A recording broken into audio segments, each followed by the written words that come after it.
Good evening, everyone. Good Sunday evening, which is also Father's Day today.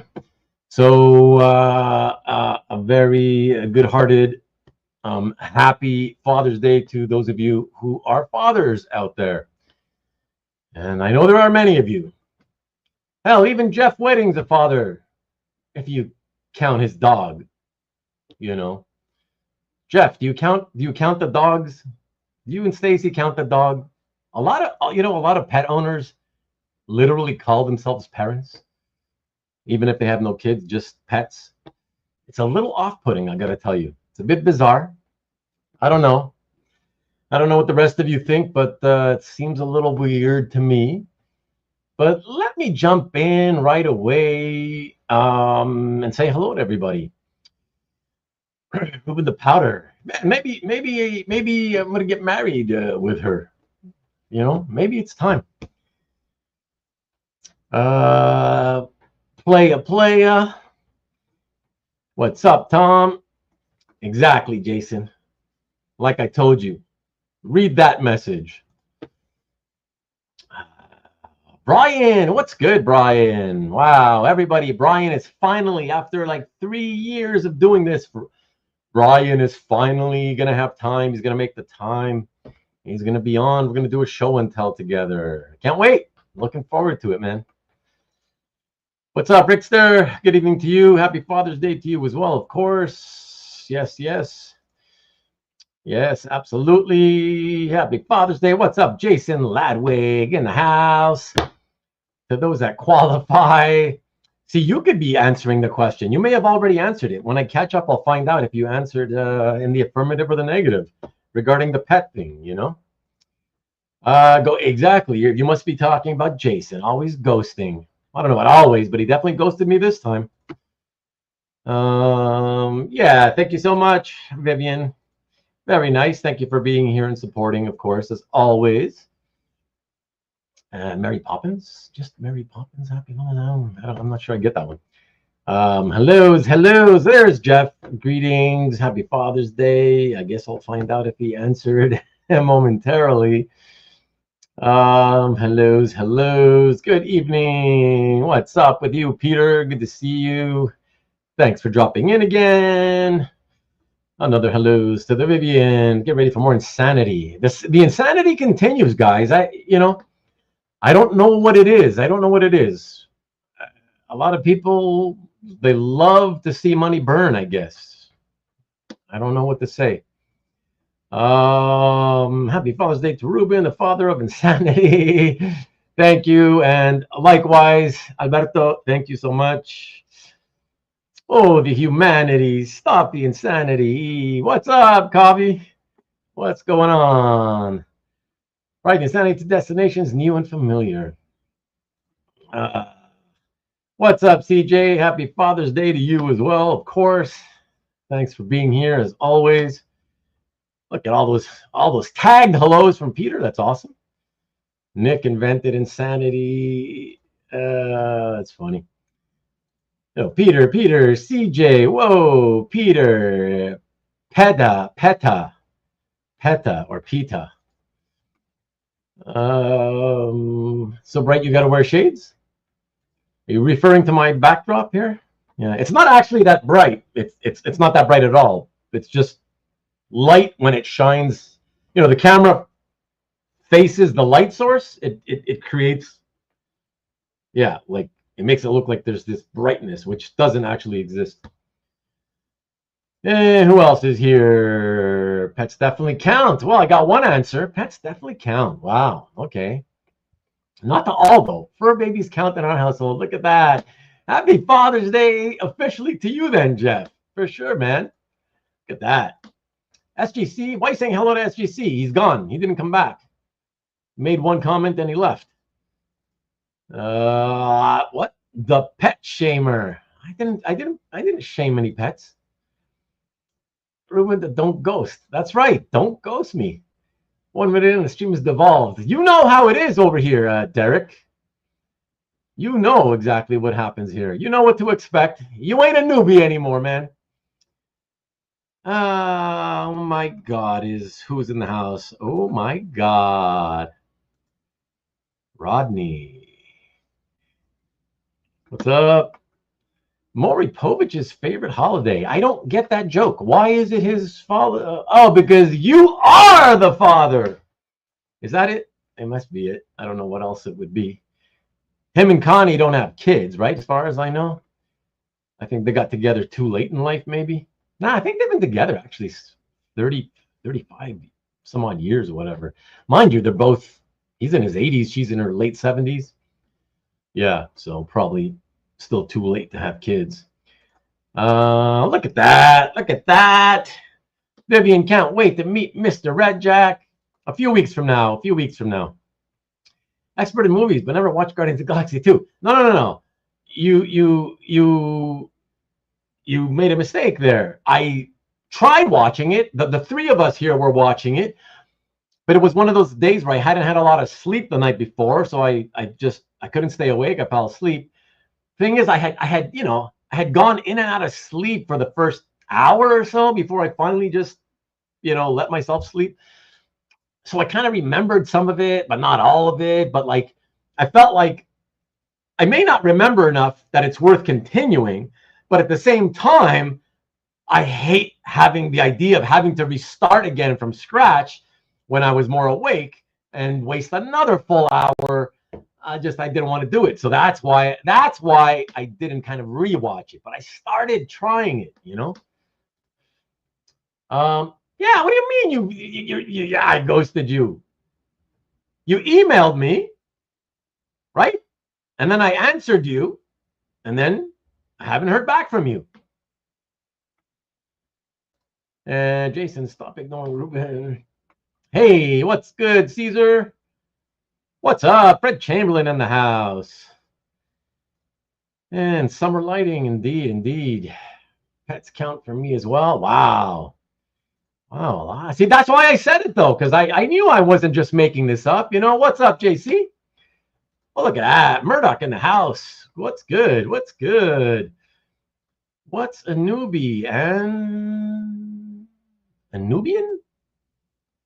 Is that what you're doing there? I'm not sure. You are not the father. But let's face it, Derek. We all liked it when the answer was going to be you are the father. And then the shit would fly. Rooming at Heroes 2025, right? I'll see you there. Me and Marcus are going to be rooming again. So see you all at Heroes. That'll be fun. Is Vivian coming to OAX with Ruben next February? Just wait for us at the airport. Guardian Volunteer was a great soundtrack, so they say. Sleep was a better use of time. Not a fan of that one, Fred, I guess. And Ruben would never fall asleep if Harrison Ford was in the movie. That's true. I mean, if he's there, I'm all in, I thought it was a let's get together sometime email, not an email me back now. No, it was, I literally said, I'm not really remembering what you were talking about, right? It wasn't really ringing too much of a bell. And I wasn't understanding how you were explaining the idea.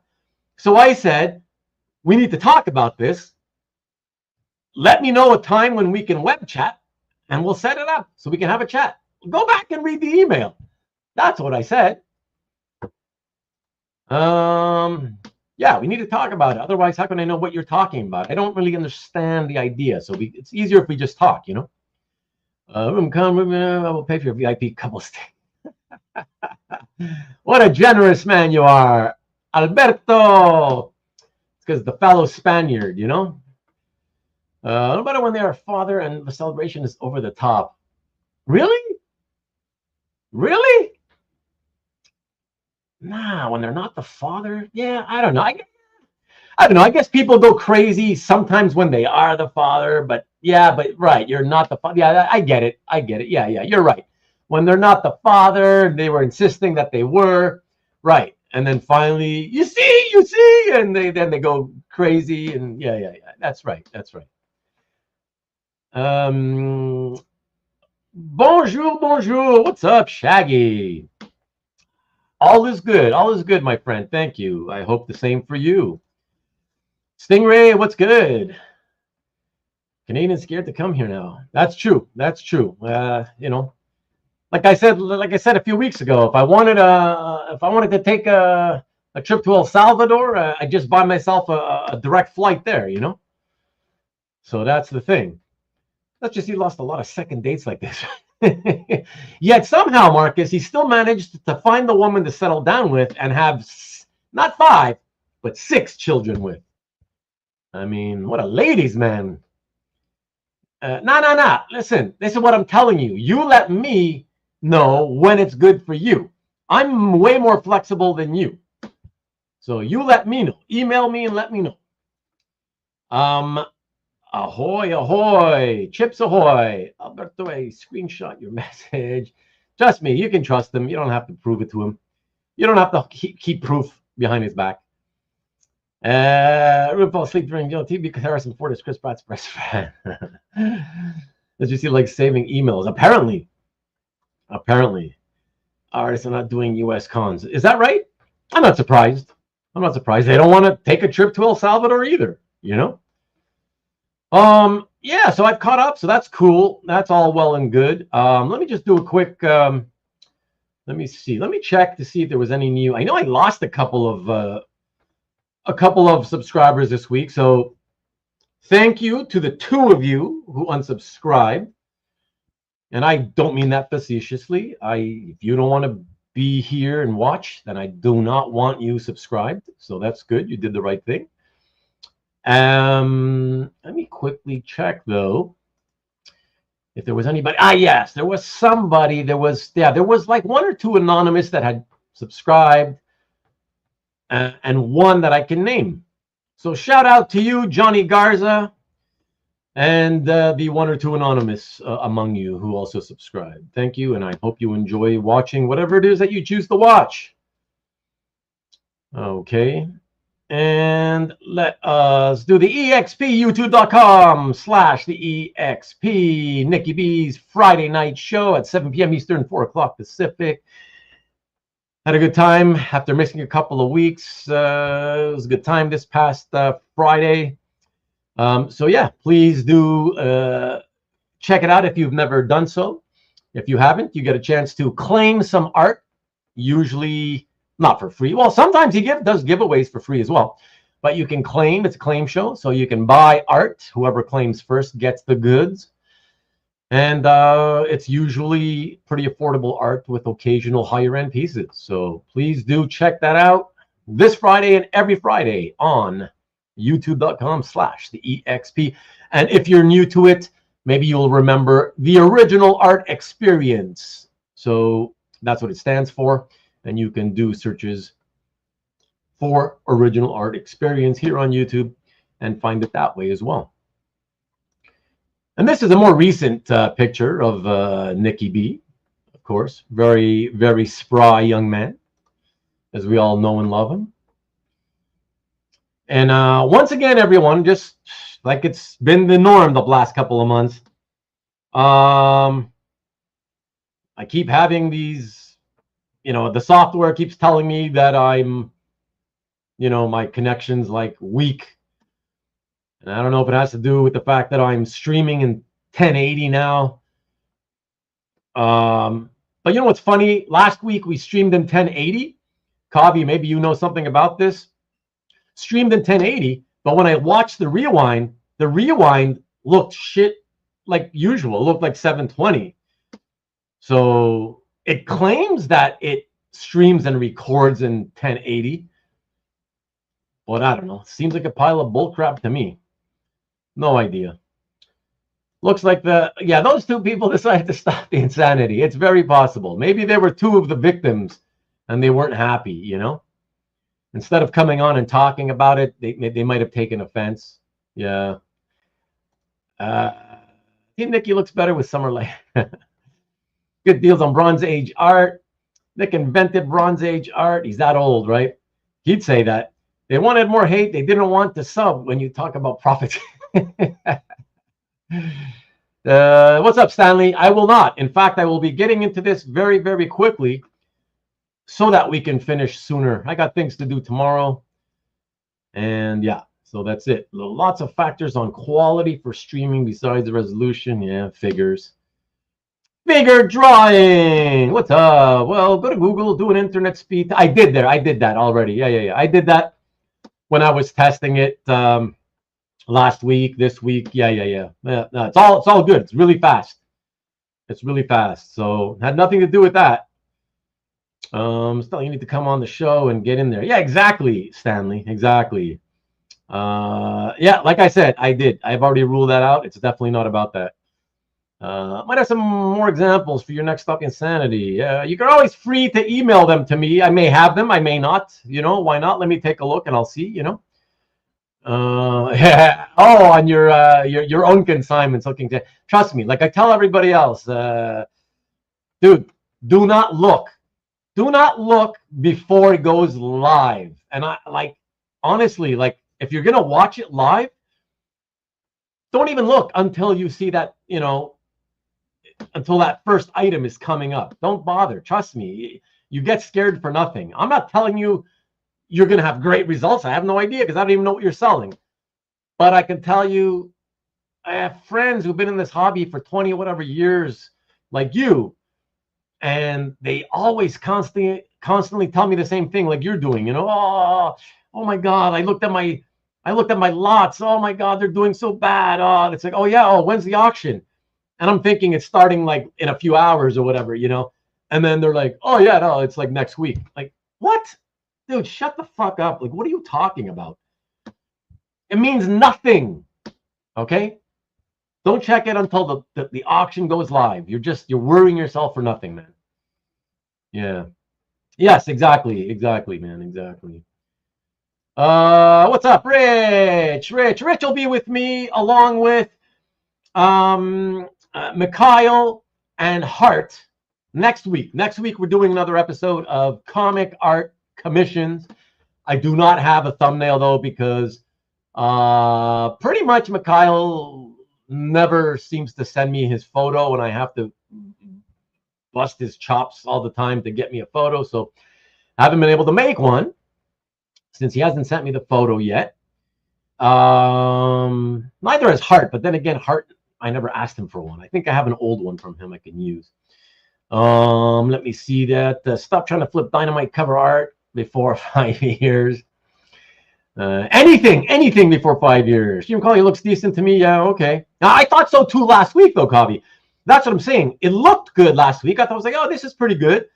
But then when you watch the rewind, it looks way worse than I remember seeing it live. That's what I, you know, that's what was disappointing, you know. Download the file after the fact and look at the actual, well, yeah, but what does that matter? Shouldn't the one that's recorded and put onto YouTube directly, shouldn't that be already 1080? You know? Hey, Maki Poo Poo. You're winning one of them? Oh, yeah, trust me. Don't worry about it. Don't worry about it, James. Continue to win it cheap. We don't even know what they are. Like I said, I don't know what he's selling. He didn't tell us. All he told us was he's selling, like, I don't know. What is it, Alberto? 9 pieces, 12 pieces, something like that. But we have no idea what it is. So, not myself. A hard appearance. There you go, Mike. He's got a lot of experience with past experience with commissions. So I thought, and he never did talk to us about really commissions and his experiences. So I figured, yeah, let me get him back for that. See what he's got to share with us. Text him out a reminder. Well, I can't text him because I don't have a phone, but I will be emailing him again, of course. Oh, he knows, and it will go up a lot, I'm sure. Going to bid on my own piece. Oh, don't worry. I think the auction house will do that for you. Zing! To review his pieces. I'll get him on for some other thing at a later date. But all right, everybody, let us get into this. Let's not waste any more time. Interestingly enough, real quick. Oh, look how long I've kept. Look at that, Nikki B. Like, what you got? 10 minutes. 10 minutes of free promo rather than just 10 seconds. Woo! Awesome. Let me get back here to you guys. What the heck was I saying? Oh, that last week, interestingly enough, I don't know if you guys remember, I had said that it seems like kind of like a train wreck, right? A car crash.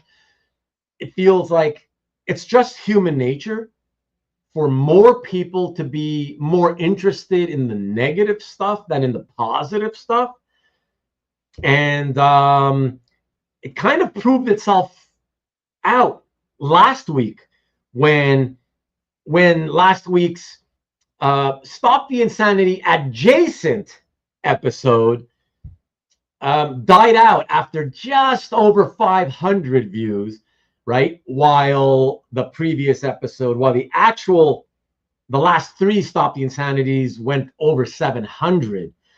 And this one ended at just over 500. So quite the drop off. And so, yeah, what can you attribute the difference to, right? It's kind of like the same principle, except you're showing people making money as an exception to the rule, and that's it. And it just seems like, yeah, people don't care. People are like, nah, show me the negative stuff, then we'll tune in, right? So it's interesting. I don't know. We'll see what happens after tonight's episode. I don't know. Then again, I don't have Matt, so his friends and followers and fans are going to continue to drop off too, I'm sure. Let me see.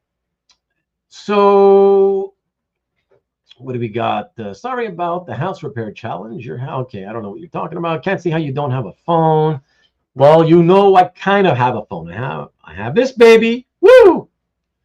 Yes, sir. And I will email you. Hi, Rich, dang buddy. Okay, side convos. Misery loves company. That must be it, Rick. Like I say, that it does seem to be the case. More negativity. Well, I guess not. We're trying to be negative. It's like a positive message, right? It's a positive message showing sort of negative results, right? So that's it. People who can skip around on the rewatch. Yeah, but no kidding. You would think they would all show up for that, right? ColecoVision. I used to like ColecoVision. Not that I had it, but I played it at the store when we went to the Sears. I used to go to Sears, and they would have it out, and we'd play it. It used to be really cool compared to Atari, with the graphics and all. Off the grid phone-wise. Exactly, Rich. You know me. Yes, sir. Yeah, so anyway, so that I found out interesting, but whatever. We'll see tonight. I know people usually, they expect me to get started only 45 minutes in. We will get started now, though. Again, people do please let me know if video, audio get choppy. I just want to know, even though I may be able to do something about it. Let me know, because if it does, I will switch midstream from 1080p to 720.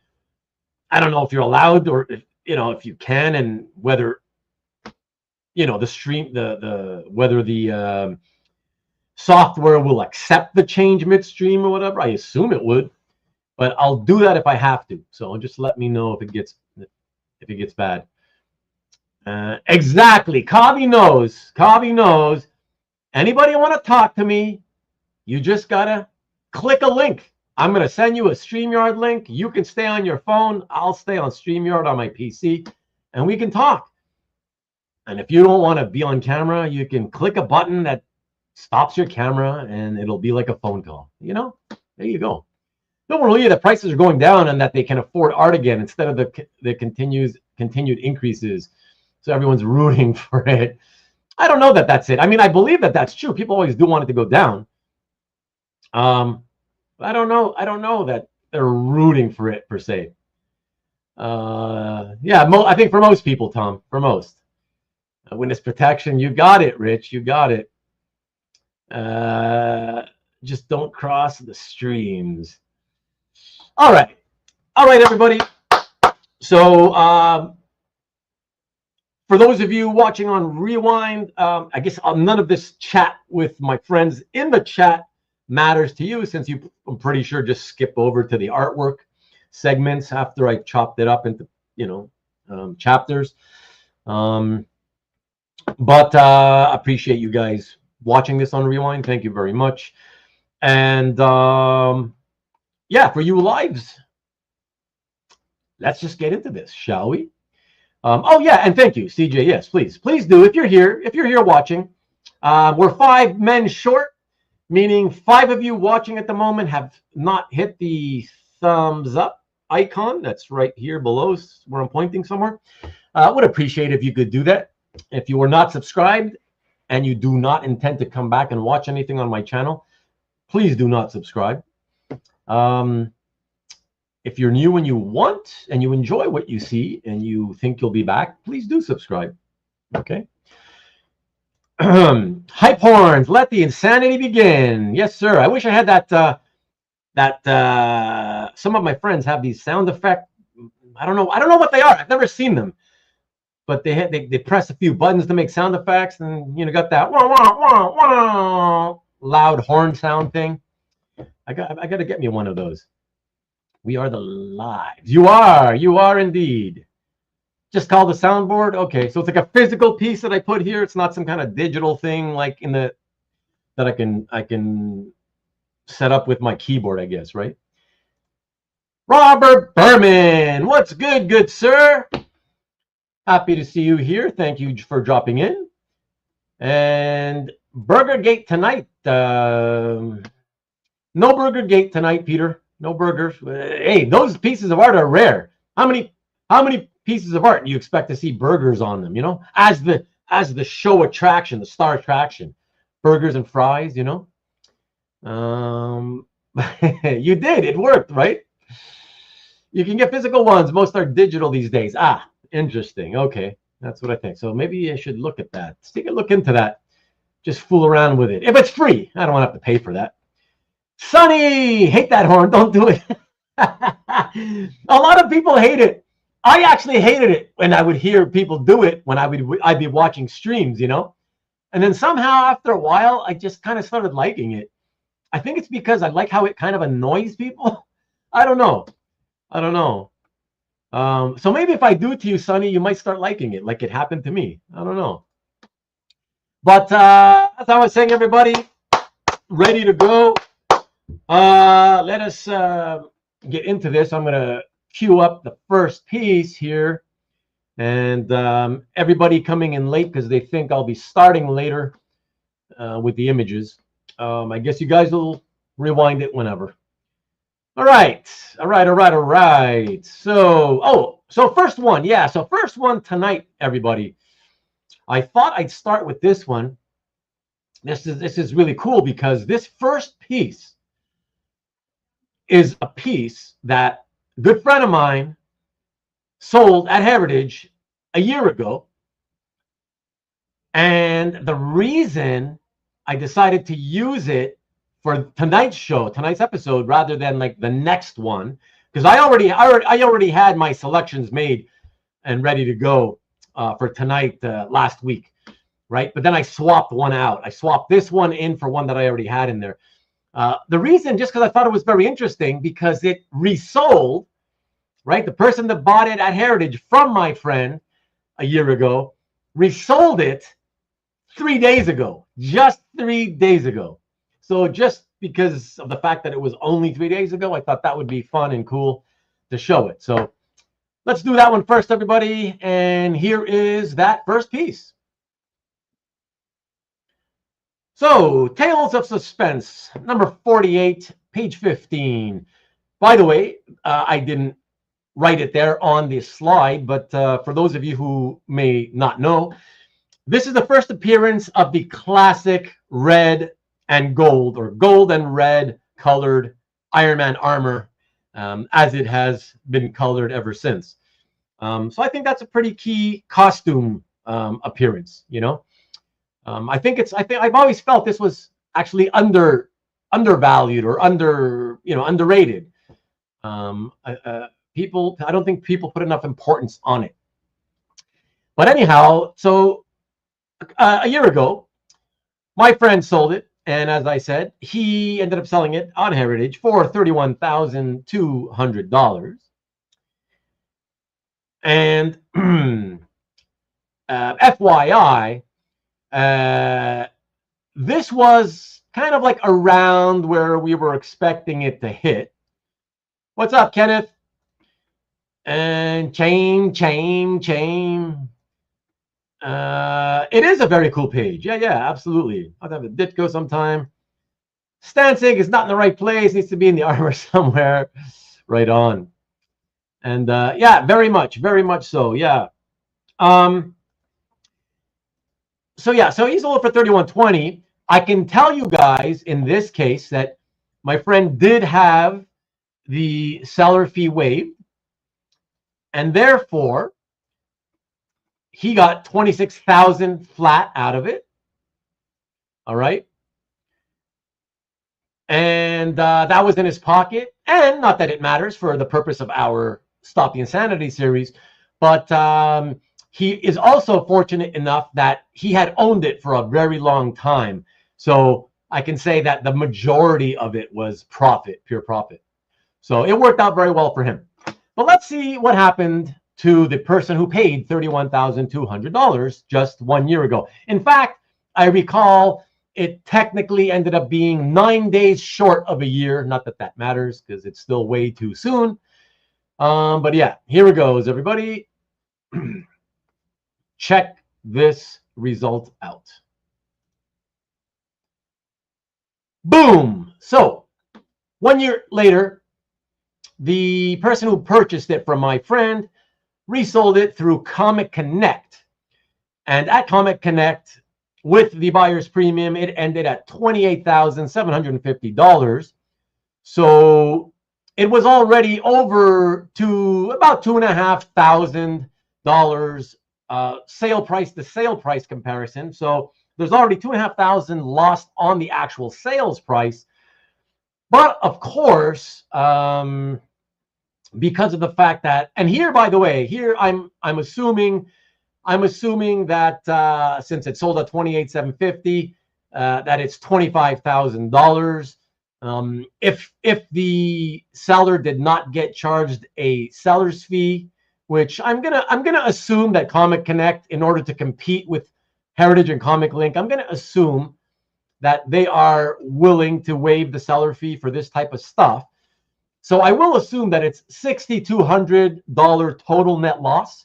Although you never know, it could still have been charged a 10%, up to a 10% fee. So the absolute worst might be $8,700, but I think it's safe to say that it's more than likely $6,200, which would be the equivalent of right under 20% loss after 1 year of owning it, you know. So let me see what you guys have to say about it. Caesar says that's an odd threes across. Three's Company. New Armour smell had worn off. Nice. Sounds about right when you look at how CC is usually within Heritage. All right. Needs to go back to Heritage. Nah, it really doesn't. It would have been even worse. It would have been worse for the seller because they have the largest seller fee structure. They have the worst seller fee structure, so you would have lost even more. I guarantee that. Didn't get a COA, right? Mr. Bustamante, happy. 1 year rental and historic Iron Man art. Yeah, unfortunately. It's a pretty expensive rental. You know, it's not so bad when you rent the art, but that's a pricey one, you know.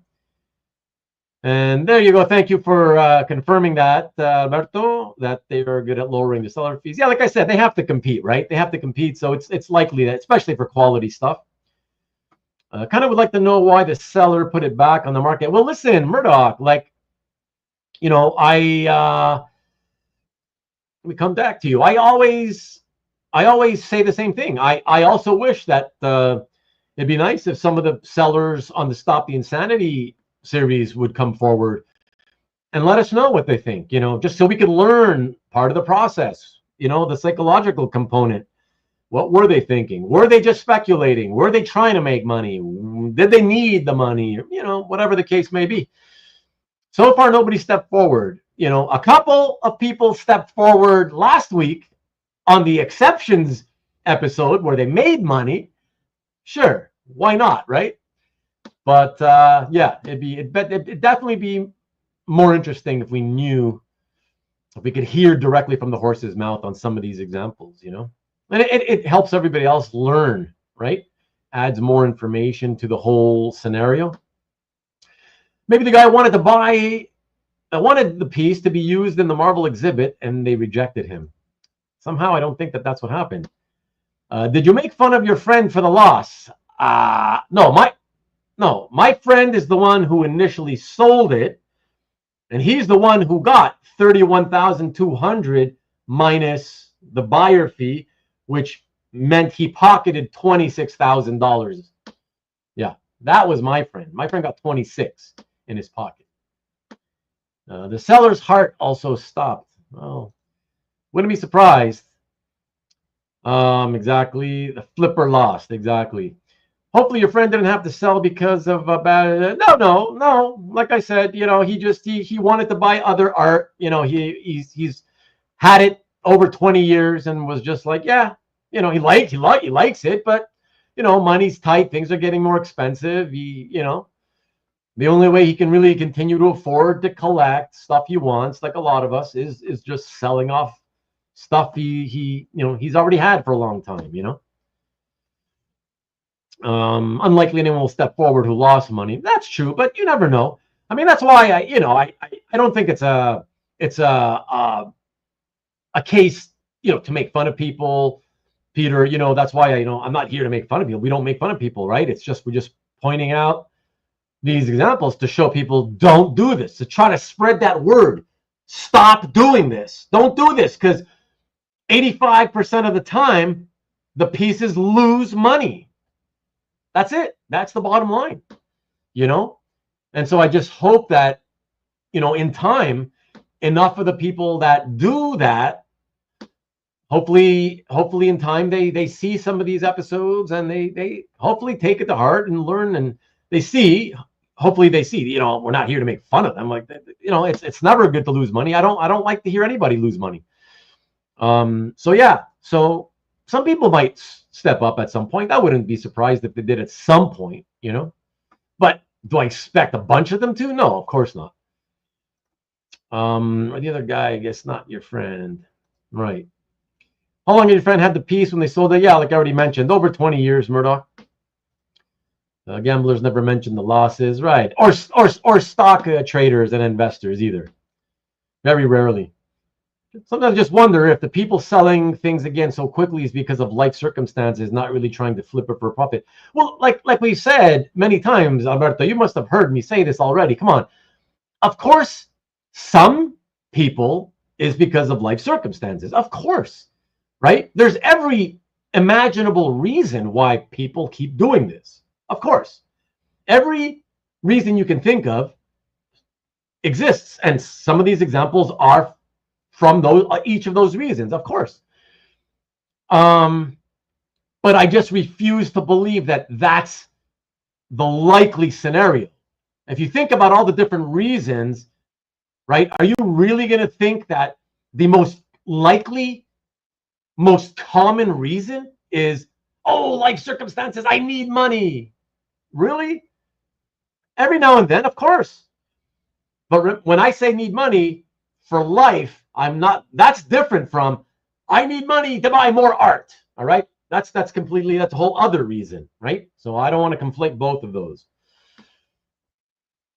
FOMO and then regret. It could be that too. Absolutely. Some of them, you know, which again, Michael, that's why I would love it. Like Murdoch was saying, I would love it if some of these people would step forward and explain to us. I mean, we already know the reasons, right? We've talked about all the reasons that are possible, right? And I'm sure, like I said, any number of these reasons have been the reason for some of these examples. You just never know which is the reason on any given one, right? Because nobody steps forward to tell us, right? So Stingray says, some people turn around turn art around because they bought it thinking it would make them cool like Alberto. Then they realized they could never live up to the legend. Nice. Sage Point Newell, can't blame them for that, right? Seven? What's 7? Lucky 7? Bitcoin was hotter than Ditko art then, right? Anyhow, folks, that was a good piece to start off with. And another example that I keep mentioning, right? Like the fact that nobody can ever accuse me of cherry picking these pieces and say that, oh, but you're only showing crappy artwork, whatever. If you think about it, more often than not, it's like pretty big name artists.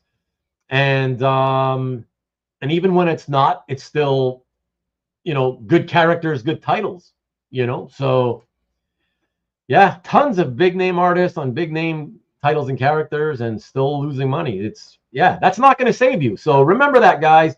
When you talk about, or you hear people tell you about blue chip, stick to blue chip stuff, you can never go wrong. You can very much go wrong, especially if you're reselling within 5 years at auction. 85% of the time, at least, you will go wrong. Blue chip or not, doesn't matter. So, okay, let me show the next piece, everyone. And speaking of blue chips, speaking of the biggest of the big name artists, everyone, check this out. So The Brave and the Bold, number 84. For those of you who are not familiar, this is the classic Sergeant Rock issue. So, yeah, interesting story of modern-day Batman meeting the World War II era Sergeant Rock. So, look, this is a fantastic piece. It's just a beautiful splash, title splash, all right? Neal Adams, pencils and inks, giant, and I mean giant image of Batman.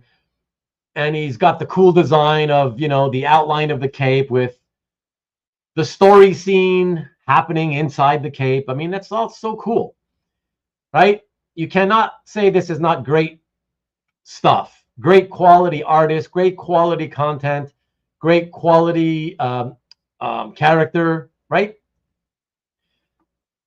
So let me jump in here, and before I show you what happens here, chip is always bluer on the other side. Right on. Strong round 2. Indeed, Kavi. Another great page. Indeed. Absolutely, Rickster. Remember, kids, WorldCom Enron were blue chips at one. Exactly, Murdoch. Just keep in mind, auctions go high because 2 people are interested in the piece. Not always. That's not always the reason. Sometimes it's much more than that, but when the one who wins sells the piece, it means one less interested person. Yep. No, we know that. We know all the reasons why you could go for less. Exactly, Marcus. Yes, sir. Yes, it's great stuff. Absolutely. No, Matt Kennedy would not buy this with those holes punched at the top. Absolutely. Absolutely, CJ. Thanks for pointing that out. And he'd be ranting about that. We'd be ranting here for 20 minutes about this one. What's up, Mike Asbill? So somehow Neal Adams' art underperforms in auction. Yeah, you know, you can't use that as an excuse, though, Marcus. You know that. All right, so let's see what happens here. Poor person. But yeah, man, why are you flipping stuff like this, man? This is the kind of stuff you know, it's a keeper, man. This is like great blue chip stuff. Yeah, but what do you do with blue chip stuff? You hold it. All right. 28.8, everyone. In 2022, and then resold 8 months later. I mean, come on, guys. I don't mean guys in the chat. Guys that keep selling this stuff, reselling stuff. 8 months later. Heritage, really? Wow. So for point of comparison, again, everyone, just look at the price alone. You got 28.8 the first time versus 22.8 the second time. That's $6,000 alone just on the sale-to-sale comparison, man. That's before any fees are factored in. So this guy, at at best, if he's fortunate, and I'm going to assume with something this quality, I'm going to assume he did have a no seller fee deal. You know, at best, that means he still lost $9,800. Come on, guys. Come on. You know, that's for a 34% decline. I mean, guys, come on. That's crazy. Damn is right. Damn is right. Some people don't even open their packages in 8 months. Exactly, Caesar. Yes, sir, Peter. Yes, sir. It's not a haircut. That's an amputation. Right on, Murdoch. Right on. Oh, God. That's crazy, man. So with Heritage increasing their BP next month, I knew about this like 2-3 weeks ago. I didn't want to bring it up because I didn't want to get into it. But that's more, Alberto. That's a topic that'll I'll bring in the next Comic Art Hangout Anything Goes episode, which should be 2 weeks from now. So yeah. And you know it. Thank you for knowing what you're talking about. It's not going to matter to the buyers. It's only going to matter to the sellers. They're the ones who are going to take the beatings, not the buyers and bidders. Guy found out he was going to be a father the day after he won it at 28.8. Right. Yeah, exactly. It's an 8-year level piece. Hopefully new owner loves it at the better deal. I would hope so, Kavi, man. I really hope so. I don't know what it is, but I'm assuming it's that, Michael. I hope the new owner sells it within the next couple of years. Why, Peter? So we can do more shows like this. I don't want him to lose money. I hope he keeps it. Keep it for 10 years, man. He'll make money in 10 years if he sells it then. Oh gosh, but yeah. So almost a $10,000 loss, everybody. On. Come on, man. Think about it. Neal Adams, Batman, from a classic issue with Sergeant Rock. It doesn't. You should not be losing money on that stuff. Oh my gosh. But anyways, look. Again, we'll just keep repeating. It bears repeating, right? I just keep showing example after example after example that, hey, last week's 15 examples of winners of art resold within less than 5 years. Those are like the 16. It was 16. Those were the only 16 I found in the last 8 months since I started doing these shows. Okay, that's how hard it is to find those examples compared to the ones that lose money sold at auction less than 5 years later.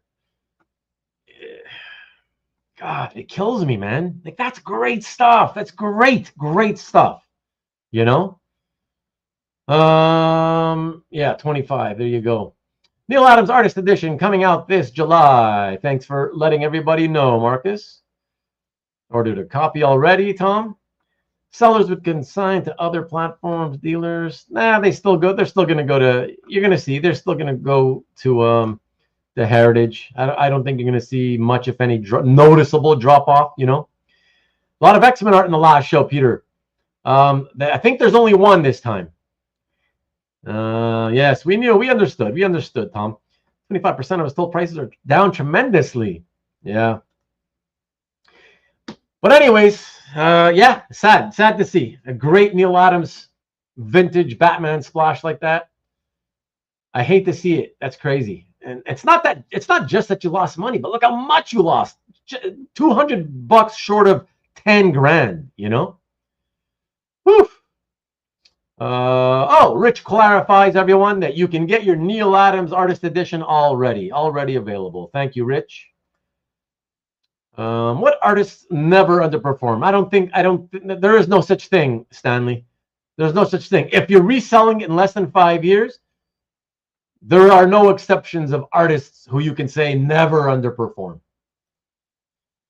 It's not, like I tell you all the time, it's not about the artist. I mean, it's, of course, a lot of it has to do with the artist, but unlike what many people believe, the artist is not the primary factor, the primary driving factor in values. It's content. The quality thereof. Artist second. And yet we've shown plenty of X-Men stuff go down. I think on most episodes we've shown X-Men stuff. And the best artists, you know, Jim Lee included. So,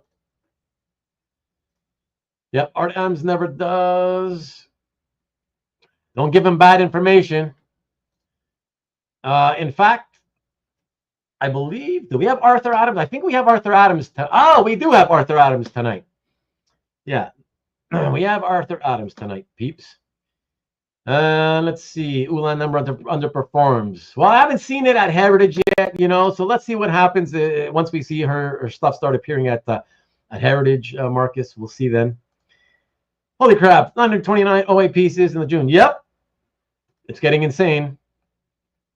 But okay. Let's go on to the next example, peeps. And okay, so this third example, everybody, I'm going to tell you right off the bat before I even show you what it was purchased at. To me, the primary reason this one ended up losing money is because it was one of those examples that was badly bought. Okay, badly bought. As soon as I show it, start giving me your thoughts in the chat of whether you agree or not. Okay, I want to get your feedback on this, guys. Let me know, or give me, you know, your feedback, whether it was badly bought, or just tell me what you think it should have been worth. What was it worth to you? I'll tell you what it was worth, what I thought it would sell for or should sell for. Okay, check it out. All right, so Fantastic Four 227, page 14. This sold back in March, a little over 3 years ago, $26.40 on Heritage. It's by the team of Bill Sienkiewicz and Bruce Patterson. Okay, so let me say what I want to say about this. So I thought that, to me, this should have been around $1,000, perhaps as much as $1,200. Okay, that's what I felt. It was going to be between $1,000 and $1,200. And let me give you guys my explanation, because I've done this before, but I think it bears repeating the way I evaluate artwork, and I think it's the way that most people should. So I think what happened here, okay, the reason it got overbought, in my opinion, is because, once again, bidders got caught up in the whole, oh, 2/3 splash factor, right? Oh, Fantastic Four. Oh, Bill Sienkiewicz, early Bill Sienkiewicz, 2/3 splash. Oh, yeah, right? I think they got caught up in that. And unfortunately, the problem with that is that, well, it's twofold. Number one, yeah, sellers, buyers, you guys need to remember, everybody, all of us need to remember that just the fact that it's a splash alone doesn't automatically make it great. It doesn't automatically make it valuable, okay? There is splash premium, but what's inside the splash panel or splash page still matters. It still matters, because if the content within the splash is of low content quality, then the splash the splash premium doesn't really come into play, or at least very, very little, you know. So here, what is it? Yeah, you can say at first, and I think this is what the bidders got excited about. It was, oh, 3 members of Fantastic Four in a 2/3 splash. Wow, right? But what they should have done is allow their excitement to calm down a bit and realize that 2 out of the 3 guys are really tiny, squashed to the side in the background. Okay, so that doesn't really give you much value. And then the most valuable character, the Thing, while he is the most prominent one right in front of you, sadly, all you see really are his forearm, hand, half of his, well, side of his face, 3 of his fingers, and he's wearing you know, silly, stupid-looking scuba gear. Okay, so sorry, but that's, you know, you don't get your typical thing premium for that. You know, nobody wants that. I mean, you want it for a fair price. Like I said, fair price should have been 1,000, 1,200, I think. You know, that's the sad thing is, is that the ocean worm literally is the coolest looking thing about the page, which is sad because unfortunately ocean worms don't bring any money. Okay, so no, that's okay. I don't agree with that, Murdoch. It makes a splash. The whole point of the word is that it's supposed to make a splash for the reader when reading it. And that's exactly what large panels tend to do. It makes a splash. So splashy panels are absolutely fine to go with. So I got no problem with that. It's just that you need to know that it doesn't automatically come with value. You know, the content within still needs to be really good for the value to be there, you know? So that's the problem as I see it. And also, I want to say that while in most cases, yes, people absolutely will get excited for a 2/3 splash, particularly if the content is good. I don't know why they got excited here, Stingray, because the content, sadly, on this particular one ain't really good at all. Flame on, indeed. That is cool. That is cool, Robert. It's kind of fun, obviously, anytime you have the torch going flame on. But again, he's too small. It's just tiny, right? Yeah. Funny thing is, oh boy, anti-cancer. No, cucumbers. What's up, Alex? I remember this page as a kid. I was interested in this on Comic Link, but passed. Yeah, they bring money only on OnlyFans. Right on. The weather started getting rough. The tiny ship was tossed. I agree. This is not a great page. No, it's exactly. That's right. So here's the other thing, guys, is Bill Sienkiewicz. Also, typically, you know, you pay Bill Sienkiewicz premium. You know, not the later Sienkiewicz premium, but whatever the Sienkiewicz from Fantastic Four looking like Neal Adams premium is worth. You know, whatever that is valued at, that's all this page should have been worth. So that's why I'm saying that for me, this page is no different with that 2/3 splash panel than it would have been had it been the same exact images with the 4 panels, but equally sized. All 4 equally sized panels. And in fact, I would have preferred that over enlarging this one panel because there's nothing good about it, you know? And so I think the value would have been the same, if not slightly better, as a 4 equal panel page. But what I was saying about the Sienkiewicz factor is that in this example, if you take a look at it, usually the Sienkiewicz Fantastic Four stuff, you know, you have some figures that look Neal Adams-ish because that's the style he was using at the time. But in this particular example, you don't even have that. You don't even see anything. There's nothing here that has the Neal Adams influence style by Sienkiewicz. So you don't even get that. So ultimately what this comes down to is the bidders should have just kind of, you know, calmed their excitement, looked at it a lot more intuitively and thought, you know, on second thought, this isn't as good as it might seem on first glance, right? So to me, this is a piece that should be valued only based upon what a 4-panel page of this content quality would be valued from this era, from Fantastic Four. That's it. No more, no less. And to me, like I said, that was 1,000 to 1,200. Did any of you give any? I don't think any of you actually took any guesses as to what you thought it was worth, right? And Riff the Worm from Diggs. No, that came after. That came after. Right on. If you had not said who the artist was. No, exactly, Stingray, exactly.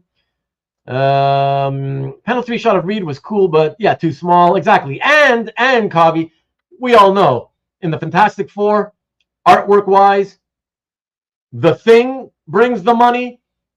The Human Torch is second.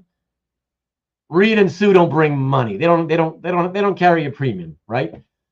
When they're on their own without Torch and Thing, you forget about it. They get whatever the art from that time period is worth, you know. Bill's working on it didn't look like Bill's art. No, exactly, Rich. But like I said, it looked like it looked like Neal Adams you know.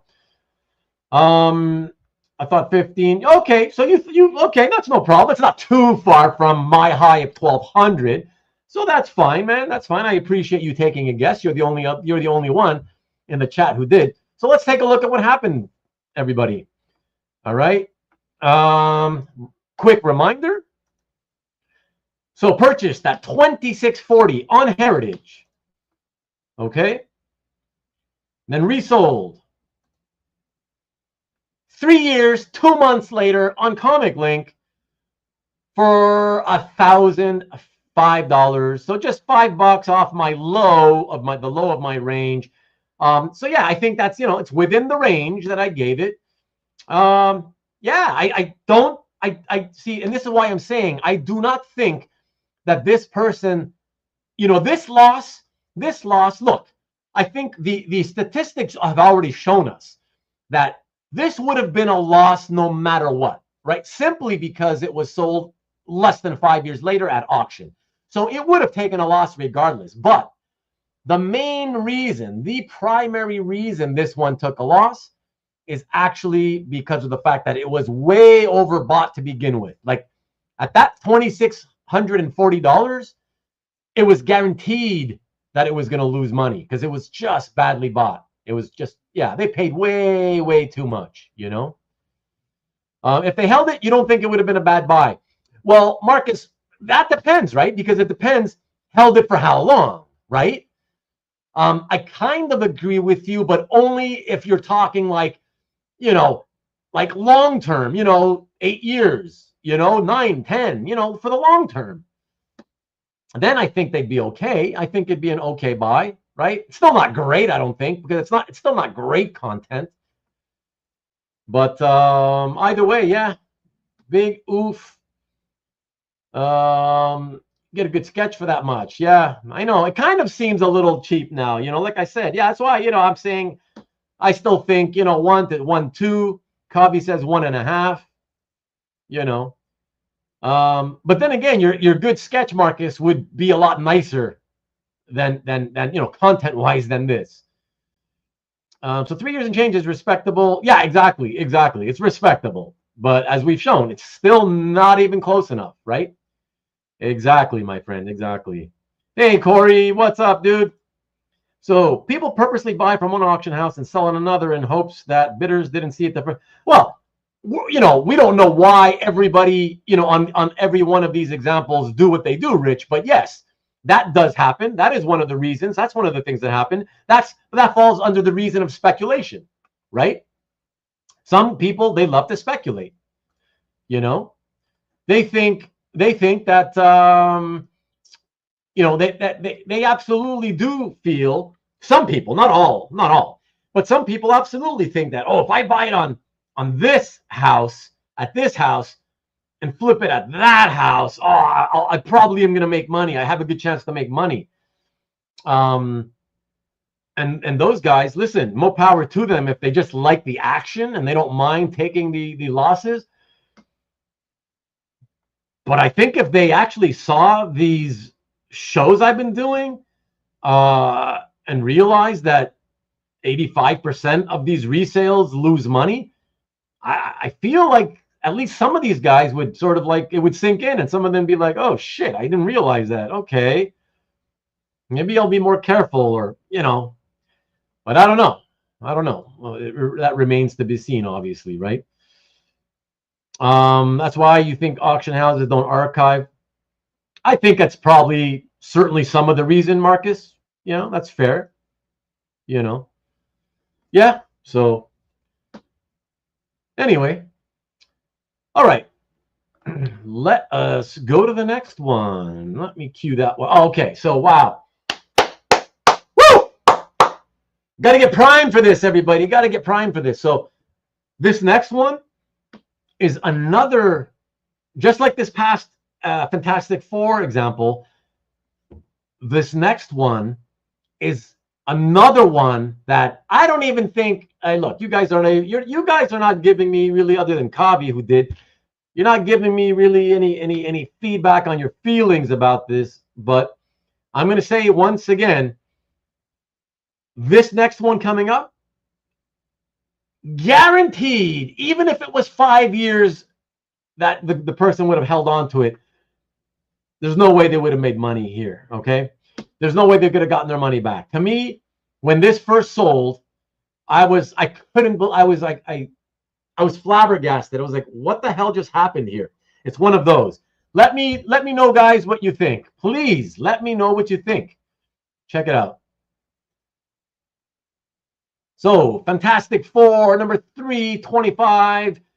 This is a title page. And yeah, so exactly 3 years ago, this sold at Comic Link for $10,500. The Silver Surfer effect, in effect, right? Let me say, everybody, let me once again, I mean, in fairness, right? In fairness, whatever you may think about Comic Link, remember what I keep saying.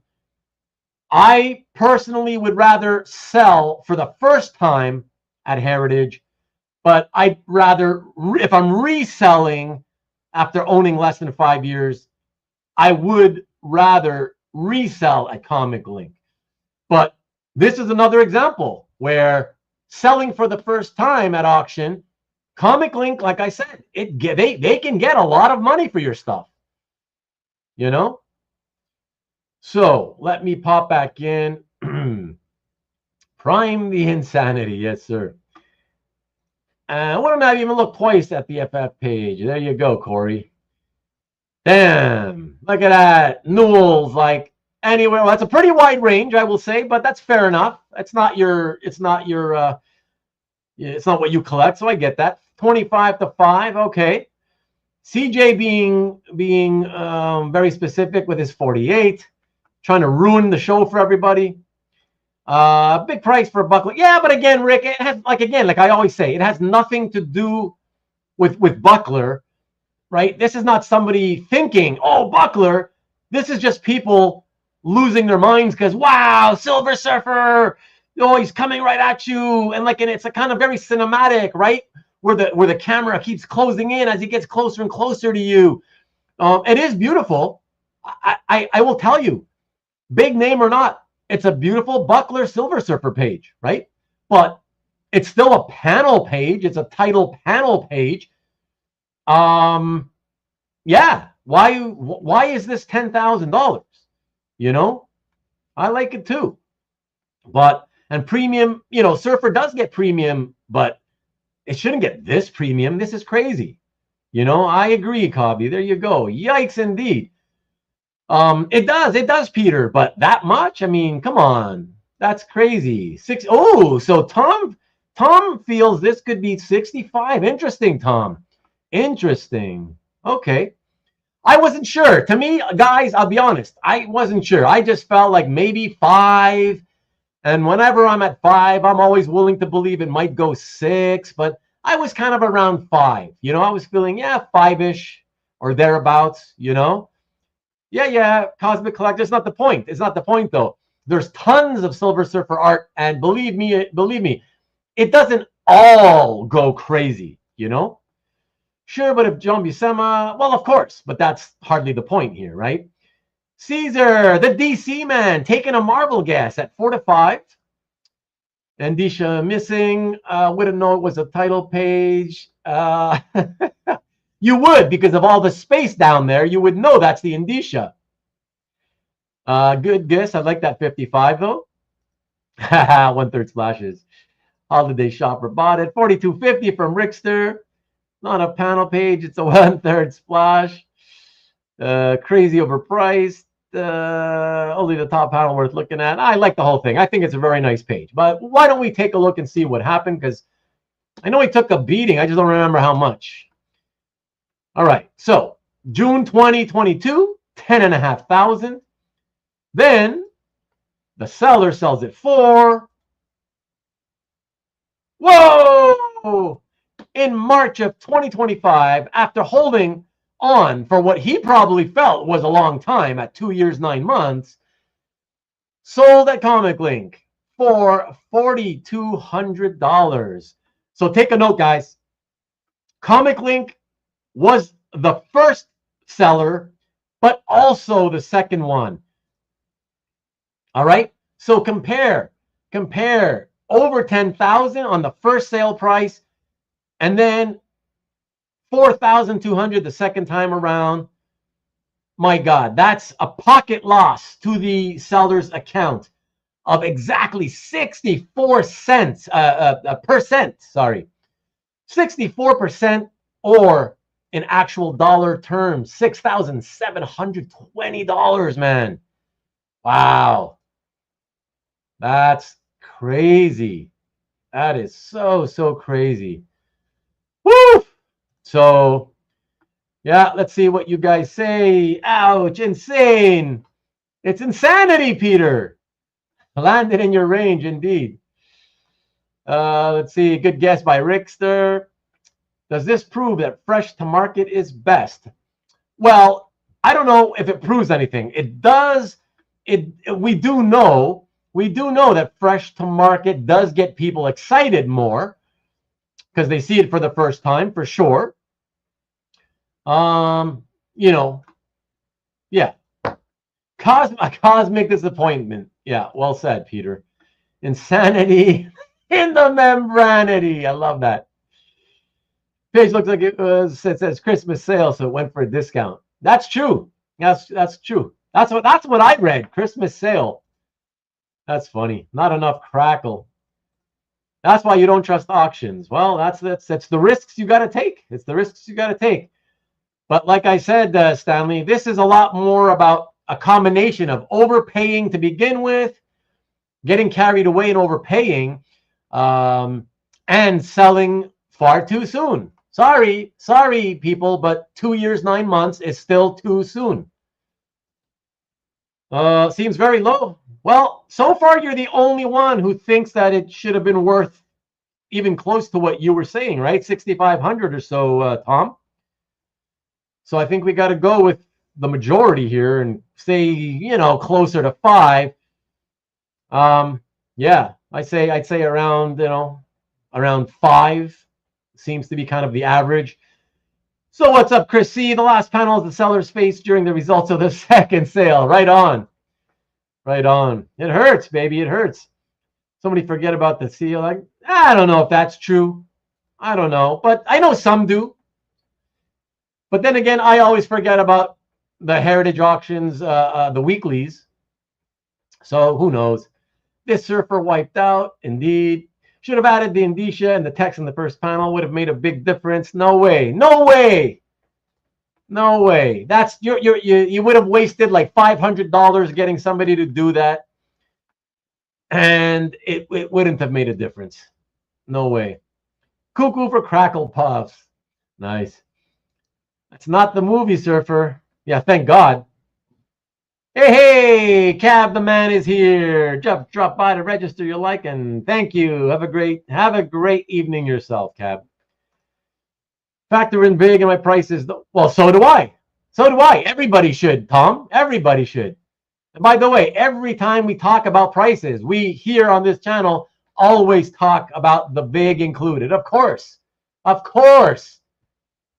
Only a fool talks about it without it included. That makes no sense. Just kidding, were you? All right, I'll believe you then. I think part of the lesson here is don't buy from Heritage and sell on Comic Link. Well, in this case, Alberto, that's not what happened. This was purchased on Comic Link and resold on Comic Link. See, that's the thing. So, hey, Peter. Hey, hello, hello. Hellos to everybody. There we go. There we go. Right. So, let me come back. Yeah, man. I think you guys would agree that the main reason here, aside from selling too soon, the main reason was it was way, way overbought to begin with, at 10 point whatever it was, right? Like, as I say, I don't think he could have even come close to getting his money back, even had he held on for 5 years, you know? I mean, maybe, but man, at 10 point, over 10 grand for that? Oof. Yeah, it's just way, way over FMV in my esteemed view. Now, if you don't think about the VIG, you're an idiot, because the VIG is real and it comes out of your pocket, you know? So, anyways, yeah, that's a tough one to swallow, man. I mean, they're all tough to swallow, obviously. Anytime you take a loss, it's tough to swallow, but it's just, God, when you get carried away like that, yeah, it's just, you know, I don't know if the seller knows, but I knew from the time it sold for 10 point whatever that was, yeah, I was like, oh boy, I hope he keeps that for a long, long time, you know? And like we always say, I think a lot of the problem is that a lot of people feel that, you know, 2 years is a long time. And that's why more people need to, you know, more of the people that keep selling and reselling in less than 5 years need to see these episodes and let it sink in, you know, because then they would see the data showing them, not me or you. The data shows them, you know, that if they do that, they're probably going to lose 85% of the time, you know? Yeah, it's tough. So Comic Boston says that I did in fact bid for that Silver Surfer piece and was blown out of the water. The first time, I'm assuming. I thought that it was too high. Right. Wouldn't a Lim Silver Surfer go for more? See, that's the thing, Marcus. If that was Lim, but it looked exactly like it looked, right? Let's say that was, you know, what it was. What was it? An issue of Fantastic Four? What the heck was that? Yeah, Fantastic Four 325, right? If that was Lim doing a fill-in, personally, I believe maybe then I would say at most I could see, yeah, you could see a little premium, and I mean premium to what it really is worth, which is to me 5-ish K. So then I would say if you agree that it's around 5-ish K, which in my view I think it is, then I would say Ron Lim, having done a fill-in, I would say that would be, I would say that it gets a premium, but I would say the premium would be in the sort of $1,500 range tops. So I could see 6,500. So Tom's guess of 65, I could see that then, but I wouldn't see it like $10,000+, you know? I don't know. What do you guys think? Well, that's a blanket statement, though, Michael. You can't just say that 10K for interior pages is too much. It depends on all the factors. You know, what's on it, who the artist is, who are the characters, you know? But if you're talking about 10K for interior pages of Fantastic Four from that time period, you know, those artists, then absolutely it's too much. So Robert says, I'm constantly amazed by how high the FMVs are compared to what I would pay. I know, Robert, I know, but that's the problem with the hobby. It has ever increasingly risen and risen and risen far faster and far beyond what most of us are willing to pay or able to pay, you know? That's the problem. So sometimes at auction, two bidders get, well, we know that happens. Yeah, very nice page. I love the page. Don't get me wrong. I've said it. I made it clear. I love that page. It's beautiful. I love it. It's so cinematic. I love the way it's coming towards the camera that way. closer and closer over 3 panels. I love it. It's a beautiful page. It's just, given the time frame, given the artist name, the fact that it's, well, Fantastic Four, I guess it's okay because, he debuted in Fantastic Four. So that's a good factor.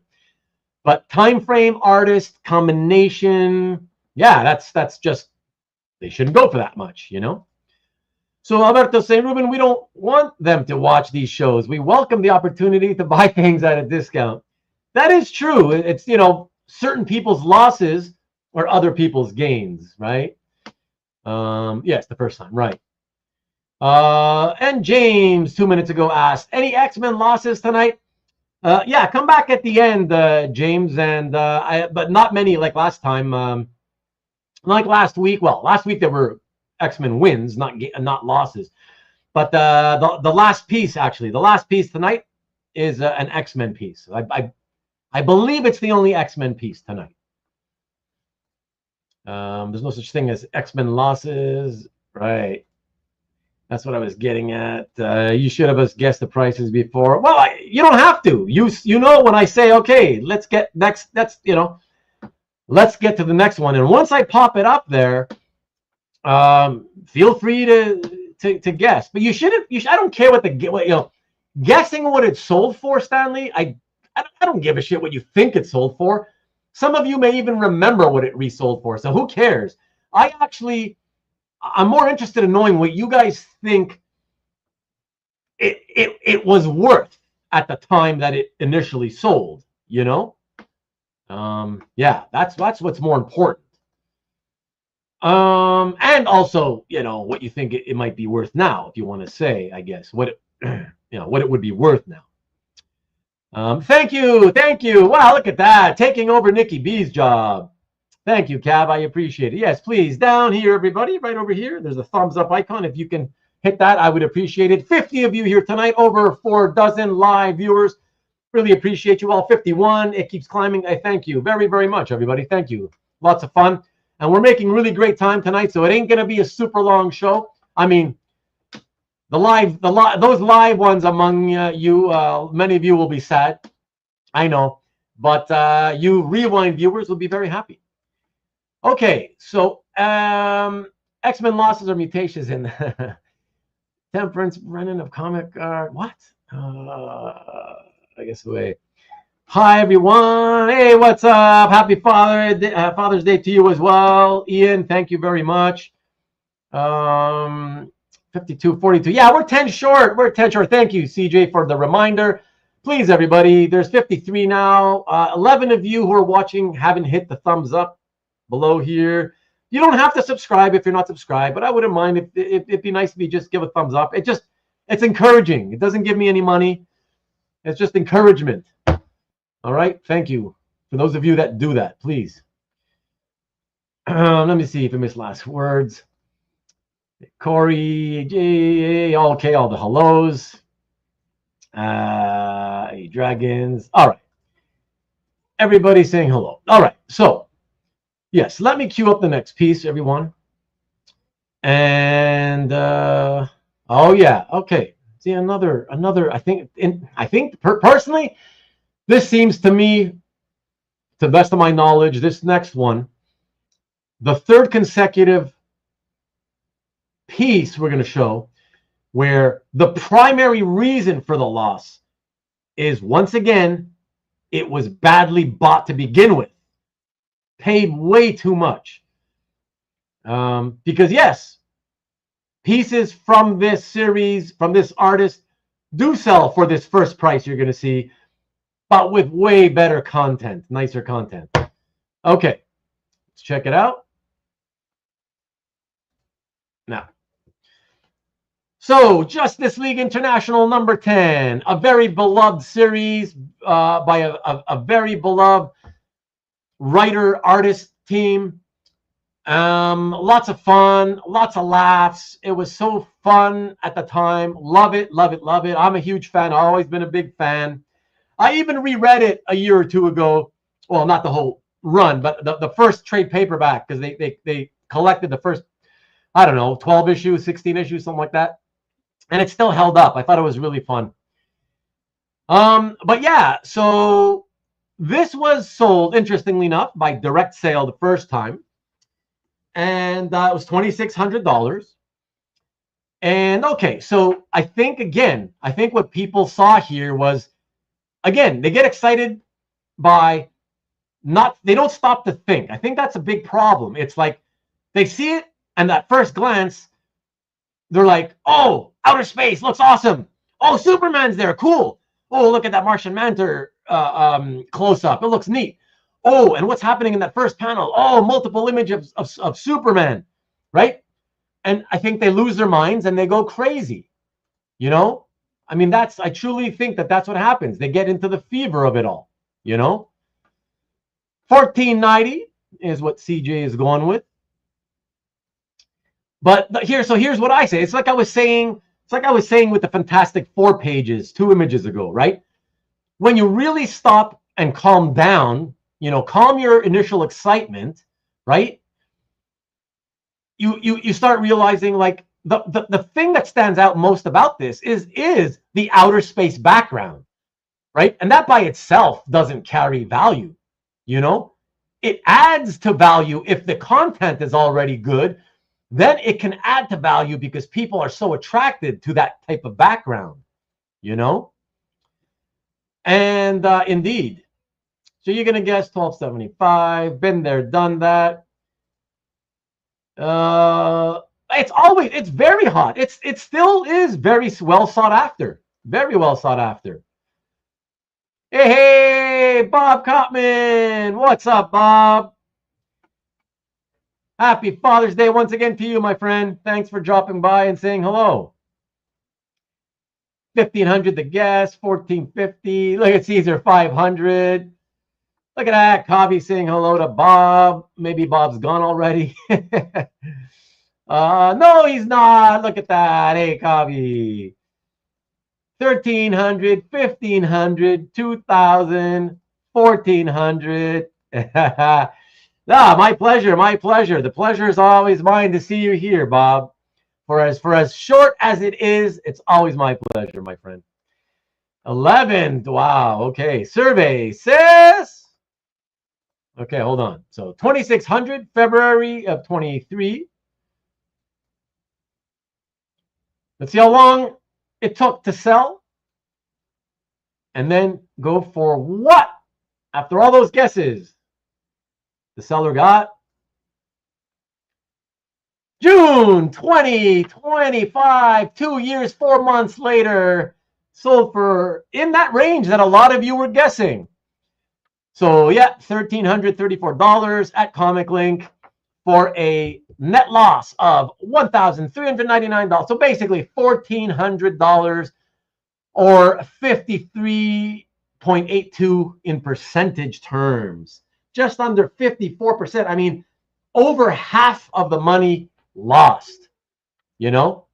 Now, I'm guessing you guys were guessing what it resold for, though, right?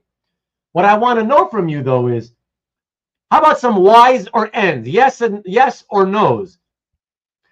Do you agree with me when I said that the main reason on this one losing money, aside from the, you know, short-term resale, the primary reason it's that it's badly bought to begin with? I mean, I'm 100% convinced, so it's not like it matters if you don't agree with me. It's not going to change my mind. I'm convinced, but I'm curious to know what you guys think about that. Because like I said, I've seen plenty of pages for 26, 25, 28, 27, but they had way better looking content than that, you know? So that's the thing. 15, yeah. Yikes. Here come all the sound effects, right, guys? Oof. Booster Gold was the flipper, right on. You need to stop missing the CL auctions. Hey, these things lose plenty of money at Heritage, Tom. At all the auction houses. Ouch, hope that the guy wasn't near any bridges. So CJ agrees with me. What you want? You see, that's what I'm saying. Nobody ever agrees. Bob agrees with me. Stanley does not agree with me. Stanley thinks it was a good price to begin with. Maki agrees. Yes, overpaid. Yes, overpaid. Yes, it was DC. You little bastard. Get back here. Who's the character that always said that? Get back here. From Mortal Kombat. That was Scorpion, I think. And yes, another one. Okay, yeah. So good. I'm glad. See, I'm glad that at least a bunch of us who are here watching live seem to be much more well informed about the values and you know what the causes are for these resales, you know, losing from time to time. It's not always the same reason, obviously, you know. But Scorpion, indeed, I got it. I'm happy I got it. Thank you. Get over here. Yeah, whatever. I love that movie, by the way. I don't know what you guys think. I should maybe I'll bring it up in 2 weeks on the Anything Goes show when we start talking about movies. If I remember, if I don't, remind me. Mortal Kombat. I love that movie. Yes. Okay. Now you're all all you video game nerds are now going to correct me. Okay, I get it. Fatality. Yes. That song was my jam. Oh, I love the soundtrack to that movie, right? 1995. I love the soundtrack. Yeah, that was good stuff. I like the new Mortal Kombat. The old one was kind of really? I haven't seen the new one, so I wouldn't know. The old one, Jeff Wedding, if you're still here, the old one has Talisa Soto, that Star Wars character you keep putting in your pages there on Cap. Talisa Soto. Benjamin Bratt's wife. And hey, what's up? What's happening? Lee Parmenter in the house. Good to see you, Lee. Thank you for dropping in. So anyways, good. Yeah, well at least we know that for that one. Again and again, right, guys? Again, another great example of a great artist and title combination, right? It was a super popular title back when it came out in '87. Popular for a few years, and then in the whole time that I've been in this hobby of original comic art, those pages have been few and far between. They've never been plentiful, and they've always been sought after. Yeah, so it just goes to show that's great stuff. Content wise, not that great. Like, yeah, it's Superman, but the Superman images aren't great, so it doesn't really matter, right? Yeah, and like I said, the nicest thing about that piece is the fact that it's in outer space. Can you guys imagine if it didn't have all the outer space, stars, planets, you know, asteroids in the background? If that took place inside the JLI space station, for example, I'm telling you, that would have sold like probably $200 or $300 less, even, I believe, you know. So yeah, I really like the Yentl soundtrack, but I still haven't seen Yentl the movie, Marcus. So I don't know anything about the soundtrack. Hey Lee, hey Jeff is here. That's it, man. Talisa Soto. Sup Lee, time. Hello everybody. Hello. Saw the old movie. Don't remember any of it. Okay, watch it again. It's fun. Good to see you, Lee. Okay, everybody, hellos. All right. Let me set up the next one, peeps. And, oh, hey, welcome to the 2 extra guys or gals who have popped in from 51 to 53 now. Thank you so much. Thank you for watching. Hey, if you're listening to me, there's a thumbs up icon right here somewhere where I'm pointing. Can you just please hit that? It's the like. It's the equivalent to the like button. Would appreciate that. And that would be so nice. Just, it encourages me. It doesn't give me money. I promise. One of them just dropped off. Oh, well. So do you factor in market strength at the time of resale? Do I factor it into what, Stanley? Do I factor it into what? Yeah, you can factor in whatever you want to factor. I'm just showing you data, right?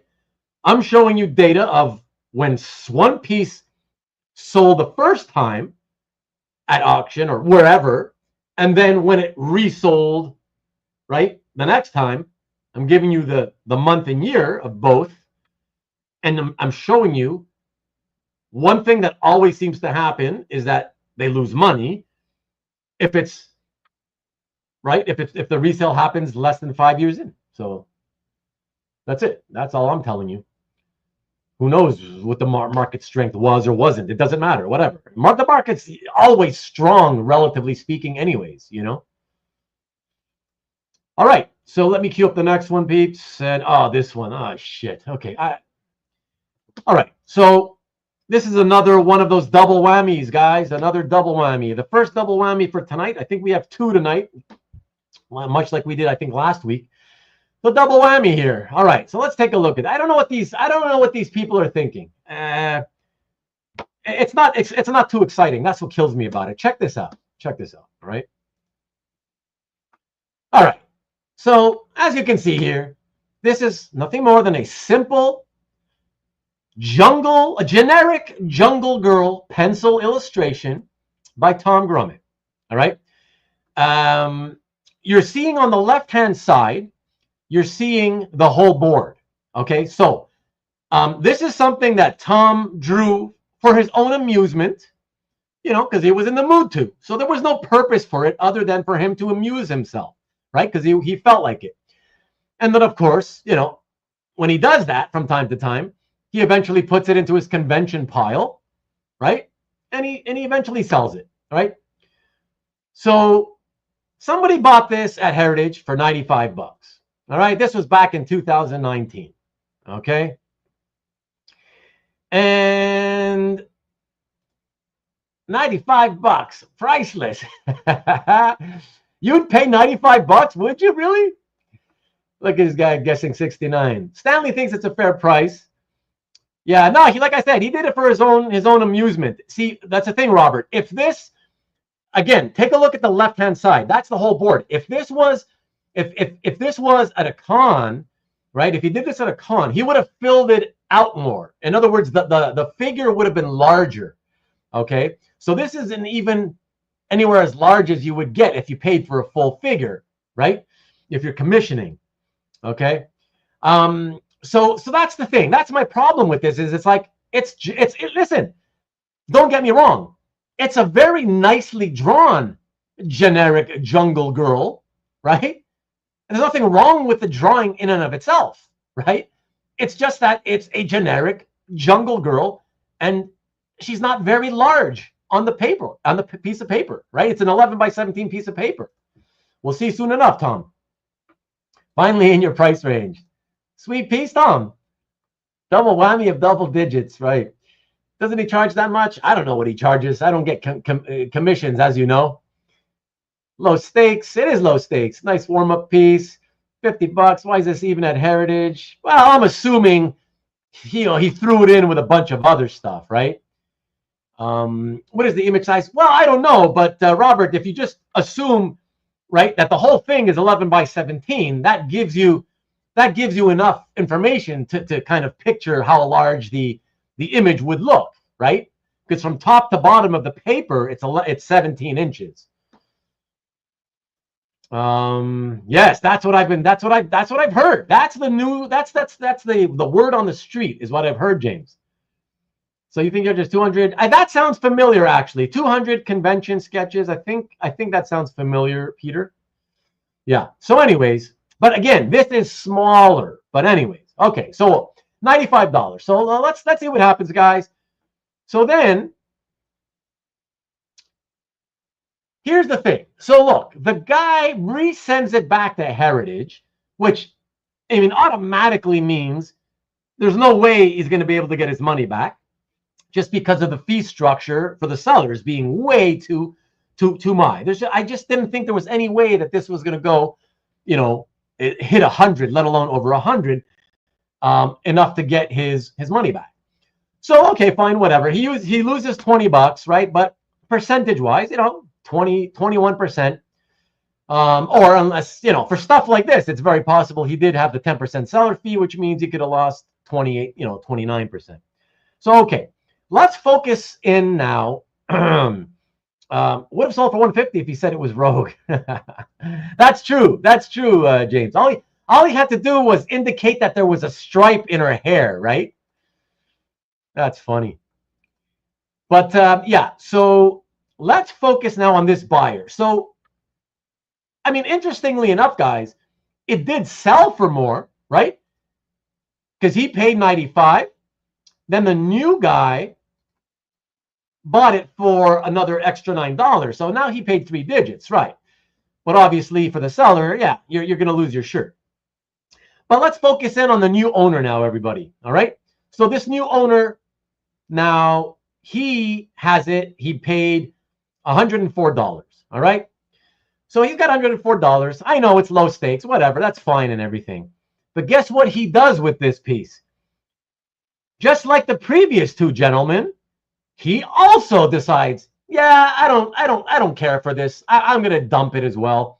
And guess what else he does? Oh, yeah, I'll also dump it at Heritage, guaranteeing that I won't make any money. All right. And here's what happened. So another 2.5 years later, this guy sells it at Heritage. This time, the sales price is only $54, but of course, 29 of that is the premium. He ends up losing 79 of his $104, or perhaps as much as $81.50. Bottom line is, he lost over 75% of his money. Like, what are you doing? Right? I mean, come on. Like, am I wrong about that? Guys, am I wrong about that? Like, first of all, what are you doing sending something that low end to Heritage? And again, we don't know the reasons. The reason may make sense if indeed, obviously, it had to be thrown in with other stuff, because Heritage wouldn't just take a piece like that by itself. So we know that it had to have been consigned as a throw-in, right? But I find it so bizarre. I find it so bizarre that I agree, Stanley. I agree. I don't think he would have lost as much, but still, he still would have lost anyways. Because again, it's just a simple, measly little Jungle Girl pencil sketch. It's so, there's just nothing special about it, you know? So that's the thing. So about a 9x12 paper cutter time. I throw that in my. Look, it depends, right? And that brings up, Robert, a whole different conversation that we're not going to get into tonight. But now you're bringing up a whole conversation that which we've talked about in previous shows in the past over the years about would you ever cut the board? Would you ever cut the board? You know, even if it doesn't have art, if no art was being cut out, would you cut the board? And that's a topic of conversation for which many people, Robert, many people still say, I still wouldn't cut the board. Just leave it as it is. You found it that way. It's not upon you to cut it. So I'm sure you'll be surprised to hear that, since you're saying that you would be a cutter. I got to admit, for a piece like this, well, I like 11x17 though, so I wouldn't cut this. But I'm not opposed to the idea in certain circumstances to cut. If it was, you know, just board being cut, you know. Who drew this? Come on, Maki. That was Tom Grummett, man. I think it was the shield the first time it was. You thought it was shield. It'll be free next time, right? The girl that's passed around. Yeah, I mean, like I said, I don't understand. Like, and that's the other thing too, guys, right? Why do you keep selling it? Or better yet, why do you keep buying it? Like, why do you keep buying it? None of you clearly give a shit about it enough to want to keep it. So why? Why bother? I don't get it. Again, it could be the squirrel factor. It very much could be that. And then I do understand. But anyways, whatever. Let's keep it rolling. And oh, this next one. I like this next one. Oh, I love this one, actually, guys. Woo-wee. So let this next one coming up, everybody. Fantastic example that emphasizes the 5-year rule. All right, that's not official, obviously. I came up with that myself in the sense of, you know, I even before I started doing this, I always felt that you should keep stuff, you know, collectibles for at least 5 years. It always seemed to work out better that way. But when I started, ever since I started doing the show, and the data proved itself to me that that was more or less the case. Yeah, I really kind of stick by that, and really want to emphasize that it does seem to be that is the case. You got to hold it at least 5 years if you're going to resell at auction.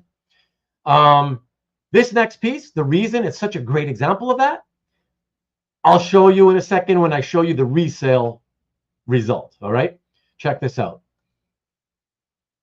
Right, so Man of Steel, very highly sought after pages, really super highly sought after artist. John Byrne, Man of Steel miniseries has always been highly sought after, everybody. You guys know that. And yeah, so this sold back in 2018, right? And here, let me see what you guys are saying here. Why not cut the board? It's a commission. It will look better. Like I said, no, we're not going to talk about that tonight. Cheap hot girls are an easy impulse. That's true. That is true. That is true. Oh, and then there's art. Burger page. What's a burger page? Oh, come on, Corey. Come on. Burger, coffee. Yes, having coffee. I think it's hard to use at 5-year time frame right now. 5 years is pre-COVID. Nope. I showed examples. I've shown examples, even not many, but I've shown older examples. So that doesn't matter. Nope. Everybody uses the COVID excuse, Alberto, but no, I've shown enough examples that it's not that. It's not, you know, it's not always that. Sometimes it is, indeed. But you can't just always blame, oh, the COVID, so it went too high because of COVID. No, that's not always the case in these examples. And so let's see. Oh, I see, right, because I'm so focused on our coffee cup, I didn't realize. That is awesome. Burgergate, that is so awesome. Holy crap, that is so good. No French fries, no French fries. We only see coffee instead of the fries. But that is so awesome. Burgergate, the burger splash. That is so awesome. So Rick's at 55. Hey, Mark, what's happening, pal? Great page indeed. No doomsday, no buy. Get out of here. Nice burn page, your thing. Wow, 48. Man, you guys are cheap. 45, 5, 55. Stanley, you're the biggest cheap ass here. So, of course, you're Mr. 4 grand. Okay. I will say, guys, that I remember this selling, right, when it first sold for $85.61. And I did remember, I will admit, I remember thinking like, whoa, in 2018, thinking, wow, like that's pretty strong. Given, see, because Superman's there, full body flying, right? Unfortunately, because it's in the background, and it's a decent size figure. It's not that it's not large enough, because that's a pretty large size. The problem is that the page was drawn to emphasize Lois in the foreground, right? So you're looking at her, she's much larger. That's the problem. So that's where your eyes go. So yeah, so I thought at the time, like, but I was still thinking, yeah, 6,500. That's kind of what I was thinking, about 6.5 grand. You know, I thought that would have been fair in 2018 for a spot. Again, Man of Steel also, which always gets a premium because they're rare. But anyways, let's see what happened. So, reminder, December of 2018, 85.61, and then resold. Look at that. Look what happens. And look at the key piece of info, guys. It's not the stuff in red font. It's the piece of info right below the date, right below June 2025, guys. Look at that. So it sold for more. And I guess I should have put it in green. That was my mistake. That was my mistake. In 2018, at the end of 2018, was 85.61. Exactly, Murdoch. Years before the Rona? What's that? Seems fair for all that time. Okay. So listen, it was a tiny loss, right? It's a negligible loss. But yes, I think that it was a little bit overpriced the first time. However, it doesn't matter. The point being that I would think, you know, by now, you think about the 5-year rule, this kind of, it just proves the point, right? So this person sold not only 5 years later, but 6.5 years later, right? 6.5 years later, and still negligibly lost money, right? So that goes to show. And you're talking Superman, you're talking John Byrne, Man of Steel, not just Superman. John Byrne, the Man of Steel miniseries. No, Stanley, please don't let me call you an idiot. It proves the theory. It adds even more to the theory. Okay? Let me come back to you. So you could see me if I decide to start insulting you, Stanley. It more than ever proves what the data has been showing.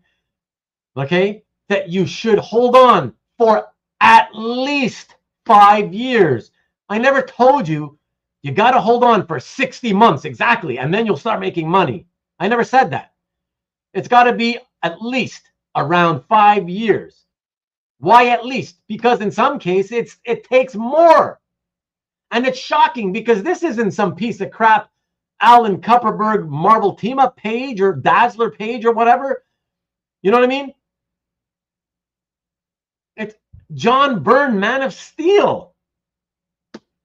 Highly in demand, guys. Highly in demand.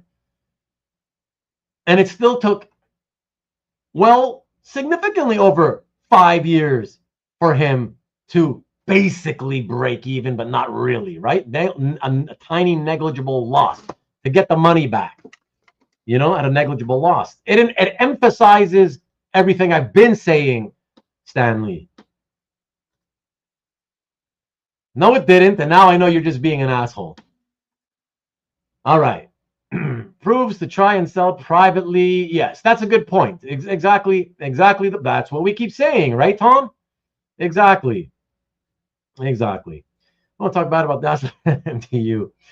But he could have used the money to buy the Buckler Surfer page at a discount. You never know, right? You never know.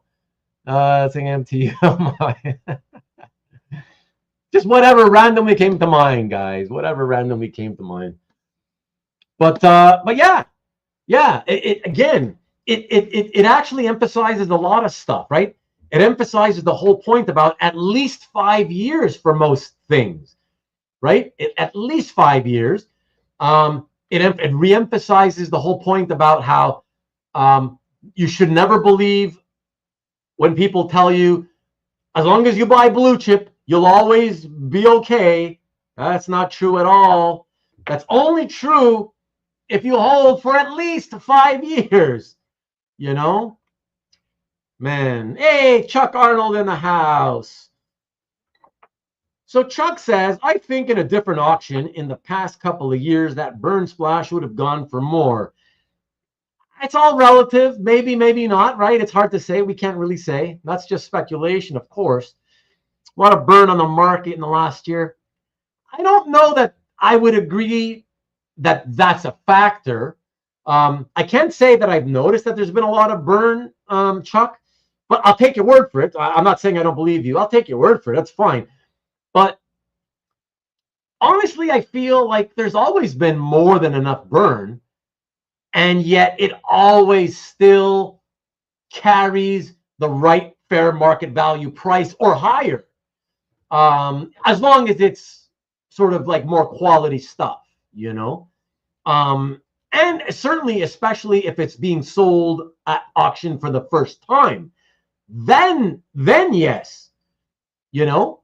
But again, I'm just giving you the data. I'm not making it up. I'm giving you the actual data. So the data keeps showing. You sell it if you resell it at auction, 85% of the time you will lose money. That's it. That's what the data has proven. 85% of the time, you know. By John Byrne instead of David Byrne.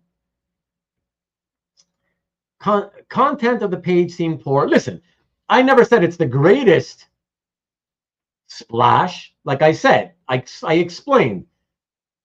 If imagine, picture that page, guys. Picture that page, that same page.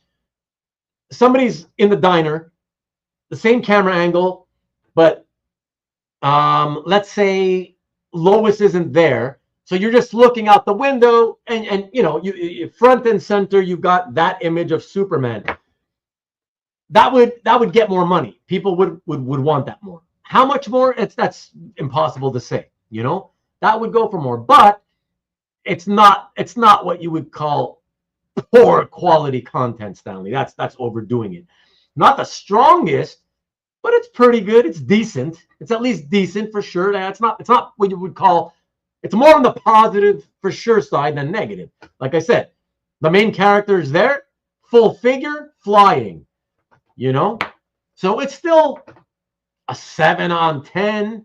I mean, again, and I using a scale where you can have 7.1, 7 point, you know, tenths of a point or whatever, you know, for me. So that's how I feel anyways. Yeah, Psycho Killer, qu'est-ce que c'est? Magneto having the copy instead, it might be him. It might be him. Greater than 5 years equals you might get burned. In this case, yeah, at least it was a small burn. So you disagree with that, Chuck? I think that's the second image of Superman in costume in Man of Steel. It's Byrne splash, great content. Okay. Again, I certainly don't agree with Stanley, but I don't agree with you either. I wouldn't call that great content. Great content is one that I sold. I mean, I don't have it queued up. I can't show you. But I sold it, you know, whatever, 5, 6, 7 years back. And it was Superman landing from flying. He just landed, and he's in like a really, really sort of cool, heroic pose, you know? Or, you know, posing there with his, you know, muscles out, you know, like a typical heroic pose thing. That's what people consider great content. This, at best, I would say it's still very good content. For most collectors, not for my own personal taste. I'm just telling you, you know, what I've seen, what I've experienced in almost 30 years of buying, selling, you know. Yeah. But definitely way better than bad. I mean, yeah. No, it's you and I, Chuck, are definitely on the right side of this one, while Stanley's out to lunch on that, you know. And I wonder, so Peter Rowe, I wonder whether the 85% rule holds for X-Men art if one does a comprehensive survey in heritage sales, so Comic Link, Comic Connect, and heritage sales over, say, 10 years. I don't know, but I welcome you to do the comprehensive survey. Nice NSN, burning down the art. Nice. That's a daunting task to do that, however. Yeah, exactly. Thank you very much. Exactly why I will not be doing that.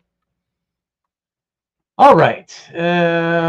Someone should make charts of all these results. Yeah, it ain't going to be me. I'll tell you that. All right. But yeah, I think, like I said, guys, I mean, he only lost, what was it? 100 and let's take a look again.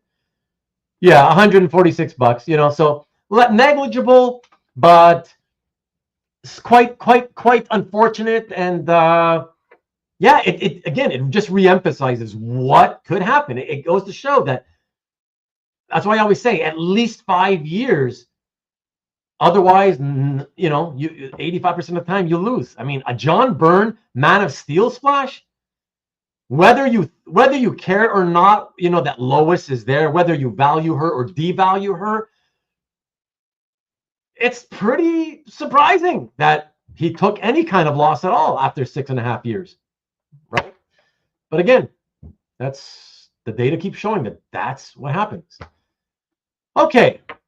A few more questions. The winner in all of these is the auction houses. Certainly so, my friend. Certainly so.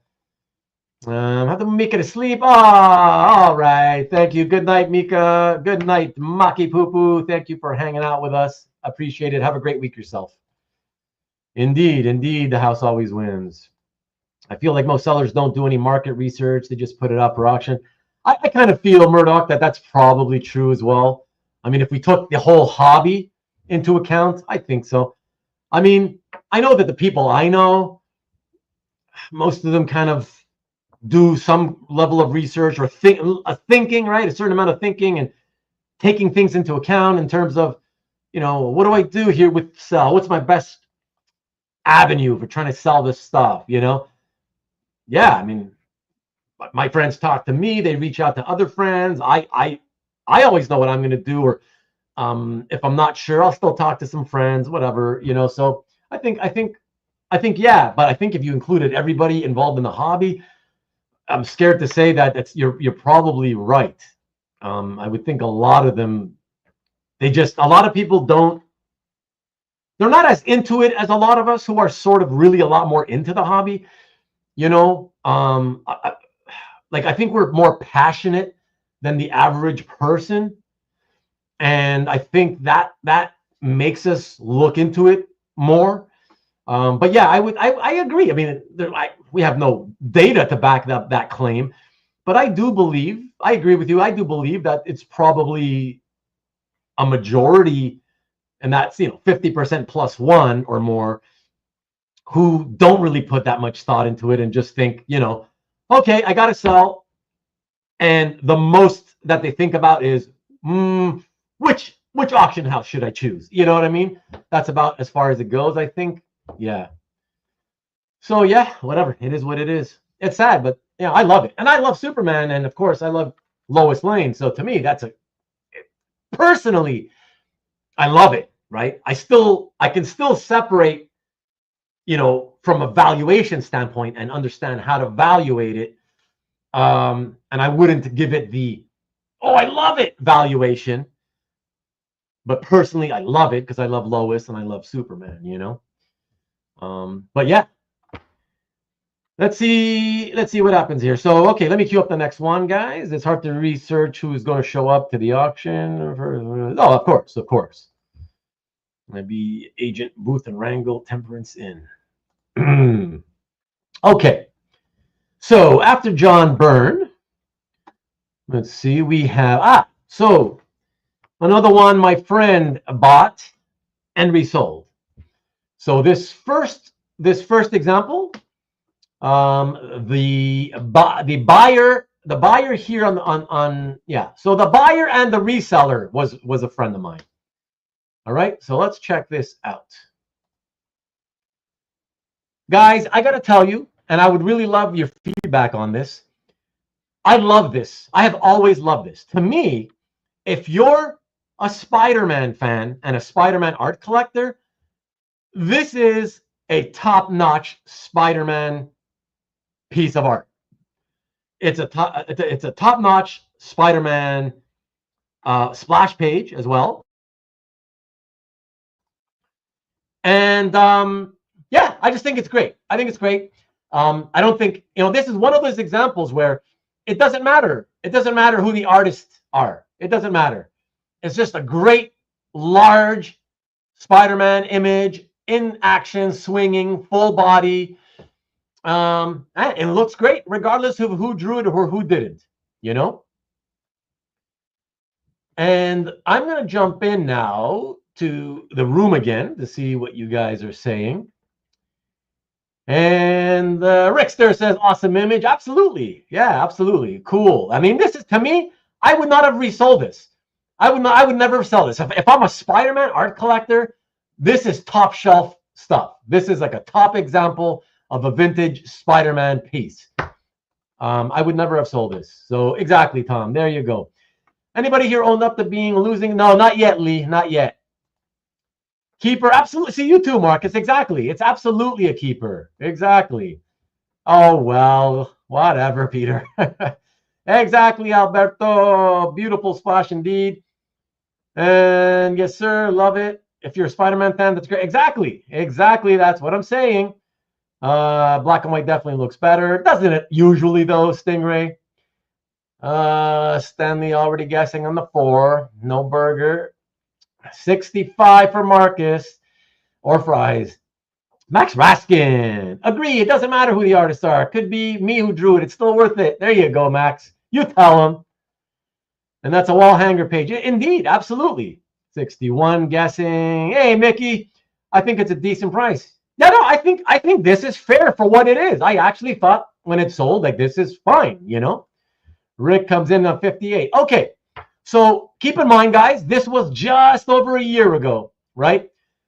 And yeah, $6,300, just over a year ago. I think it's fair because it's a top-notch page, you know.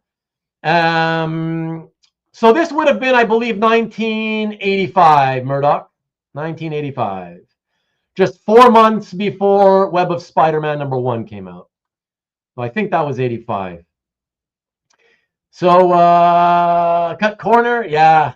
Not for Matt. That's not definitely not one for Matt. Yeah, exactly, Stanley. This is for your collection of average content pieces. All right. Let us check this out. Let me cue this up for you guys. So yeah, amazing piece. April 24, 6,300, and then resold 11 months later at Comic Link for $56.55. So you're looking at what? An $1,100, let's see, 63. Oh yeah, okay, no, not even. So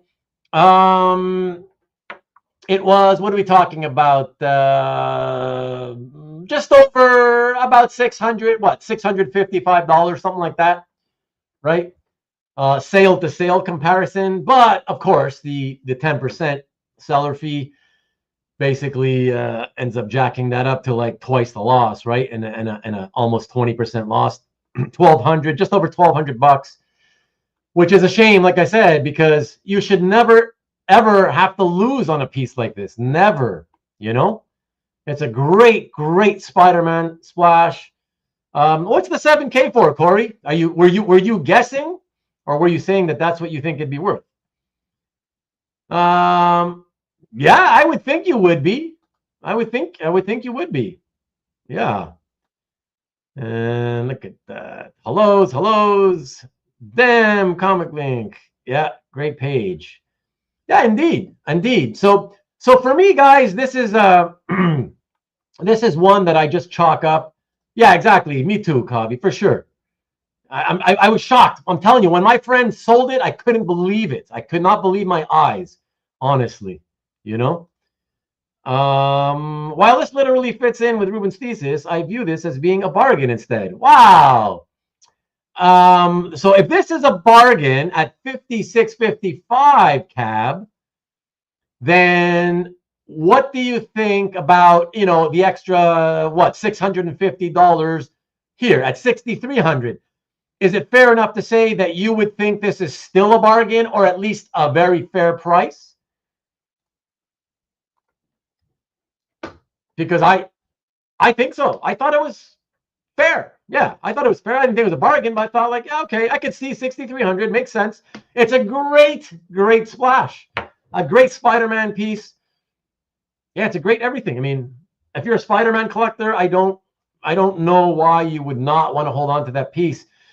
Like I said, my friend, I couldn't believe it.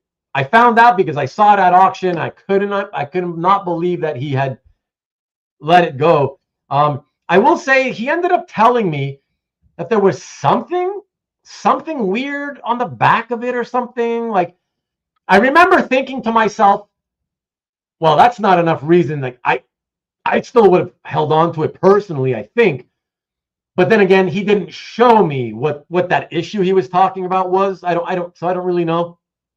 But I will say, I think I would have let it go. I don't think it would have bothered me because from the front, you see there's nothing wrong with it. So as long, and I'm of the belief that as long as there's nothing wrong with it on the front, condition-wise, I'm good. I don't care if there's, markers and coffee stains or whatever other crap that's on the back.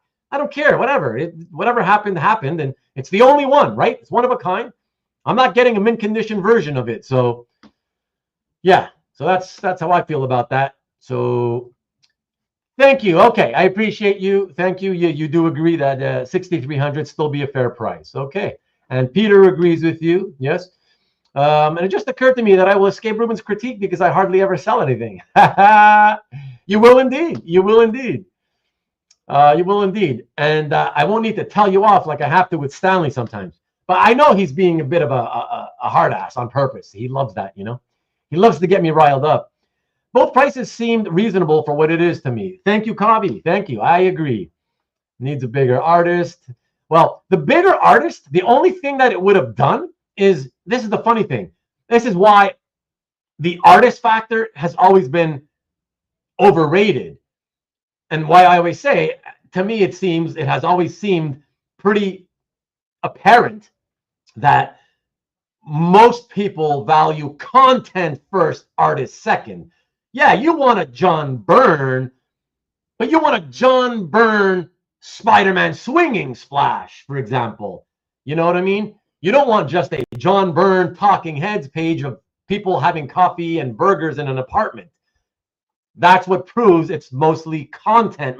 More content is way more important to value than artist. And so what I was going to say to you, Stanley, is in this case, that is it has everything you could want. A great giant image of the most popular character in comics and in a great pose. So the only thing that a big name artist would have done to this piece is it would have forced the buyers to pay a lot more for it. And it wouldn't be like, whatever percentage higher it would have sold for, it wouldn't have really been worth that much more. So, yeah. There you go. Just said it was tossed back out. I know. Like I said, I'm shocked that he sold it. There were so many other things I would have thought he would have sold rather than that. Could be mounting tape or perhaps glue. Yeah, exactly.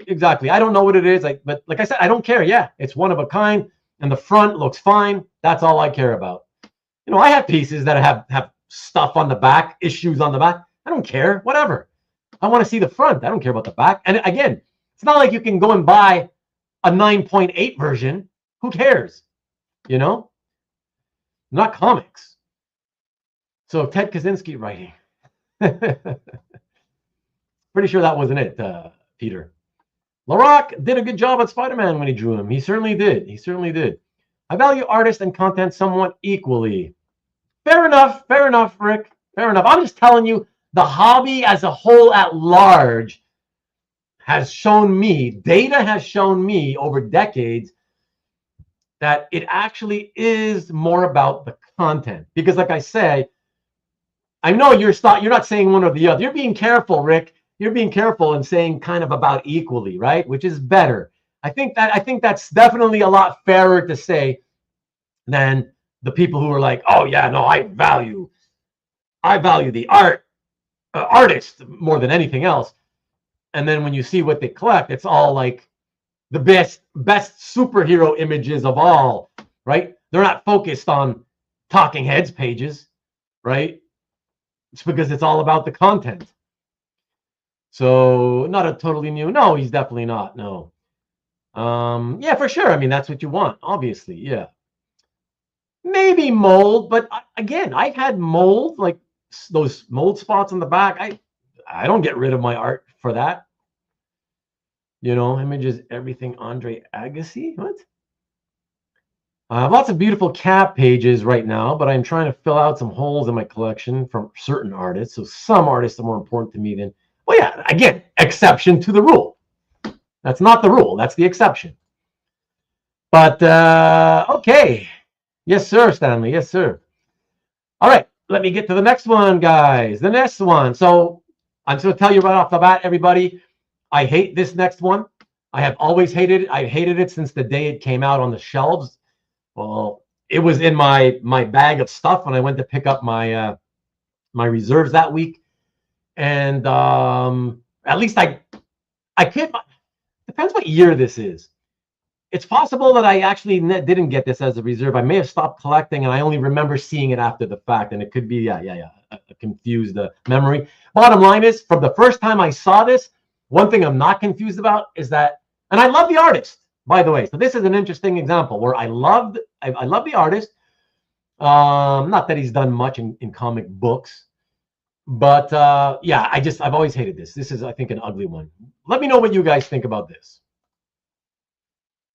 So Marvel Comics presents number 139 cover from February, well, not from, purchased and sold in February of 2022 at Comic Link. Guys, there again is another, I'm telling you, the first time, when you're selling something for the first time, not a resale, the first time, guys, Comic Link can get good money.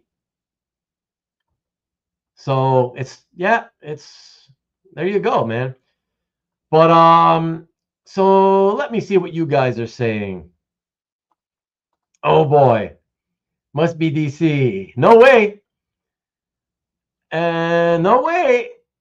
No, All-Star Squadron. Ruben the hate monger. I think content over artist is generally correct. Byrne's creator own stuff goes for pretty reasonable prices, except for super hot artists, right? Yeah. Pratt, nice. Wow, you guys think this is sick?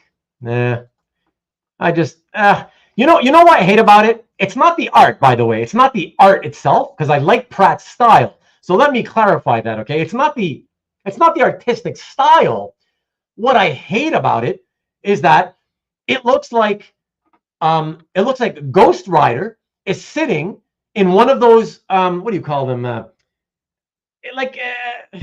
In shopping malls. You know, indoor shopping malls. They have a few little rides that you put 25 cents in for your little kids when they're nagging you and you want to calm them down. So you put them in the ride and it moves. It moves mechanically for about 30 seconds, you know, for your 25 cents. That's what it looks like he's in. So that's why I've always hated it. It looks like he's sitting in one of those. It's like, what the hell is he doing? Yeah, so that's it. That's why I always hated it. But fresh to market, you know, it could have been the deal. But 5,200. What do you guys think about the price, though? Let me know what you guys thought about the 5,200. Not a lot superhero. Well, that's what I said. Not a lot of his stuff around. He didn't do a lot, you know. Yeah, Corey doesn't love it. Well, no, but we're not. I know that's true, Jeff, but we're not talking about that. We're still just talking about the you know, the black and white. Like I said, I do like artistically the inks, right? The lines. I like his style, so I like how it's drawn. I just hate the content of what the pose he put him in and what he's doing. He looks like he's sitting in a ride at the mall. I don't understand. You know, definitely no enemy ace. Stanley is going for $4,000. Rick hates it too. What is he hiding? Is he hiding something? It looks like he's going for a ride. Kind of like a, yeah, man, like one of those rides at the mall. Mickey likes it. Hey, I'm not surprised. Somebody always has to go the other way, right? There's always going to be people with every different opinion. So Ghost Rider bobsled team, right? Go-kart, yeah, kind of like a go-kart, exactly, but it's shaped like a bird skull. That's right. Have a good night, Corey. And JC's having a good time. He's not letting us know what he thinks, other than he just laughs. He loves to laugh at us and all the things that we say, you know. 4,800, very humorous pose. It's a very odd pose, you know. Jeff, maybe 4K, says Mickey. Fair price, more or less. Interesting. Okay. Not a fan of the cover and wouldn't pay 5K. What's up, Tony? He looks depressed. Yeah, it's like he's sitting like a little child. It's just bizarre.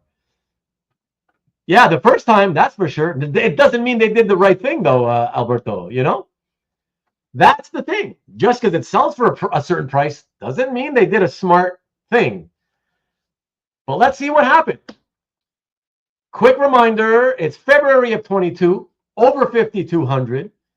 Then we sold November 24, 2 years, 9 months later, for at Heritage. So that destroyed him, because first of all, the total price, including the buyer fee, only hit $31.20, guys.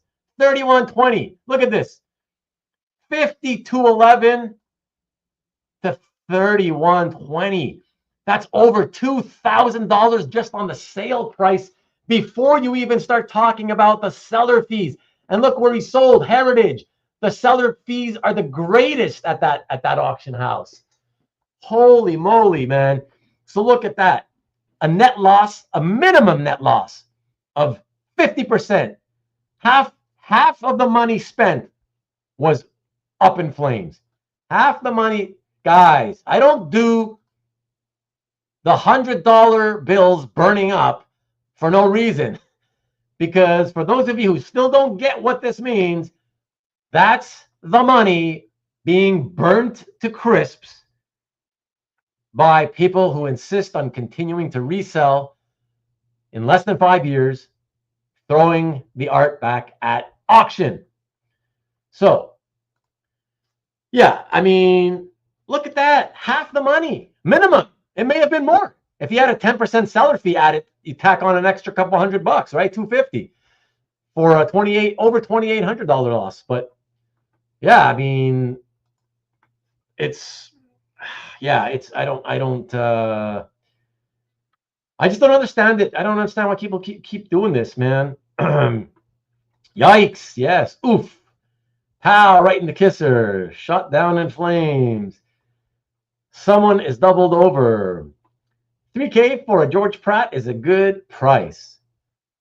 I mean, yeah, it's a good price in the sense that it's cheap for what his stuff often sells for, Alberto, you know? But what you have to look at it as is it a good price if you don't like the imagery, right? So that's the thing. You know, because anything, let me come back to you. Anything that you don't really like and you're only buying it, and plenty of people do this, and you're only buying it because, oh, well, it was a cheap way to get an artist I love and his stuff is expensive. I mean, those are the worst decisions. Those are some of the worst decisions I see collectors make. I've been trying to teach people to, you know, not do that. Stop doing that for so many years. Yeah, I mean, does it make sense? Sure, it feels cheap, but then again, the content isn't great. So that's why it seems cheap, but it's not really cheap. You know what I mean? So, yeah, I don't know. I mean, it's affordable, I guess, for a George Pratt Marvel cover, I guess. Okay, now it's affordable. But I don't know. I just don't think the image, again, because somebody who wants that, it's going to be more than likely, it won't really be the George Pratt fan. It'll more likely be a Ghost Rider fan, you know? And I don't think most Ghost Rider fans would care about that cover very much or think it's really very good, you know? But yeah, different strokes for different folks, I guess, right? Should have been on a bike. Well, that changes things, obviously, right? Would you buy this or that painted war stuff? Well, for $3,000, it depends. What can I get for $3,000? It's hard. It's hard because that painted piece that Scott's considering, you know, with, you know, the 90-year-old geezer in 3 panels. Well, I wouldn't want to pay $3,000 for that. But at the same time, I wouldn't want to really pay $3,000 for this. If I had to choose one, I guess I'd take this one though, just because I still rather have a Ghost Rider cover than an old geezer, 90-year-old geezer in 3 panels of a painted page, you know? So Byrne, baby, Byrne. That's a nice price. All right. Where did the money go? It burnt up. Heritage should waive fees if it underperforms. Yeah, like it's their fault. That's the risk of the auction process, my friend. By Heritage Stock. Yeah. Hey, Sean, what's good, buddy? He took a hit. Now I can see why Ghost Rider looking depressed. Yeah. Good luck with that, Stanley. Hey, Sean. Hey, Sean. Probably a comic link to Heritage Flipper. Just backfired. What's up, JT? Back in the house. What's up, Sean? Ruben's voice holding up. I mean, it's okay. Yeah, I'm doing okay. It's not going to be a long one tonight. It's not going to be a 5-hour show. So I'm going to be good. Yeah. It might be a 3-hour show. I don't want to jinx it, because then Kavi's going to start telling me that, yeah, I just jinxed it, and then it's not going to happen. But I'm okay, my friend. I'm okay. And hellos. So we've talked about November auctions before getting crap returns. Yeah, whatever. I mean, like, it's again, we don't know, right? Sometimes yeah, sometimes no. But yeah, that could have had something to do with it. But still, Lee, I find it hard to believe that even if you did it at any other time of the year, that it would resell again for like $5,000 plus. And if it did, wow, more power to whoever buys it. I hope they keep it forever, because that just seems like a lot, I dig Pratt Wolverine covers. Hey, JC, I dig Pratt in general. Pretty much everything he's ever done, I enjoy it. But, and I even enjoy Ghost Rider. It's just, I don't like Ghost Rider sitting in the, what is it called? The Indian position or whatever. Like a little child, with their toys in front of them or whatever. Like, it's just so bizarre. So that's what sucks. It's the pose, what he's doing. That sucks. 2 for $7K. Right on. CJ knows. Always money in the banana stand. I think getting a cheap commission from him is the best deal. Are they cheap though? Are they cheap? I wouldn't think they'd be cheap. What's cheap? I would think thousands anyways. Famous last words, right? No such thing as there is for me whenever I talk about how early I'm gonna end the show. It's too. Lots of people owe me a cock. Ooh, a lot of people owe you a cock. But Coke, yes. Okay, yes. In general, though, avoid December auctions. Yeah, in general, yeah. In general, the whole October, November, December thing, I would say avoid if you can. $400. $400 for $400 for what? Not for that great one that Peter got of Enemy Ace. Was it? $400 to $700? The most expensive one that Peter got from him was only $700? Okay, because if that's the case, that's really worth it. That's really worth it in my mind. Wow. Holy crap. Hey, Scotty, we just talked about, well, not about you per se, but we just talked about George Pratt. You missed it. You might want to catch it on Rewind. And we talked a little bit of about one of the pieces from Enemy Ace. Commission price on Kickstarter were higher than this year's OX. Oh, interesting. Wow. Yours was 400. Interesting. 700. That was the highest though, Peter. Wow. Man, those were beautiful. I'm gonna have to look at them again and see which one I like most. But I guess the one that I like most is probably 700. But yeah, that's amazing. That's wow. Remind me though, were they big or were they small? What size are they?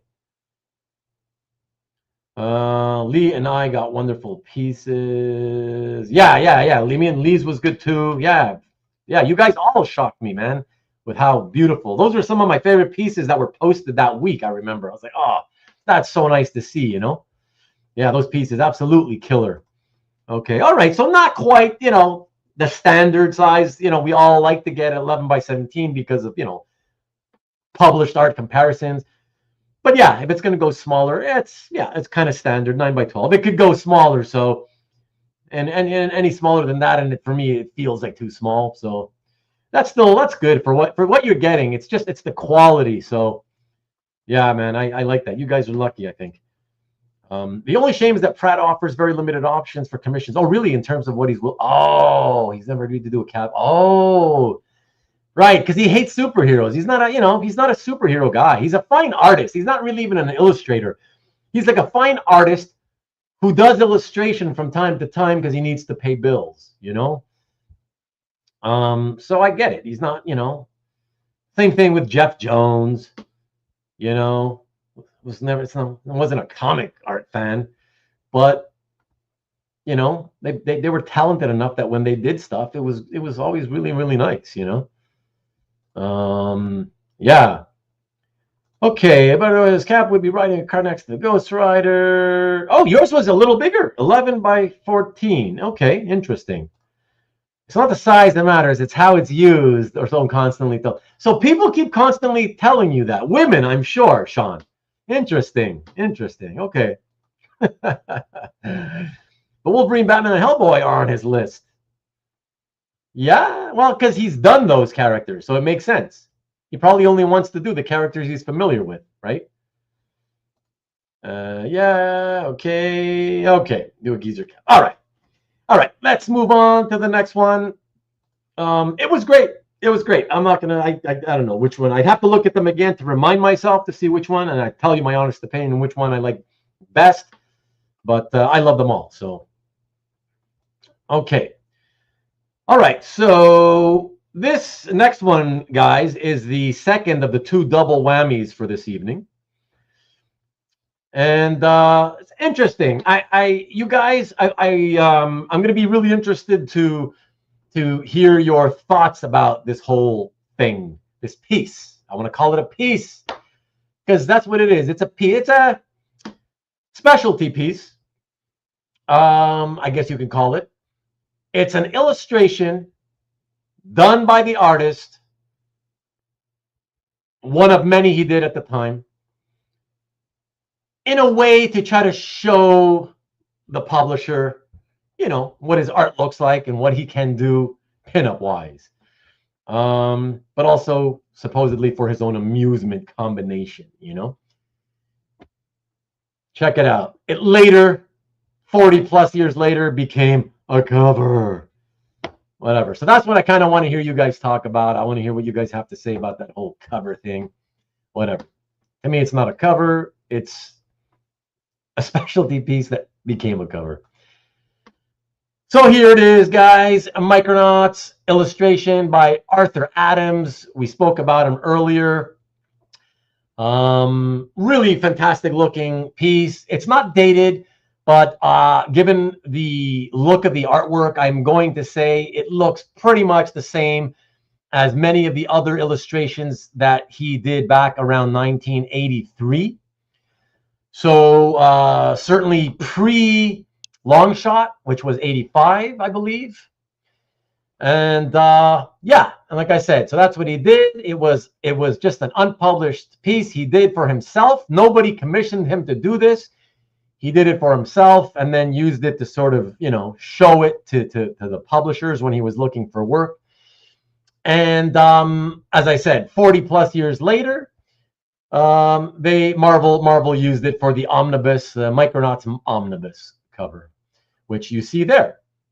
Okay. And let me see what you guys are saying here so far. So Tom says, wonderful. Yes, sir. Early 80s. That's what I said. I'm thinking 83. Very nice indeed. Man, looks like Vader. Sean's back in the house. Have you ever found the piece that sold more than 2 times? Well, yeah, I've already shown pieces that have sold 3 times. Yeah. This one is one of them. And this is so awesome, Tom. Yes, sir. Rich loves it as well. Missed out on it twice. And a cover is a cover. Whatever. I'm just saying, in terms of value, you don't value it the same way. It's not the same thing. And the market spoke in this case because it sold 3 times at auction. And they spoke very consistently. Let's leave it there. I don't know about that because I don't follow eBay, Marcus. Missed the prime era of eBay for art. I think that's a good price and I don't collect. Well, I'm going to tell you something, Mickey. I also think it's a good price. And the reason I say that is, I mean, I don't know how to value something like this, but the reason I will say it's a good price is because I'm going to show you guys 3 different sales, right? This is the first one. And I can tell you that the average price out of all three prices that it sold for is exactly $8,700. Okay, so that tells us, you know, 3 sales over a number of years, averaging to 8,700, and all 3 sales within only $300 of that number. Yeah, you can say that this is the fair price, $8,700. You know, so okay, it goes up. 87 for published is good. A lot of detail. Yeah, okay, but it's not really a published Art Adams cover. It is a specialty piece he did back in '83. All right, it's the intent matters. The intent is what's more important. Okay, it's not like he was commissioned to do this as a cover 2 years ago. You know, then goes down right on. Does Andrew own this now? Who's Andrew? Oh, you mean who's that? Anyways, no, it's no. You know who owns this? I believe it's Michael Lovitz who owns this. Yeah. Oh, Andrew Allen. Yeah, Andrew Allen. Yeah. No, I believe it's Michael Lovitz. Somebody can check if they want. But anyways, let's see what happens here, guys. So this is take a look, November 2018. Okay, so 8,700. And so initially it sells just under 2.5 years later, and it does sell for a little bit more, right? $300 more. So it sold for just slightly above, right, the amount that he paid for it. Unfortunately, as you guys know, at this level, at this price level, $300 profit, right? Or not more profit, sorry. A $300 higher than the previous purchase price is not going to cover the losses from the selling fees, you know? So ultimately, when you factor that in, it's a minimum of $1,200 loss out of pocket. And if he had a 10% selling fee, then it's $1,950. It bears mentioning again. Take a look at how important the heritage seller fee is, right? The importance of being able to either convince them to waive the seller fee or to have to take the 10% seller fee.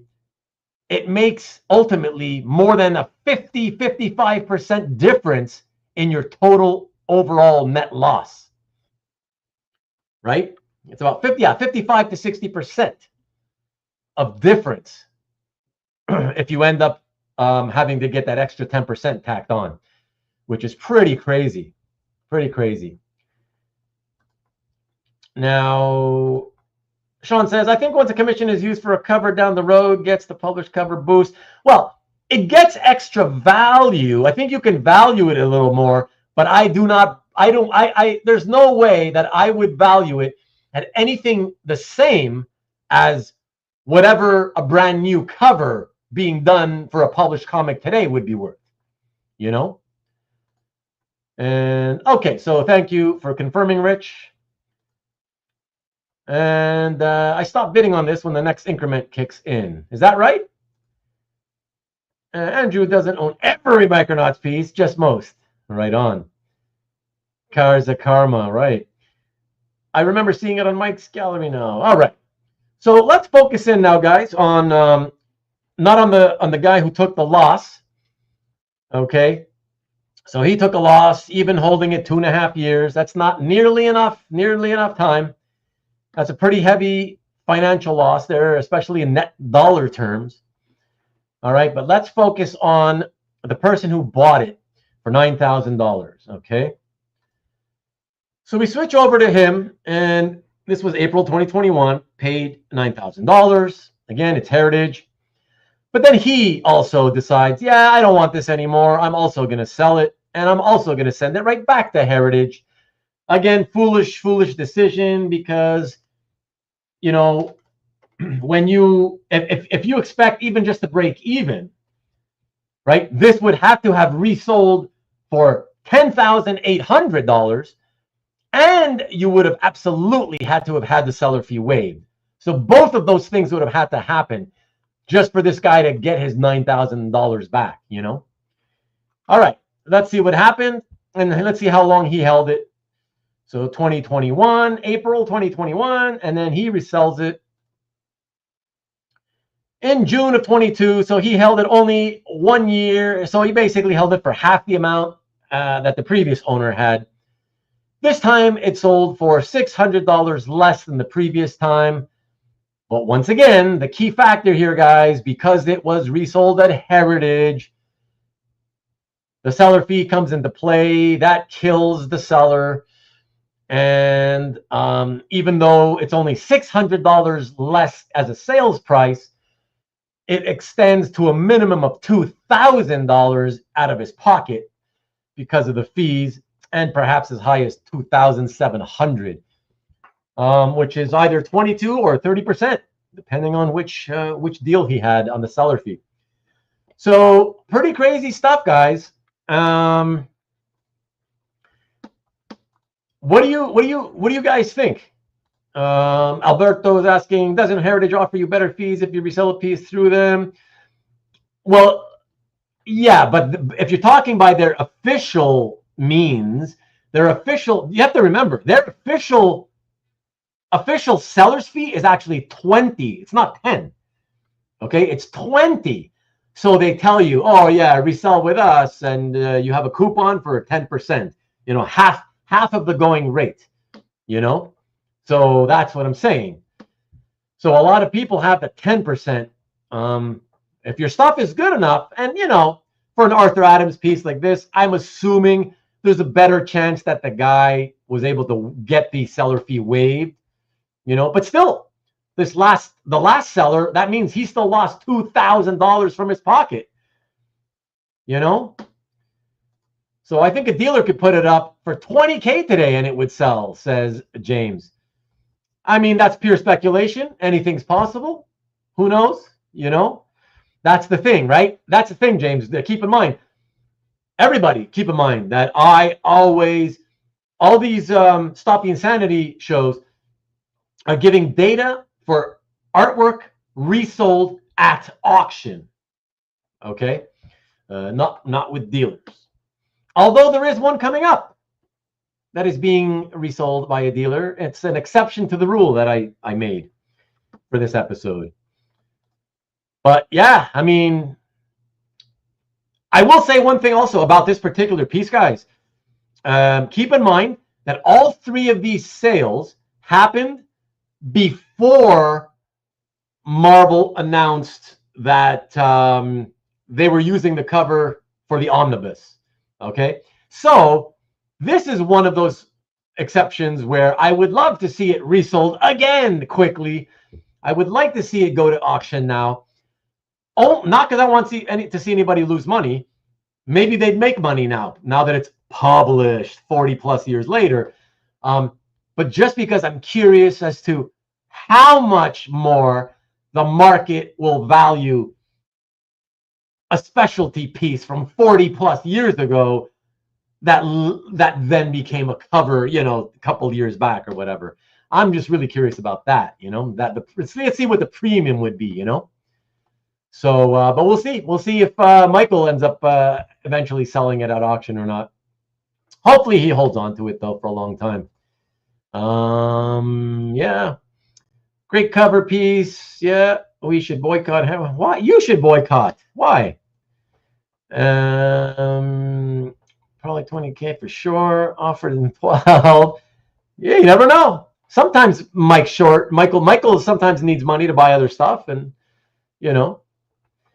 I've seen collectors buy an overpriced piece of art on Heritage that they really want and then consign piles of art to pay off the owed amount. Sure. Heritage negotiates fee with this arrangement. Yeah, of course. Of course. Certainly.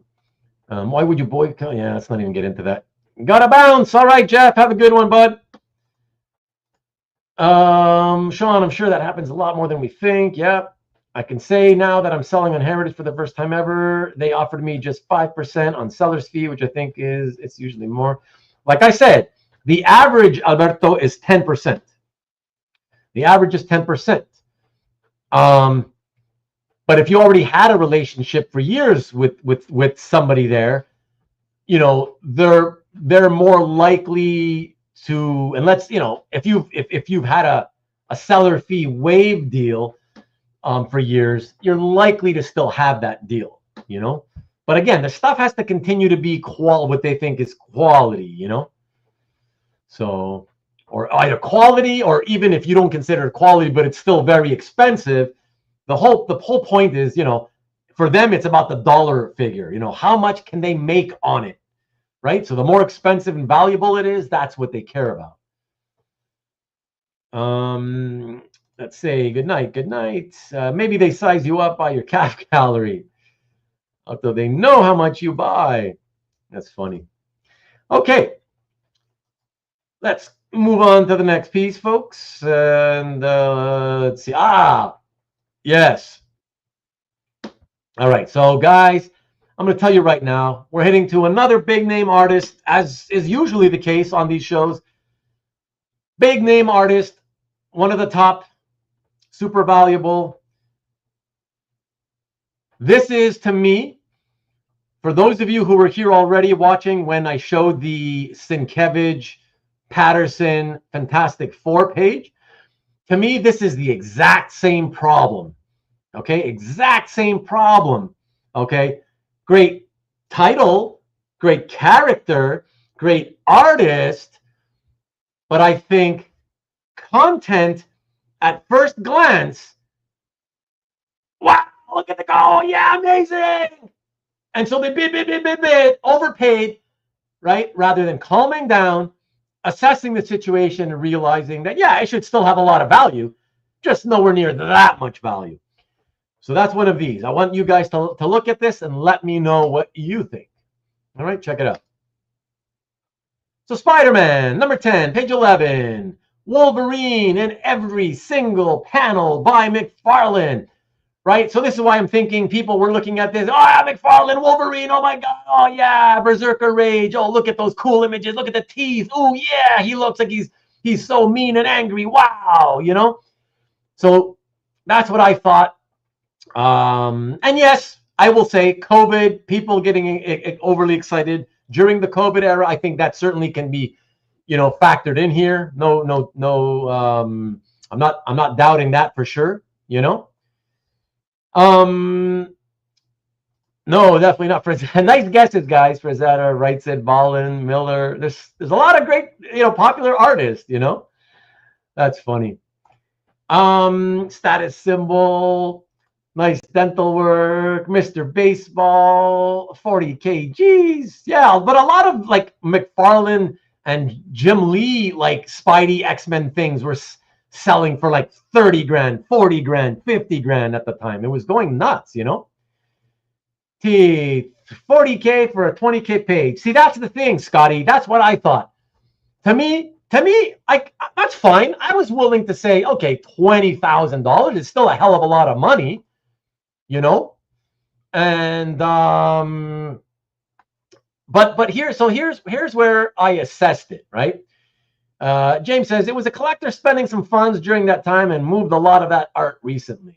Okay, looks like a 25. Okay. Well, 25's are close enough, closer to 20 than the 40, that's for sure.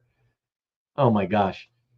COVID group invested price 26 by 20. Right. So here, let me tell you guys. So the way I looked at it is I look at this and I'm like, right, it's Wolverine in 4 panels, going crazy, whatever, fine. But to me, let me come back to you if I may. Okay, you guys remember what the panels look like? I know you're not going to forget that quickly, but I just gotta say, I can understand again why at first glance, right in the first split second, wow. Wolverine, oh my God, he's going crazy. 4 panels, wow, bit, yeah. You know, I get that. The thing is after your initial excitement, what you should be thinking, okay, so let's calm down. Let's actually assess this situation, right? So how I assess the value here is I'm looking at it. I'm like, is Wolverine in all 4 panels? Yes. But no, I don't know how all of you guys think about this.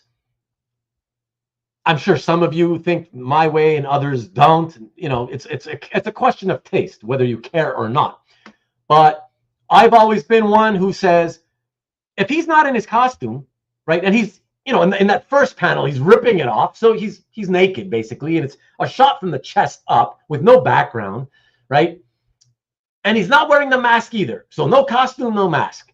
So when I see that, guys, to me, that's not Wolverine anymore. That's Logan. And I love Logan. But Logan ain't bringing home the bacon like Wolverine is. Okay? Let me explain a little bit, take that a little step further, okay? When you're evaluating artwork, Wolverine artwork, okay? If he's on a page, okay, let's say 2 pages, and they're identical looking, okay? It's the best page, like in terms of like poses, Wolverine in every panel, like all that stuff, right? The difference is, let's say one was published, one was not. The difference is the only difference is that on one page, he's in full costume. On the other version, he's in full costume except the mask, no headgear. So he's Logan from the neck up, and the rest is the costume. That's still nowhere near worth as much as the page that has him in full costume. Not even close. Way more premium I would pay, and a lot of people would pay for full gear. Okay, so that's what I'm saying. People need to look at that and think, this is Logan. I'm not saying it's not cool. It's cool, but it's still Logan. It's not Wolverine. Plus, his claws aren't shown. I'm sure some of you must have seen and mentioned that, you know. This was bought by one of those groups where you buy in to own a piece. Really? So investing together. Okay, in that case, whatever. I don't feel so bad that they lost their shirts. What a horrible investment. If I'm going to buy a McFarlane Spidey page and spend the money you want, Spidey with all the webbing, Alberto, that has nothing to do with it. That's you and other people, certainly. It's not about buying this. Nobody's buying this based on Spider-Man, the title. You know what I mean? They're buying it because they love Wolverine, or Logan in this case. You know, so it doesn't matter. It's like those John Byrne Fantastic Four pages that I've shown where only She-Hulk is on them. Okay? There's a huge following for John Byrne She-Hulk. So it doesn't matter in those cases that the FF aren't there. Same thing here. It doesn't matter if Spidey's not there. This is all valued based on Wolverine. It's just that I feel it was way overvalued because it's not Wolverine in costume. Jello, super late. What's up, John? What's up? How about them Oilers, John? John, what's happening, man? Oh, my God. This better go to a 7 game. That's all I'm saying. I'm so pissed. The last 2 games sucked. Okay. Hello. Hey, Kavi. Hey, John. Logan is kosher. I know you're making a joke there, James, but I want to know how you feel about what I explained about evaluating and how I see what, you know, this is not Wolverine, it's Logan, you know. Logan was the best Wolverine moon. That is true. That is true. The Logan hater. I love Logan. I love him. He's just not worth anywhere near as much as Wolverine. Old man Logan sells. Does he? I don't know. I'm not really big on that. McFarlane is overrated. Maybe 12 or so. KC. Yeah, something like that. Catch them all. Okay. Catch on rewind. Is he wearing roller skates? No, he's not. Looks like they caught the guy who killed. Oh, really? Okay. Good. My boy Marchand in Florida. Go Panthers, go. Whatever. He's great though. He's 37 years old. He's basically winning the series for them. Oh my God. He's playing like literally. He's playing like some 23-year-old superstar. You know, unbelievable. The Flanderator in town. What about Wolverine if he was a robot? You know what, Josh? Believe it or not, if Wolverine was a robot, it would still sell for good money if he was in full regalia and great action poses, like with his claws taking people out, right? It would sell for good money. but maybe a little bit less if people knew that, oh, it's not really Wolverine, it's a robot. How do I know this? Because that's how Kirby Hulk pages from Eternals 14 and 15 have traditionally historically sold over the decades. People didn't want to pay up because they found out, oh, it's not really the Hulk that Icarus is fighting, it's just a Hulk robot, you know? Yeah, so I'm gonna say that. Let's see, LCD. That's what I was thinking, right? But again, if it's a great page, Josh, I'm telling you, I don't foresee that the drop would be that much. The drop would happen just because whoever can afford to bid on it, there's somebody in that pool, one or two of those guys in that pool who would be like, oh, it's just a robot though. Like I love it, but it's a robot. Fuck that, you know. And that may be enough for that one or two people to just, you know, make it a little bit cheaper kind of thing, you know. Yeah. But hey, good to see you, by the way. Okay, so let me get to the next one. So I never, man, and thank you, by the way, everybody. Once again, just a reminder, thank you. As we head towards the end of this third hour, it will be less than 4 hour show. But thank you, just thank you again for hanging out. I'm so happy that you guys love this series within a series. It's a lot of fun to do. Yeah, I just really appreciate all the love and support, especially live. Always having 50 plus people. And you guys on Rewind usually really watching a lot stronger than any other series. So appreciate that from you guys as well. So yeah, let me see here. 3 hours. Well, yeah, you know, I start to talk more whenever I realize that we're making good time. I'm like, well, these guys like to stay here. They don't, you know, a lot of you actually don't want to finish in 3 hours. You want to stick around longer. So when I realize that it might actually finish that quickly, I purposely start sort of talking more, and I try to get you guys to talk more, you know. Yeah. So I can do it. Oh yeah, I can do it in the next 2 minutes, 2.5 minutes. I just go click. All right, that's it, everybody. We've seen the last few.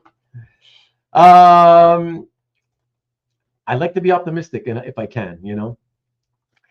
All right, so yeah, let me get this. 51 back. It keeps jumping. People keep jumping in and out. But yeah, let me get to the next one, folks. Even though I'm disappointed, nobody told me like. Oh, I'm sorry. We never even showed what happened. Woo! I never showed what happened. Let's show what happens here, everybody. All right. So, reminder: 40K, December 21. I forget how much. I forget how long they kept it. All I remember is the loss. Check it out. They actually held it for, relatively speaking, a lot longer than most who resell. Almost 3.5 years. At Heritage, it went back to Heritage, which was a bad idea. Again, poor idea. I mean, this, I don't even know, guys. I don't even know. I'm so flabbergasted and lacking for words. I'll let you guys say something, because honestly, that's what it was worth. Like, to me, it was worth 20K. So, you know, Rickster said 25. That's fine. I'm willing to go 20 to 25, whatever, you know. But damn, I'm like, holy crap. Yevgeny, what's happening, buddy? You guys should all check out Yevgeny's Instagram, because he's been posting some really cool commissions he's been doing for people lately. He just did a cool Mike Zeck Punisher miniseries cover homage with Judge Dredd. And it's really, really killer. So you guys should check him out on Instagram. So yeah, man. Stanley, not quite, but oof is right. Oof is right. Ouch. Off by 3, indeed. Yeah. Pretty close to what folks thought it would go down to. You think it's a bargain, Marcus? Okay, Marcus, tell us what you actually think it's really worth. Tell me what you think this is actually fairly worth. Buyer did lost more than their shirt, more than Wolvie did, right? Yeah, I didn't even think of that, Ian. It just dawned on me. Wow. Good night, Rich. Have a good one. I will talk to you very, very, very soon about next week's show. Okay. And yeah, man, talk about losing your shirt. The buyer lost their shirt. Wolvie lost his shirt. Wow. Absolutely, absolutely. Well deserved, Yevgeny. Well deserved. And yes, great work indeed. Good night, night, Rich. Good night, night. Everybody saying good night, Rich. All right. So yeah, man. So check it out. McFarlane, Wolverine, from the Spider-Man title. All the things that you want to keep the value high, right? Well, that's what somebody said, JC. I can't vouch for that. I'm not going to claim that that's what happened. Somebody claimed they think or seem to think or know that's what happened. I don't have proof. That's just what somebody here said. So I'm not, whatever. I don't care. I'm not going to assume that because I don't have any proof. Not even it's not even enough to be circumstantial, to be honest. Yeah. So I'm just going to assume it's one person, whatever. Doesn't matter anyways. It doesn't really matter who's the seller, the buyer, or the seller. The only thing that matters is that they made a horrible decision in not holding it long enough, and even worse, sending it back to Heritage, because this was going to be at 40,000. This was going to be a guaranteed loss. Guaranteed loss. No matter what, it was going to be a pretty big guaranteed loss. And yeah, to me, I would have just sent this. When you overpay, especially at Heritage, if you really way overpay, and you have to sell less than 5 years, I would just send it to Comic Link. I'm not saying you're gonna save save yourself from the loss, but I think you're gonna minimize the loss. I think the Heritage fee is just so onerous that that's what really kills you. And in this case, guys, take a look. In this case, it's not even just the seller's fee. In this case, it just performed poorly, sales price over sales price, right? So, yeah, just an opinion there, JC, just an opinion. And the comic has much better pages and a splash of Wolverine and costume. Yeah, for sure, I know. But yeah, man, look at that, guys. Over 50% haircut. Over 50%. And we're talking, again, biggest of the big name character, biggest of the big name artist together, right?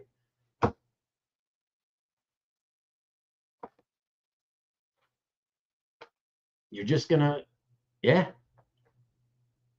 I mean, you sell less than 5 years in, you're probably gonna lose. In this case, when you way overpay, you definitely lose. Yeah, man. I mean, that's just so painful. That is so painful. How much was the total out of the pocket? Yeah, 20.5 to 22.5. At best, 20.5. Like, God, over $20,000. God, that hurts, man. That hurts. It's not even my money, and it pains me. It really, really pains me to see that happen. Yes, indeed. Money, more $100 bills going up in flames, JC says, we'll ask again, does it matter which auction house it goes back into? Well, as I say, yes. Like I said, there's no way to really prove. Like JC, look, I would never tell anybody looking to resell in less than 5 years which auction house they should go to. I would only tell them what I would do if it were me, but with the caveat, with the very, very strong caveat that they understand that the risk is all theirs, right? And I'm not taking any responsibility if they choose to take, what I say at face value and, yeah. But that's what I tell people. And I'm just saying, if I'm going to sell something, it hasn't really been on the market before. It hasn't been at least at auction, right? My preference is to sell it at Heritage, okay? Even though they have the highest seller fees structure, okay? But if you're reselling, right, which is the focus of all this Stop the Insanity series, reselling, I would advise anywhere but Heritage, because I think there's enough data that I've shown so far now in what, the 6th episode tonight or 7th or whatever, I've lost track.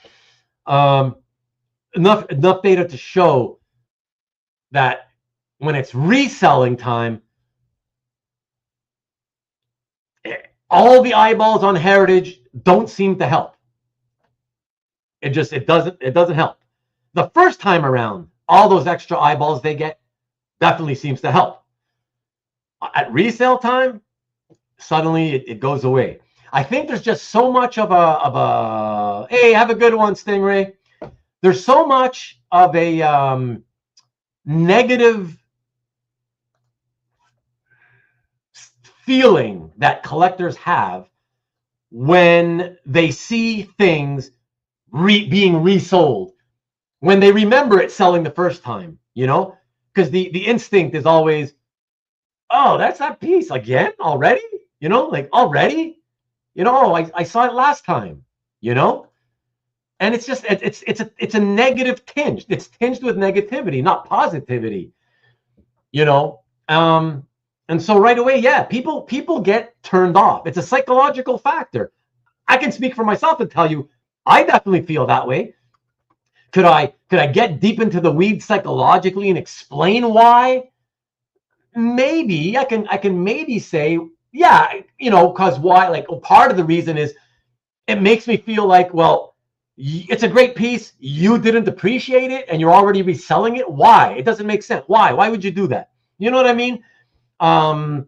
So it makes me, even though I recognize it might be a great looking piece, other people's stigma that is on it makes it's like it carries over to me.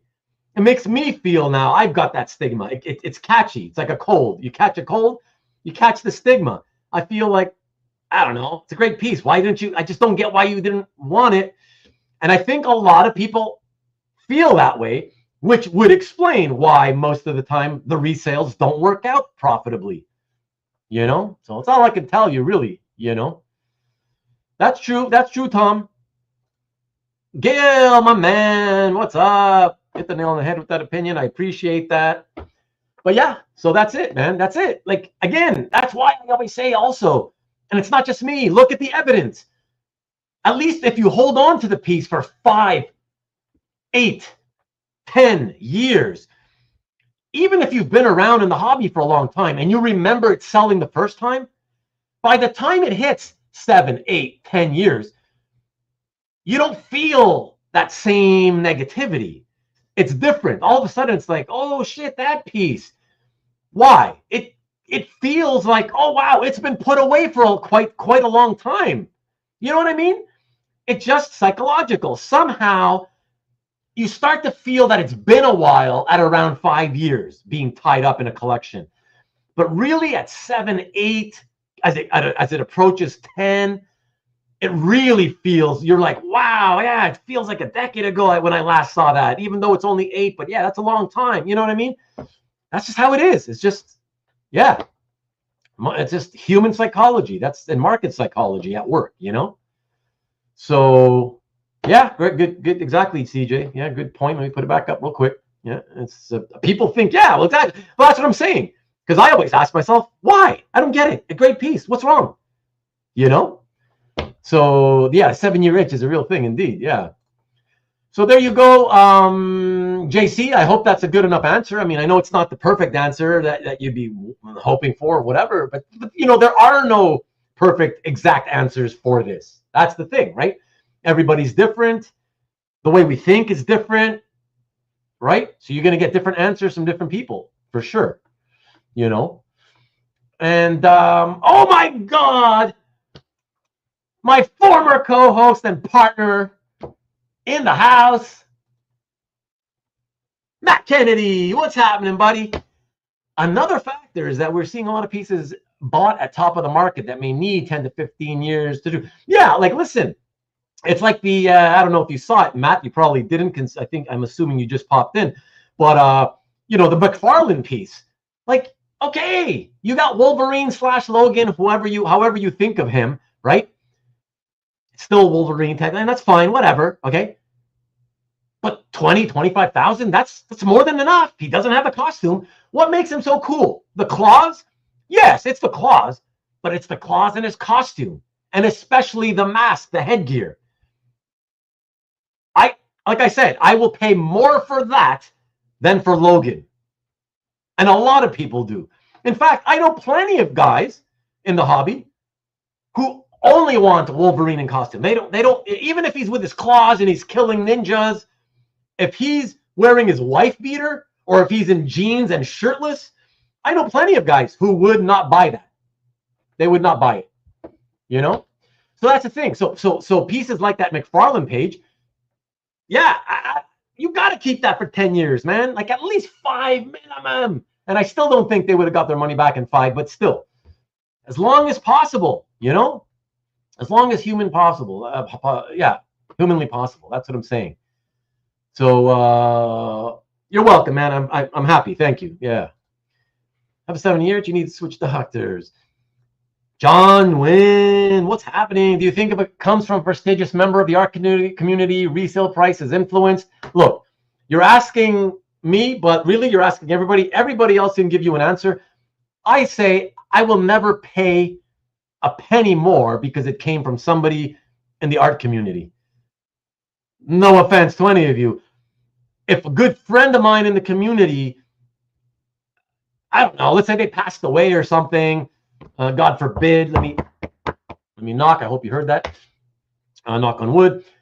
If they did that and I acquired the piece, I mean, I'm buying it for sentimental reasons, right?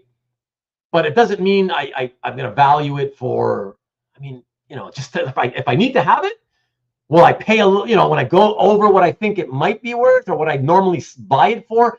Sure. But not just in general. That's like an exception to the rule I'm talking about, John. Like that's where, like I said, like a good friend of mine and passed away. You know, that's exceptional, right?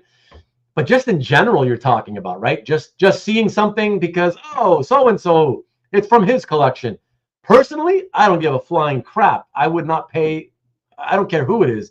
There's nobody in this hobby who is like, who has any kind of financial value that should be attached to the art just because they own it.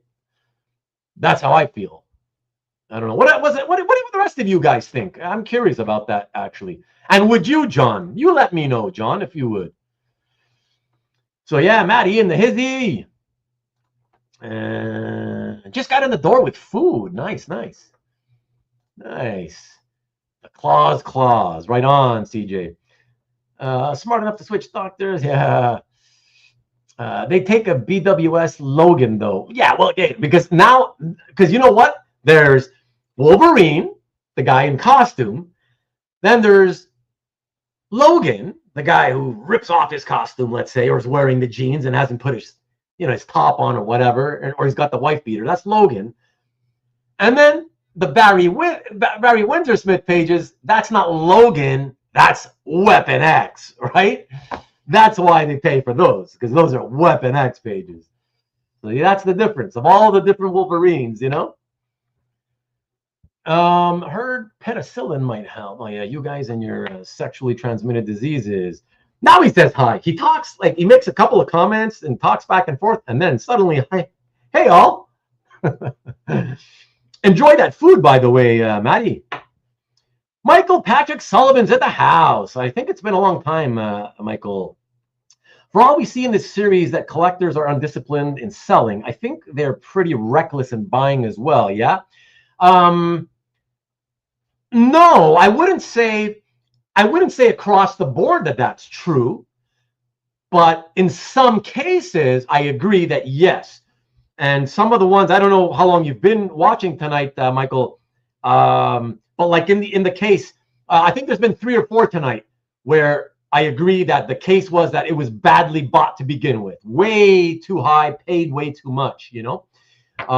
But typically on any given episode, those are still rarer, you know, scarcer examples, where the main reason is that they paid too much, you know. But certainly, of course, it happens, you know.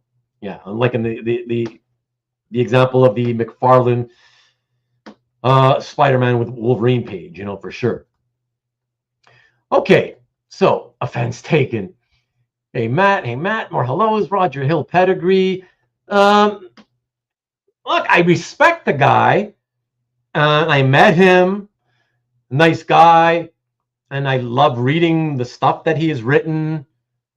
But no, I won't purposely pay more than I normally would for something that I'm trying to get from his collection. Yeah. Would you, Marcus? Yeah, only if it's a way piece. That's, well, I mean, Marcus is the man. Like that's different, right? He's the exception, right? You pay up a little for Marcus. To John's point, some prominent sellers have clients that will pay over market.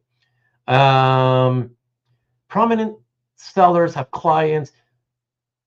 So do you mean though? No, but specifically to pay more, not only because it's John Byrne X-Men page, but because it came from this collector's collection. That's what he's asking. So I'm saying no. Not me, anyways. I can only speak for myself. Obviously, everybody has to speak for themselves to that question, you know. What about Poor Widow and the Hungry Kids? Fuck them. I know you're just fooling around. That's why I said that. Obviously, I don't really mean that if that happens to anybody. But I guess I'm naive when I'm surprised that $20,000 is market value for that panel page. X-Men prices shocked me. What can I tell you, Peter? You are a war guy, though, so it's not like your eyes are focused and trained in on super mainstream hero art, you know, and you know, enough to follow the prices closely. So it's understandable, you know. Depends if you're prying it. Right. That's different. But I think John was referring to, you know, seeing it at auction and it says, hey, this is from the collection of whoever, you know, so and so. Sellers could matter just in getting more awareness. Maybe the widowed kid can negotiate with Heritage for the better deal. That's very true. I would bid more for the Poor Widow and the Hungry Kids. Now that I have food in my belly, I can hop on if you'll have me. Wow. Oh my God. No longer a permanent co-host, but wants to be whenever I feel like co-host. I did tell people we weren't going to go 5 hours. I said probably we'll make it in 5. We only have, I think, 4 pieces left, although that's usually good enough for like an hour because of all the talking. But yes, I did say you're always welcome back, Maddie. So let me just I'll email you the link here. Let me see here. Okay, you know what? Since Kavi already kind of did it last time, even though I was trying to avoid that, just for security reasons, I guess I don't get enough views. So it's not, you know, the risk isn't that large. So yeah, let me do it here. Matt, it's in the chat, all right? And or if they are remodeling their kitchen, what if, like Carl, what if the car was once owned by, oh God. What's up? Thank you, my friend. Thank you. Every week. Look at that. Coming in regularly. At least for this series. I know you like this series. What's up, buddy?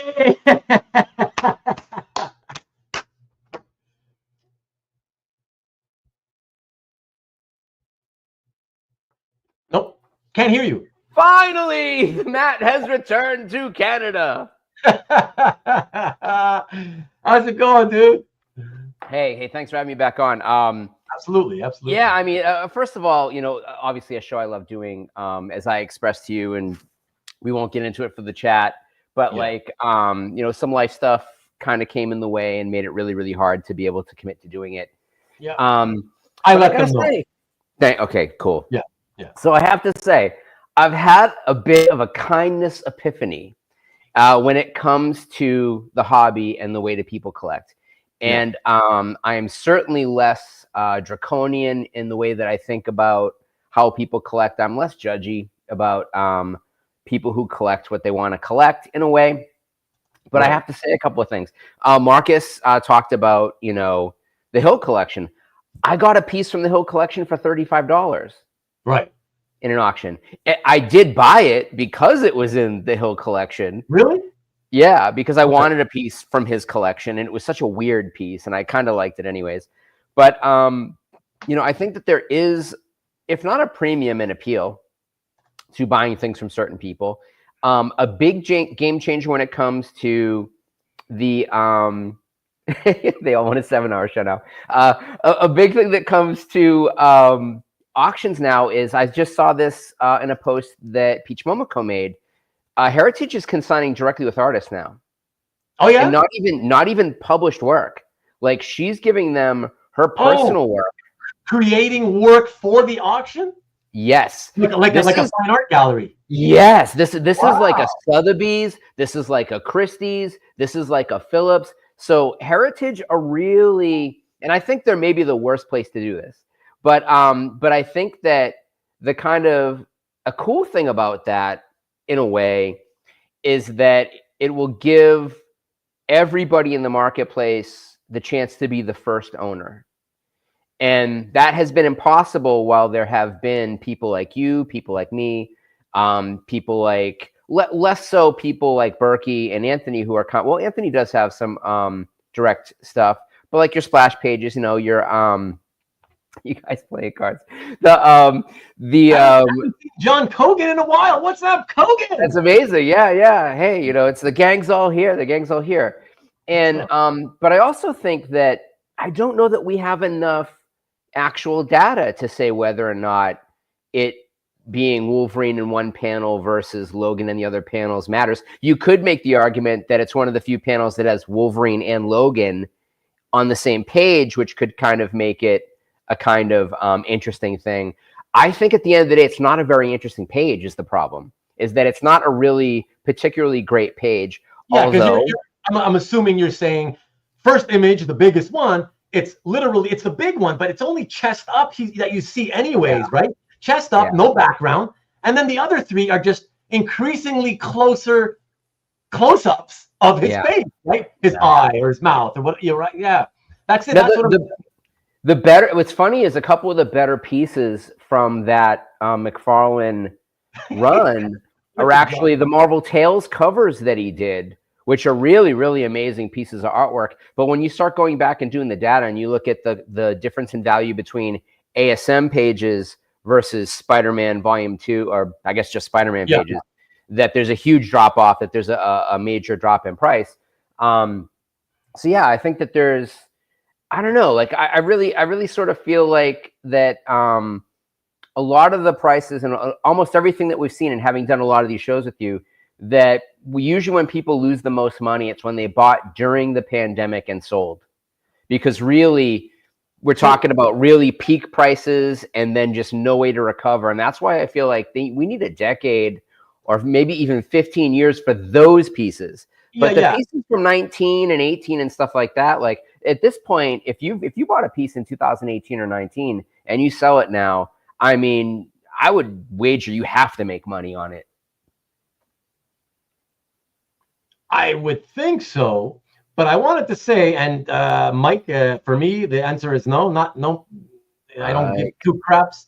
I would not pay more. But so Matt's gonna say yes because Kevin is my friend. No, but I would say that maybe, because again, like when you look at the pieces that were in Kevin's collection, he didn't have a bunch of really baller banger pieces. He had pieces that meant something to him because of his relationship with the people that he was working with at the time doing Daredevil. the stories around putting those issues together. So he didn't necessarily keep or even get access to the best pieces from his own run. I mean, I sold a piece to, oh my gosh, the guy that wrote Thor, who had written Babylon 5. Jason Aaron? No. No. Straczynski? Straczynski, yeah. J.M. Straczynski bought back a Thor page from me, from the Pop Sequentialism show. Yeah. Oh. He's actually bought quite a few pieces of artwork from me. I mean, and he's also a guy that I think his career has different peaks and valleys. And when he's working on film, he has a lot more money coming in. And then he's like, oh, I'll pick up that thing that I didn't pick up. And in a way, he's using the economy and his employment and his viability as a kind of stock market, right? That your money's worth more at a certain time than it is at other times.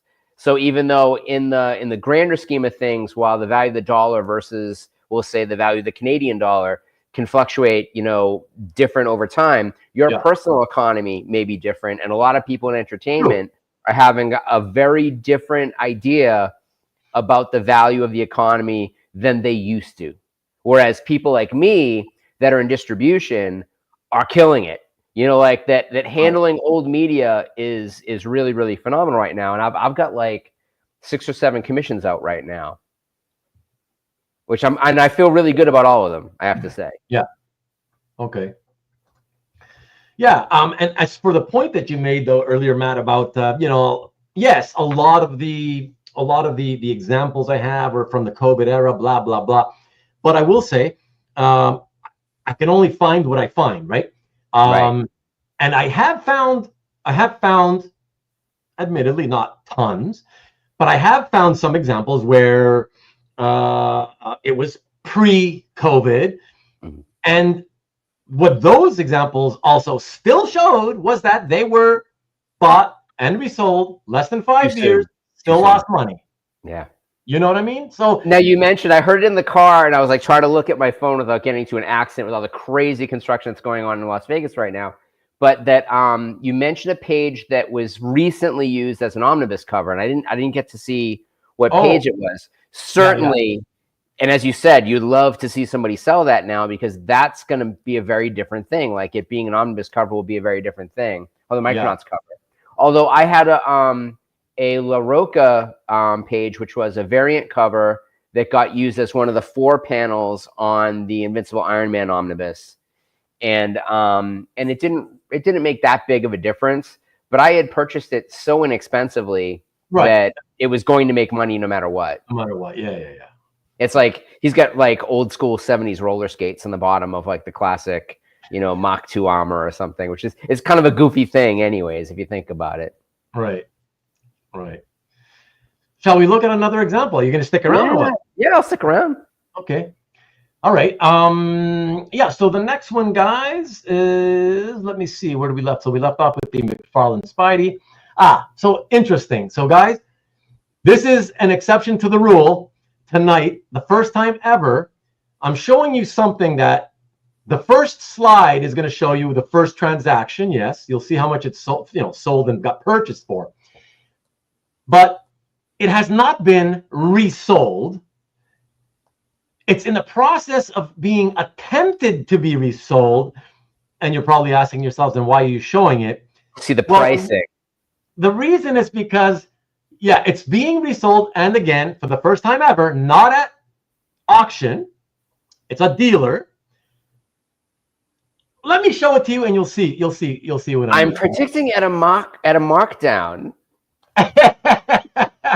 Well, this is the thing, right? The only reason I can so we know it's losing money. We know that no matter what, it's not losing money. No one sees the page marked X amount of money and says, "Can I give you $500 more than that?" Exactly. That's the whole point. That's the only reason I said, I can use this as an exception, because even though it hasn't sold, whenever it does sell, it will guaranteed be selling for a loss. Unless no one buys it for so long off the market, and then puts it back out and go and circles back to one of those tire kickers and is like, "Hey, guess what? Eat crow, buddy. It's going to cost you $500 more now, or however much more." Yeah. But let's see it. I'm excited. I want to see this. I want to know who's selling it. I don't know. I don't know. Again, this was badly bought, in my opinion, guys. Badly bought to start with. Really high. This is crazy for this type of stuff because it's not rare, but let's check it out. So Superman, early 70s, I think 71, 1971.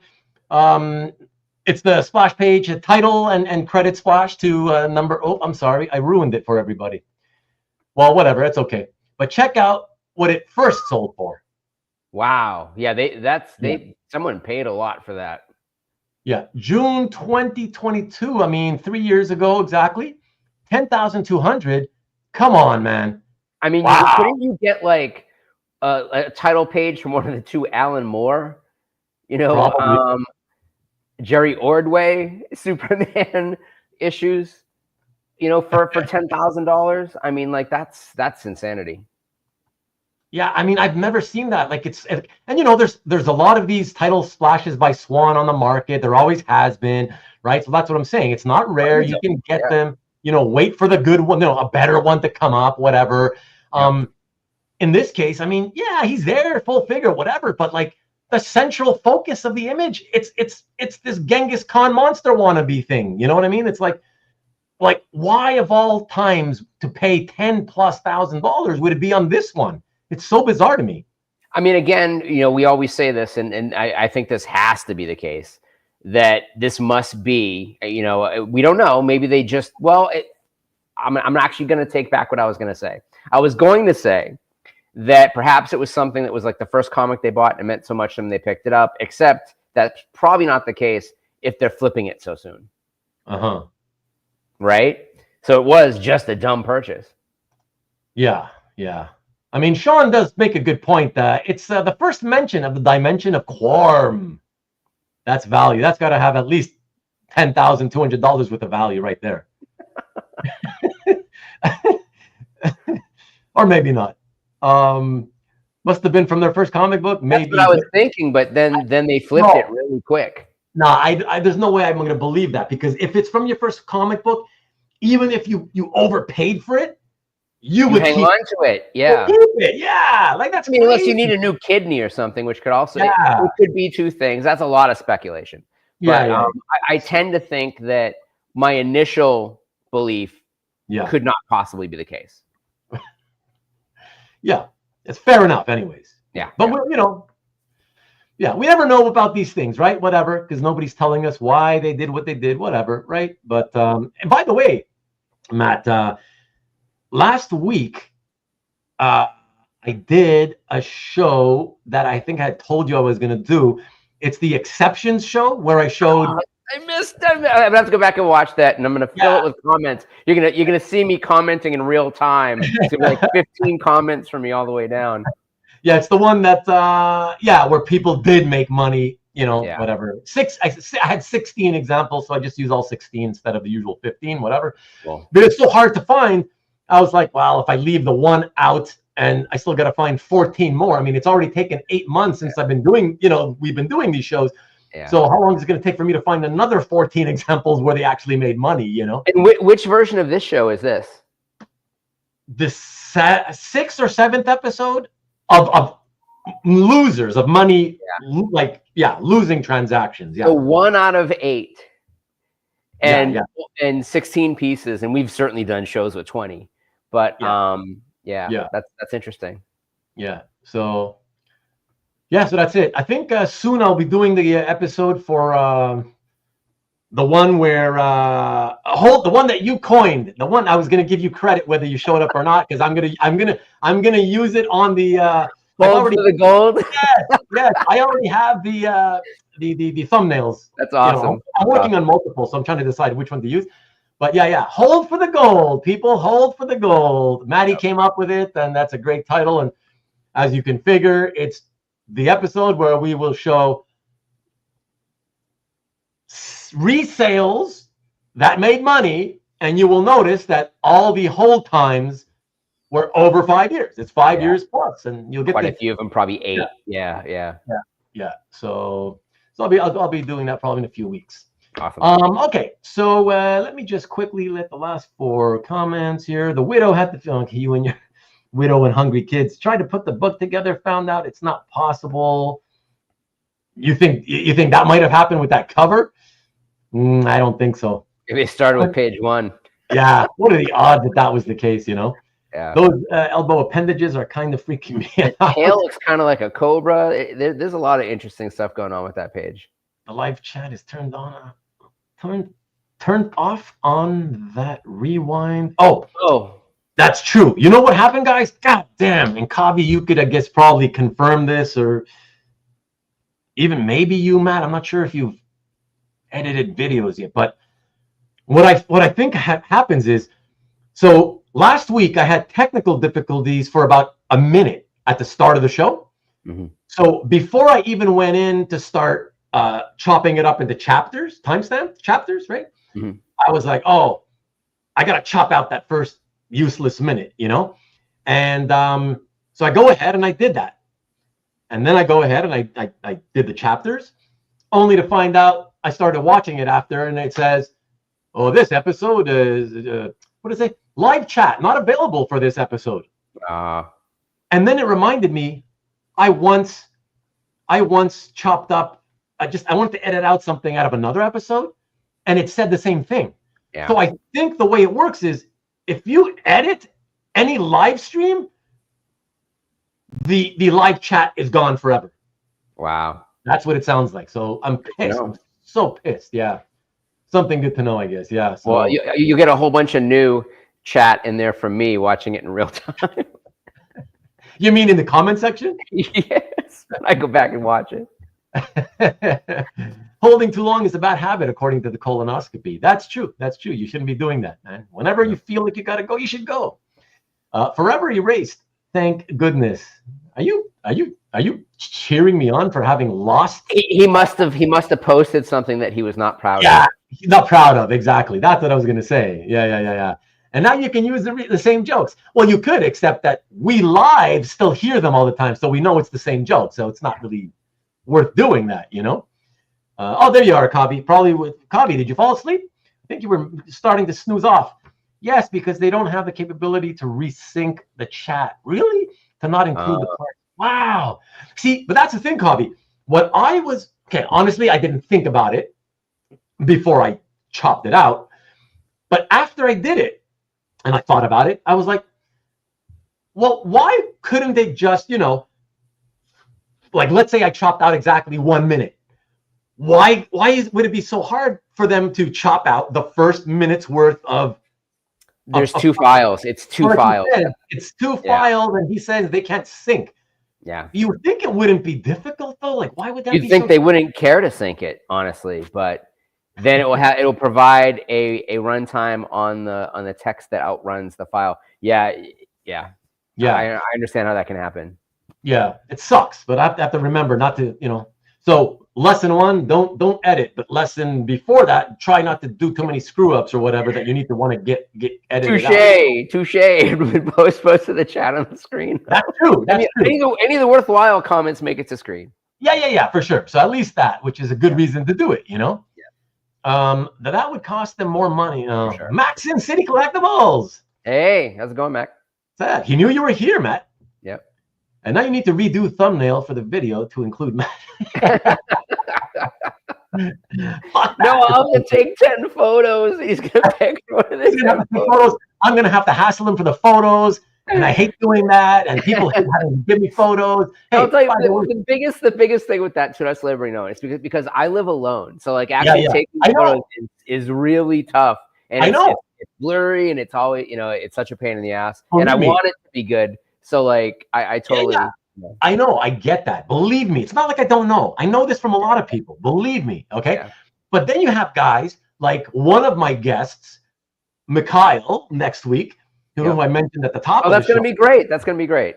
Yeah. He has a family. He's got 2 kids that are more than old enough to take pictures. He's got a wife. But every time I've had to do a show with him, please just as soon as you can, please get me a picture from the thighs up or so. I appreciate it. And then I got to chase after him. The show's coming soon, Mikhail. Man, you get that picture? Oh, yeah, sorry, it's coming. And then again, he ghosts me, and it's, oh, come on, man. Yeah. So some people, what the hell? How hard is it? It's not hard. We all need to make logos, like branded logos of our faces. So you can just pop onto the videos. Yeah. Yeah. That's funny. Ruben's got his second win. No, I wasn't tired out because it wasn't going too long. So no, I'm good, man. 5.5 hours. Here we come. No. Go on, long tangent. This guy, of course, Stanley, you would say that. Get pics of his thighs only. Quad shots. All right. Let's keep it rolling. Let's see the next one. What do we got else? These last, what is it? Last three? Yeah. I don't even remember what's coming up. I can't see from this tiny thumbnail. Let's find out together, shall we? Check it out. Ah, yes. Interesting. So Thor 221 Bronze Age page.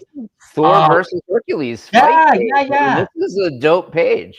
Yeah. Really cool page. And it's something that I wanted to talk about because I've noticed over the years that for some reason, Hercules and Thor pages, sometimes they're battling, sometimes it's them being buddying around town, whatever, But I think fans like that, like readers, all of us who read stuff like that, like we enjoyed that stuff, But for some reason, a lot of the art pages that have that type of content, it doesn't seem to get now.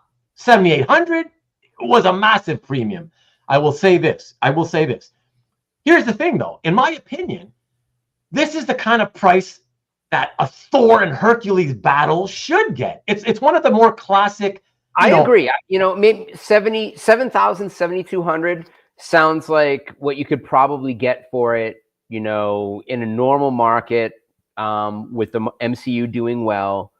And so even though this was, September 2022, which is probably the top of the market, there must have been some really great Buscema pages in that same auction that allowed this one to go for less.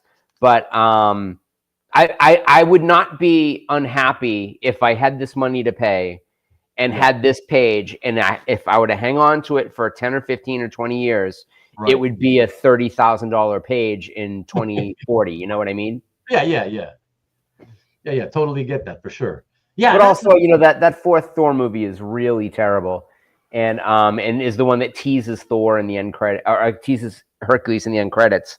But yeah, I mean, to your point, we like to see, cross pantheon collaboration. Obviously, it's sort of like what inspired the League of Extraordinary Gentlemen. It's like these types of team ups that come from completely different universes. Granted, they're in the Marvel universe, but it's, Greek mythology, Roman mythology versus, Norse mythology. So, there's kind of an extra lineage to this type of thing. Yeah. Well, anyways, I mean, the thing I just wanted to sort of point out is like I've seen other pages from different issues, different comics, and typically I'm always shocked at how low they actually go for. I'm always like, I don't get it. Like, out of all the classic Marvel type content, right? Like battles between the muscles, the guys whose main power is strength, right? Yeah. Be it Hulk versus Thing, or be it Thor versus Hercules. Yeah, right. That stuff you would think, that's so classic. Like they should all sell for $7,500. Like, well, if it's Bronze Age, whatever. And there's some wonderful, amazing sound effects. Like hand-drawn sound effects on the page. Yeah, look, check it out. The thump, the bunt, smash. I mean, this is everything you want from a page from that era. I mean, it's almost it's so cool. It almost seems like Silver Age, right? Yeah, exactly. But let's see what happens, guys. $7,800. Okay. September 2022. Then 2 years, 2 months later. So when nobody had money. Yep. Yeah, at Heritage. I mean, but like that's so shocking. Like forget for a second, put aside what he's losing in his pocket. Let's just compare sale over sale. 7,800 all the way down to 31, bro. That's crazy. But there were like 12 Buscema pages in that auction. Was this the one? Yeah. There was a whole bunch of them, and there was a bunch of Avengers. And there was some really, really nice Buscema pages. So I think that the typical John Buscema buyer may have been like leaning towards those other pages, all of which I think were probably either resales or underperformers because of the month in which they were sold. Late November into December, we've talked about this many times, is a terrible time to try and sell comic art. And because, it's funny that wives who would be buying expensive presents for husbands that collect this type of thing don't typically love auctions. Yeah, I agree. And yeah, Marcus, I'm sure you'd buy this. I mean, like a great deal. I mean, so I don't love the Avengers, but 3,100, 4,000, 5,000, for this page, I think is money well spent.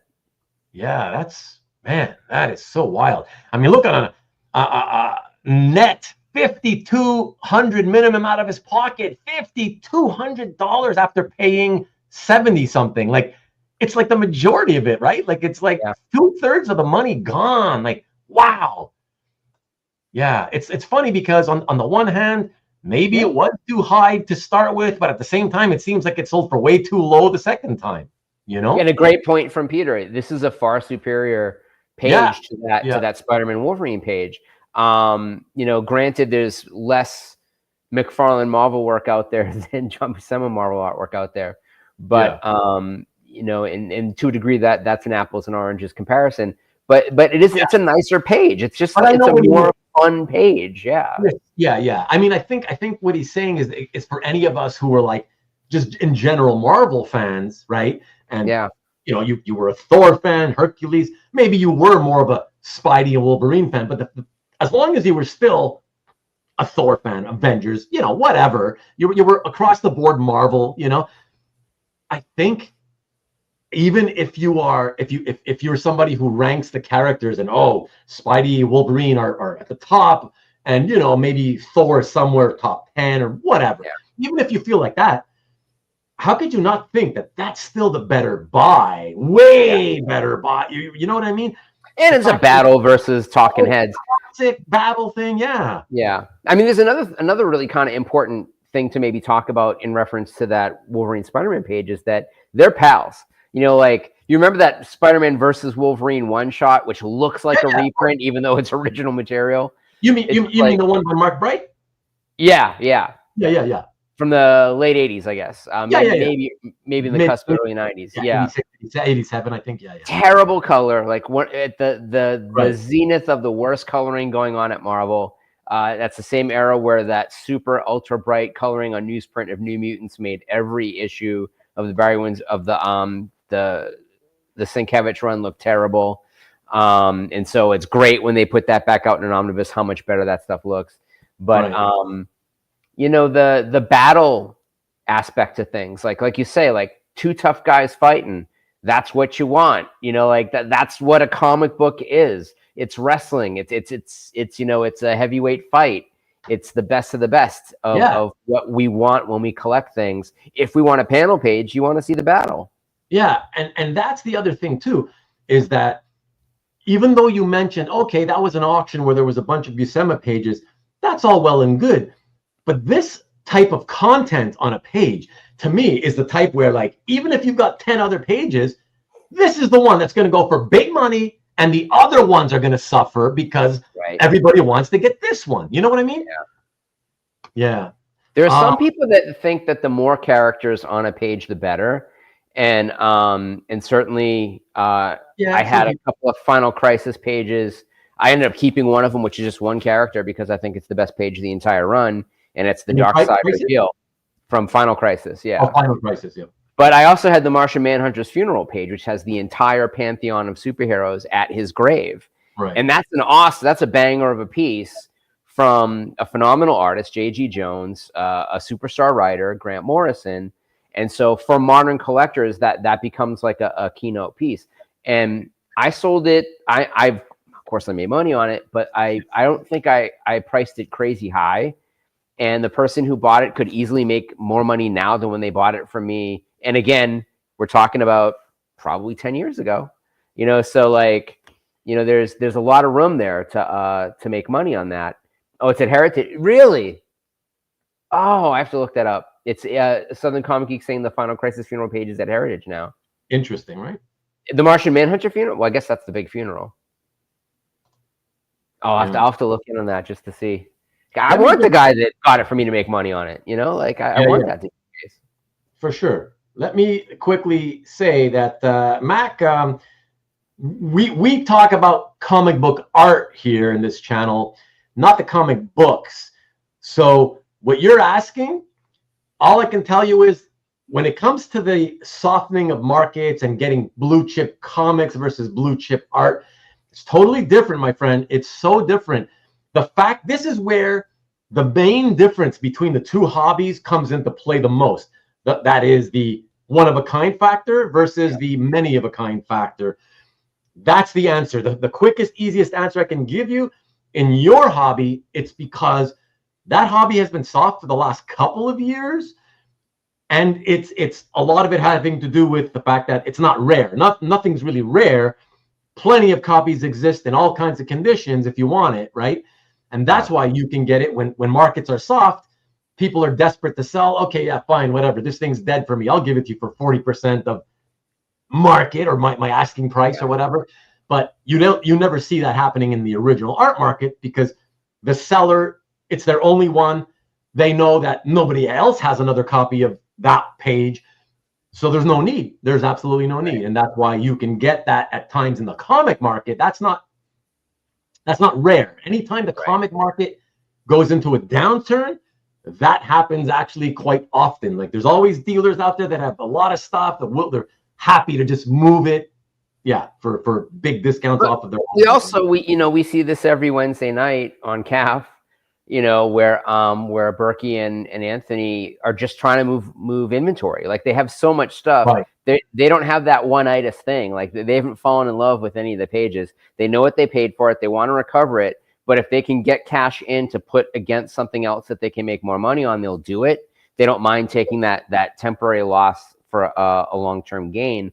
I will say that there's still you go to like Mark Hayes' splash page. He's got everything in his inventory up for sale, which shows you how long some pieces have been there and haven't sold. So you can probably offer him less than what's being asked on a lot of stuff. I mean, he still had a lot of Jock losers pages, even when the detective run was taken off, because he's handled so many artists over so long that a lot of people in the hobby haven't fallen in love necessarily with just the team of the artist and writer. They like the artist, so they want anything they can get, which is why you see Coyote pages from Todd McFarlane selling for way more than they probably should.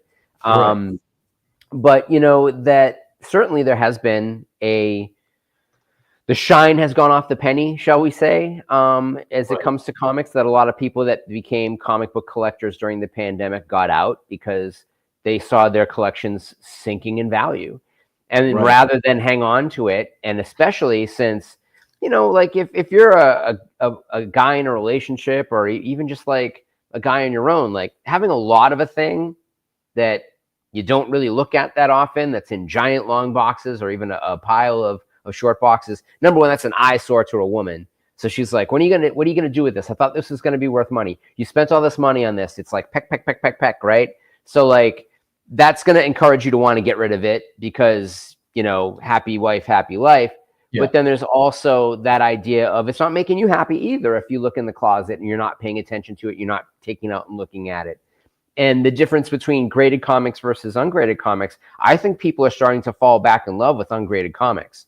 Like it's still way tougher to collect because you don't know what you're getting. Yeah. You never know. Everybody's a different idea about grade until it goes in a slab and there's a number that can't be, contested. Yeah. But I've noticed a lot of people are going much more towards collecting raw comics, that they just like the idea of having the thing and then figuring out, maybe I'll press this, maybe I'll just flip it, or maybe I'll get a better version of it later, but I want to have it right now. Because that's what I was thinking though, that it was more, if that's happening, I would think that the main reason in most cases would be most likely to be because it's people who are still graded comics fans, but they're like, well, the comics have gone down so much the last couple of years. There's so much shit I can pick up at cheap prices now. Yeah. So I could get them even cheaper if they're unslabbed, if I'm willing to take the risk to get them unslabbed. And then I will take the risk of, okay, I'll eventually reslab them. When the market swings up again, I stand to make a lot of money that way. You know what I mean? Yeah. If you sent something to CGC and you're expecting it to get a 9.8 and it came back with an 8.5 or a 9.0, Yeah. crack it out of that slab. Yeah. And hang on to it until the prices rise up again, and then sell it as a potentially near mint comic. You thought it was a near mint comic when you sent it, or you wouldn't have sent it. So a reasonable, rational person will probably think the same things. So, yeah, I mean, we'll see. Maybe superhero comics never bounce back, to be honest. That doesn't mean the artwork won't. They will, but it's just who knows when. It takes time. For comics, it always, the downs, just like the ups stay up for quite some time, the downs always tend to stay down for quite some time. And it's not just a few weeks or a few months. It's usually like a couple of years, a few years, and then, finally signs of life, and, it goes back up again, whatever, Well, those Bronze Age blue chip comics, Hulk 181, Marvel Spotlight 5, those were comics that had hit a peak and dropped before the big drop in the market in the 90s. Like before these characters were kind of revamped, before Weapon X was in Marvel Presents, before Ghost Rider was revamped as a character, basically. Like these are you could walk into a comic shop and Ghost Rider #1 might be more expensive than Marvel Spotlight 5 because the guys that ran the comic shop didn't really know which one came first. Yeah, it was not, Ghost Rider you could find Ghost Rider comics in 3 for $1 bins for like 20 years. And a lot of the stuff that started to hit big money. Commandy, my God, like my first reading of Commandy was, I think that entire run cost me $4. I remember back in the 80s at my admittedly tiny little shop, but there was a Commandy bin, and it was just like it was taking up space because, as in the early 80s, as the direct market was growing quickly, so many more titles, right? They needed space in their small bins. So what do we get rid of? Well, Commandy.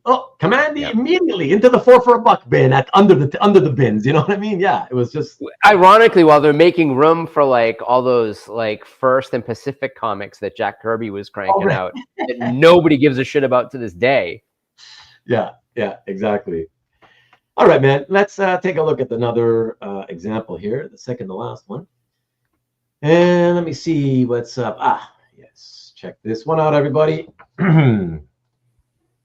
Warlord, and this is just a little over a year ago. $8,400 at Heritage. Mike Grell, Joe Rubinstein. It's a beautiful page. It's a lovely panel page, beautiful art, nice money. A lot of money. But I want to say this. This is what I'm curious because Caesar, I don't know if you're still with us, Caesar. I know you're a big Warlord fan, but Rick, I know Rick, you're a fan. So you guys could tell me, am I just sort of imagining it? Because I don't think so. I seem to think that at this time, and even before 2024, that these pages started to take off, and they were still panel pages were still selling in this range for like, I don't know, in this issue number range, for like 5,500, 6,200, like that kind of stuff. Let me know if I'm mistaken or not. I'm pretty sure that they were already kind of selling for that. So when this sold for 84, I remember thinking, wow, it's a lot, but it's not that much more. It's maybe $2,000 more than usual. I don't know. But aren't there at least 3,000 interior Mike Grell Warlord pages? Well, no. Aren't there over 100 issues of like 32 pages? Oh no, but he didn't. He kept writing it, but he only drew up until whatever issue number. Like, yeah, he didn't draw all the way through. Okay. Yeah. Well, yeah. Garcia did some of them, right? Well, Mark Texeira did some, I think. Really? I mean, that would be interesting. Well, they don't look like the text, though. Right. Mickey's saying that it's nice, but overpaid. It's definitely nice. I don't think we can. I think it's more. I wouldn't pay $3,400 for this page, and I think it's a beautiful page.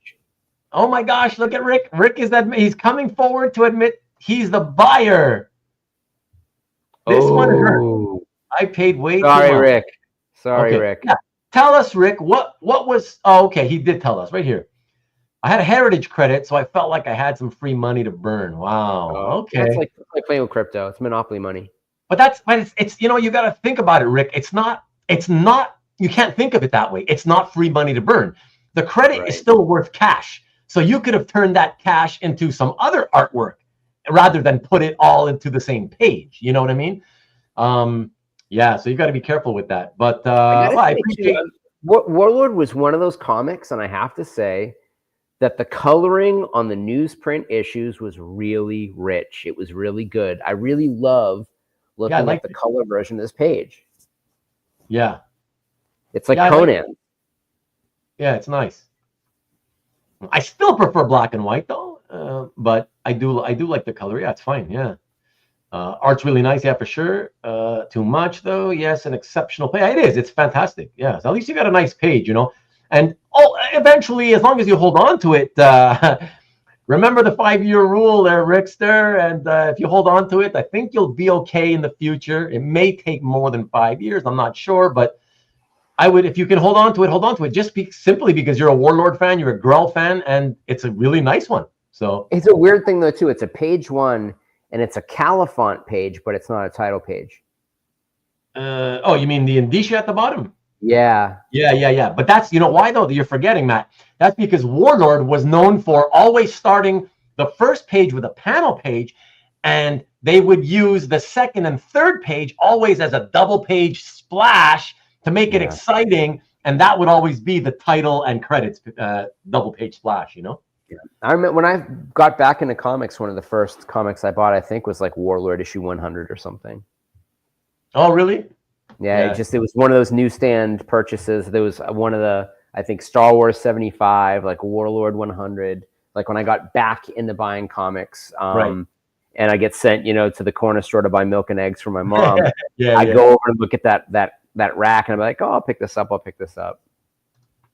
What's up, Derek? What's happening, dude? Kudos to Rick for sharing. Yes, exactly. Well, now I feel bad. Now we're putting him on display. So now we're going to show the world the bath that he took on this. Well, yeah. Let me see. Yes. He's sold it. So earlier when I was saying it depends how long you hold, I'm referring to whoever rebought it, right? Yeah. But Caesar, you think it's a 4 to 5K page? I know. I would swear that stuff of this quality I had seen for like 5 and maybe even slightly over 6. It's been so long since I sold a Warlord page. I have to go back to like the aughts. So like my whole frame of reference is completely off. Like I was selling Warlord pages for like I don't know, like $2,000 and $3,000, and like really nice ones. Yeah. I mean, this is a really nice one. Yeah. No, Caesar, look, I know it's a great page, and even better if you have the double page with it. Yeah, I get it. You expect another generation to come in and start buying Warlord after 5 years? I do. I mean, but Warlord is one of those things that it could become an HBO Max show, and it could run for fucking 10 years. Like, there is no Game of Thrones anymore. Like, this is such a weird IP. Nobody knows it. Just like nobody knew Guardians of the Galaxy. In James Gunn's world, you never know what's going to turn up. And again, the success of Superman may seriously indicate how long we live in James Gunn's world. But let's do the reveal. Let's show it. Yeah. All right. Let me go back there and see that. Hold on. While you will be holding the page for 5 years, inflation will eat a good portion of the possible profit. No, my friend. The hobby inflation has consistently, since the online era, far far dramatically outpaced the actual real world inflation percentage. So that will never cut into it. It's just that it's overpriced. It was initially overpriced, but like I said, Rick sold it anyways, right? So and he sold it to get like a Grell piece, and he also still has a better page than this for Warlord, so he's happy. It's all good. Let's see what new price the new current owner has it at, and then we'll talk. All right, here we go. Oh, and what was the date now? Okay, February 2024. And then he resold it 1 year, 2 months later. Okay, so purchased for $5,000. So yeah, I mean, some people were saying, 4 or 5 grand. I was saying I thought it'd be a lot less. So yeah, yeah.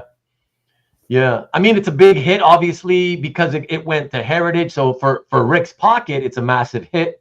He took a 50% haircut, right? So that's bad. But as far as the new owner, I think it's absolutely worth $5,000. So yeah, if he holds this for 5 years, he will be fine, in my opinion. What say you, Matt? I think it's definitely worth $5,000. I think that, and I think especially because this was 2 months ago, that it's a $5 page today, certainly. Did he overpay? It's hard to say. What else is on the market? Nothing this good.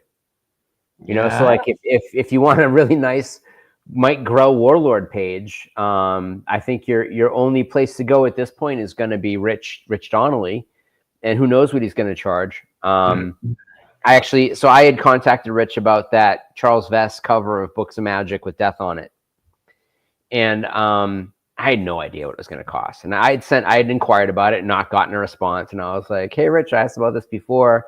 How much is it?" It's like $90,000. For what? Charles Vess Books of Magic cover featuring Death. It's a beautiful, iconic Death cover from the original canon. But I'm like, are Charles Vess pieces selling for $90,000? It's not a Sandman cover. It's a Books of Magic cover. But it is a Death cover. But it's okay, but not from Sandman. I mean, I would argue that. Well, there's only one Sandman cover that has Death on it. Is there? And it's Dave McKean. Oh, is it? Yep, it's the very first appearance. Oh, and okay. So then, in that case, then why wouldn't it be worth his price? Well, I mean, there's also there's the Death miniseries. There's the 2 miniseries, which all have her on the cover. 3 of those, I think, are Dave McKean. The other 3, I think, are Bocello and Bucky. And then there's the Books of Magic covers, which are all really nice covers. And there's the action cover. There's the 2 versions of the action cover, the David Finch and the Mike Kaluta. Right. So yeah, you're in a small group if you own any Death cover at all. So what do you think is the fair price? What do you think it would sell for? I would have thought $35,000 to $40,000. Oh, okay. Okay. So about double what I was thinking, but I mean that's also in par for the usual Donnelly Brothers asking price, is about twice you would expect it to cost. But and what they really want to do is they want to trade you. They want you to do a mix of cash and trade so that they can kind of get what they want. But I don't. It's theirs. They can charge whatever they want for it. What's way overpriced though, Caesar? What's way overpriced? The Books of Magic. Oh, at the Books of Magic at their price. Okay. Yeah. Well, Caesar, what do you think? I mean, Matt told us what he thinks. So what do you think it fairly would sell for at auction? Let's say if it went to Heritage. The vest, right? Yeah. So let us know. Let us know what you think you could see it selling for at Heritage. Let's say this summer's auction, just as an example. I mean, at Heritage, Death and Sandman stuff does pretty well, at auction. But to your point, Sandman stuff does very well. The Gaiman stuff does really well. And Books of Magic is not a Gaiman series; it's a Peter Gross series. So high cost of living and Death and Taxes, and yeah. Nick would probably buy it, not for $90,000. He wouldn't. Does Nick like that kind of stuff though? I don't. Nick doesn't tend to buy Vertigo stuff, really. He doesn't strike me as that kind of a buyer. No. Yeah. I don't think he's ever really read that kind of stuff. I don't think. I could be wrong, but I don't think so. I don't ask Donnelly for prices. I know better. I mean, I've purchased stuff from them in the past, and I've sold stuff to them. I mean, I don't fault them. It's theirs. They can charge whatever they want for it if it's theirs. I just did not realize that was I mean, maybe it is an irrational price. It seems like by consensus, nobody thinks it's a rational price. But I'm also kind of like, well, has Death stuff gotten that expensive? Will it maintain? I mean, it's a beautiful cover. Marcus and Mike are letting us know that Nick bought the Sandman DPS, which I did forget about. I remember now that you're mentioning it. Oh my gosh! But again, even having said that, is it because he just thinks it's Well, it's also Kelly Jones, and I think that Nick collects Kelly Jones, right? Like, wasn't it a Kelly Jones DPS that he bought? I can't remember, but it wasn't that long ago. I think, yeah. But guys, I don't think he's a Sandman reader, right? Like, I think he probably just bought it because it's like an important thing, maybe, or whatever, or rare, or whatever. Like, I don't think he's a Sandman fan, is he? Maybe. I mean, I don't remember him. Boys. I mean, like, he's obviously a big Garth Ennis fan. So yeah. Anyways, Mike's in the chat. Mike's a huge collector of Hellblazer stuff, and there's so many amazing runs on Hellblazer. Like that. I'm amazed that you mean like storylines. Yeah, and just art wise as well. That I'm amazed, and because the writing has always been good on that comic, right. that I'm kind of amazed that stuff isn't more expensive. I'm also kind of surprised that the comics aren't more expensive. Like, when you talk about getting stuff in 9.8, like that particular issue of Books of Magic, are there 7 9/8s on the census? 7, like less than 10, and it's not like there's not a lot of them out there, but those are comics that got read, and goths don't tend to have a huge budget, and probably we're moving around a bit, and so stuff's getting shuffled around and not being kept in great shape and being pulled out in overstuffed boxes, and you get spine ticks, like, and the black covers on all of the Vertigo stuff. Right. So like I'm always on the lookout for any of that stuff just in the wild, and Max in City can tell you when he sees me at shows, I'm always digging through the bins for like Books of Magic stuff and Sandman stuff, and trying to find just like really high condition things, and they're just tough to find. And that may have an effect, because it tends to always have an effect, that the Bronze Age and Silver Age artwork that got revamped as Vertigo series is very collectible among a certain type of collector, but they just don't know that stuff is out there. Not all of them even know that it's based on Silver Age stuff. So like, I have a page from the first appearance of Black Orchid, like a page from that Tony DeZuniga? No, it's way before that. It's like a kind of unknown guy. Like, I was completely unfamiliar with his name, and I can't pull it out of the top of my head. But certainly in that same, it's a Phantom Stranger comic. Okay. And probably had a Jeff Jones cover, but the interior work is a relatively unknown guy, and those pages aren't super expensive. I saw that the Donnellys have every other page of the issue except the one that I have that's on the market for sale. I was like, how much are you asking for those? And of course, they wouldn't tell me. Of course. Carlos is asking. No, I'm Memorex. Yeah, Memorex, exactly. Live or Memorex. That's back to the 80s. And Matt Headroom. Hey now. Check it out, Matt. Caesar finally responded and says he feels that vest cover you're talking about, he feels $20K at auction. Less. I mean, but there's not a lot of Charles Vest stuff out there at all, and it's a really, really nice one.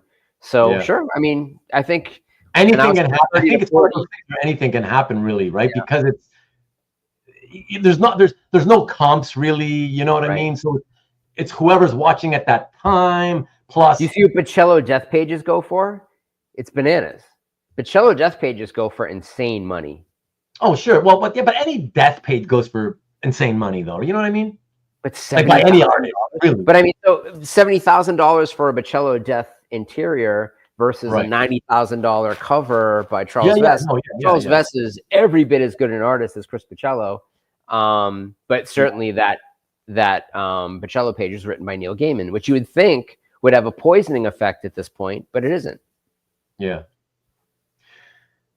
Yeah. What can you say?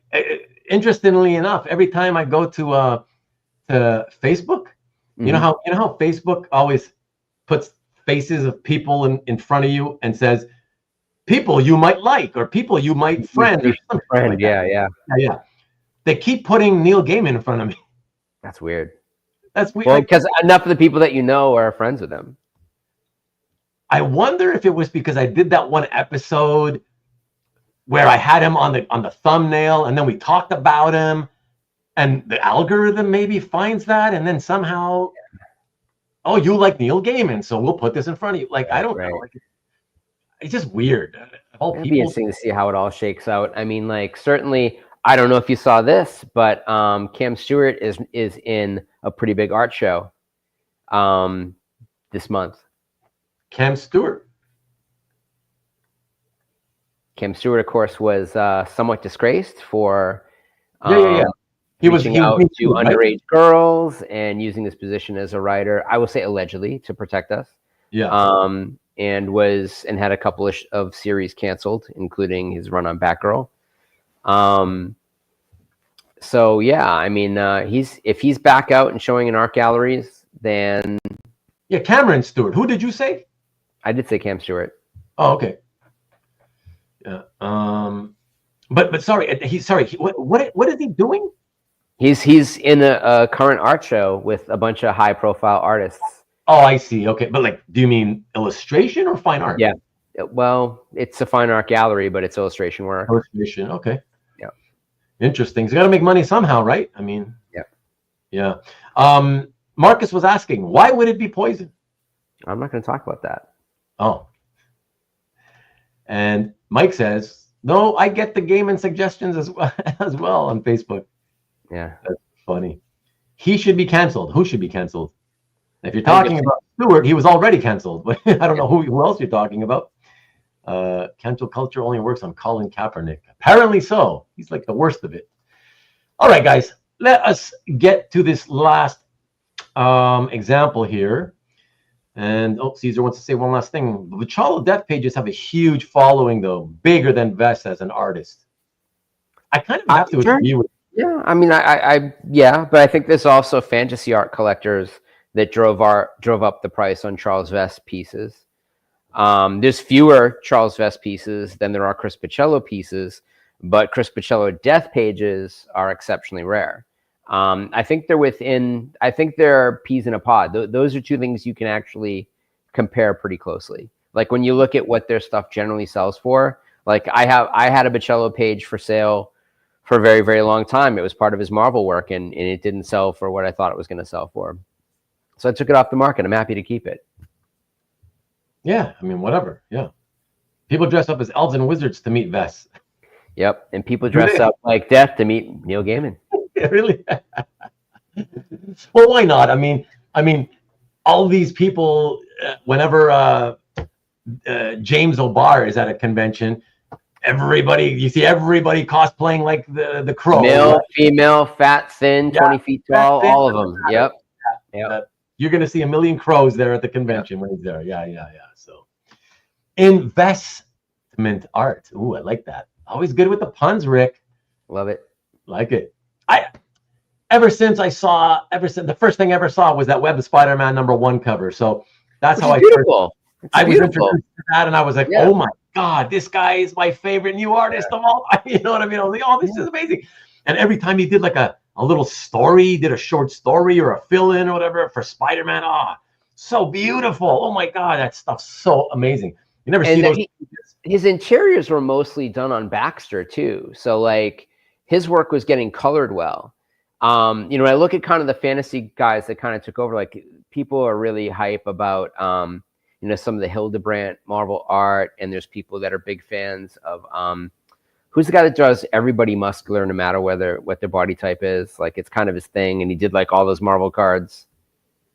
Isn't that like a lot of artists who do them super muscular no matter what? He's like, you know, if they're like not Boris, but Jusko? Yes, Jusko. Like, I don't get it. Like, it looks like Tom of Finland to me. It's like the absolute gayest stuff I've ever seen. And not that there's that. I mean, great. If that's your thing and you want like a muscular guy, then that's absolutely the shit to buy. You know, and I want to make it very clear. I'm not saying there's anything bad about the art being gay, quote unquote gay. But like, it's just, it's not anatomically necessarily correct. And why it reminds me of Tom of Finland, there's a couple other artists who are really big in the kind of LGBTQ kind of fanzine underground in the 70s. And his work looks a lot more like that than it does like, say, Boris, who I think was already a second rate for Zeta. And then you have like people like Rowena Morrill, who are more fantasy oriented and I think better illustrators that, and the Hildebrandts are fantastic. The Hildebrandt stuff is really, really good, but they were slumming it when they were doing like Marvel card artwork. I gotta tell you, Matt, as much as you hate some of those guys you've just mentioned, I really love Jusko.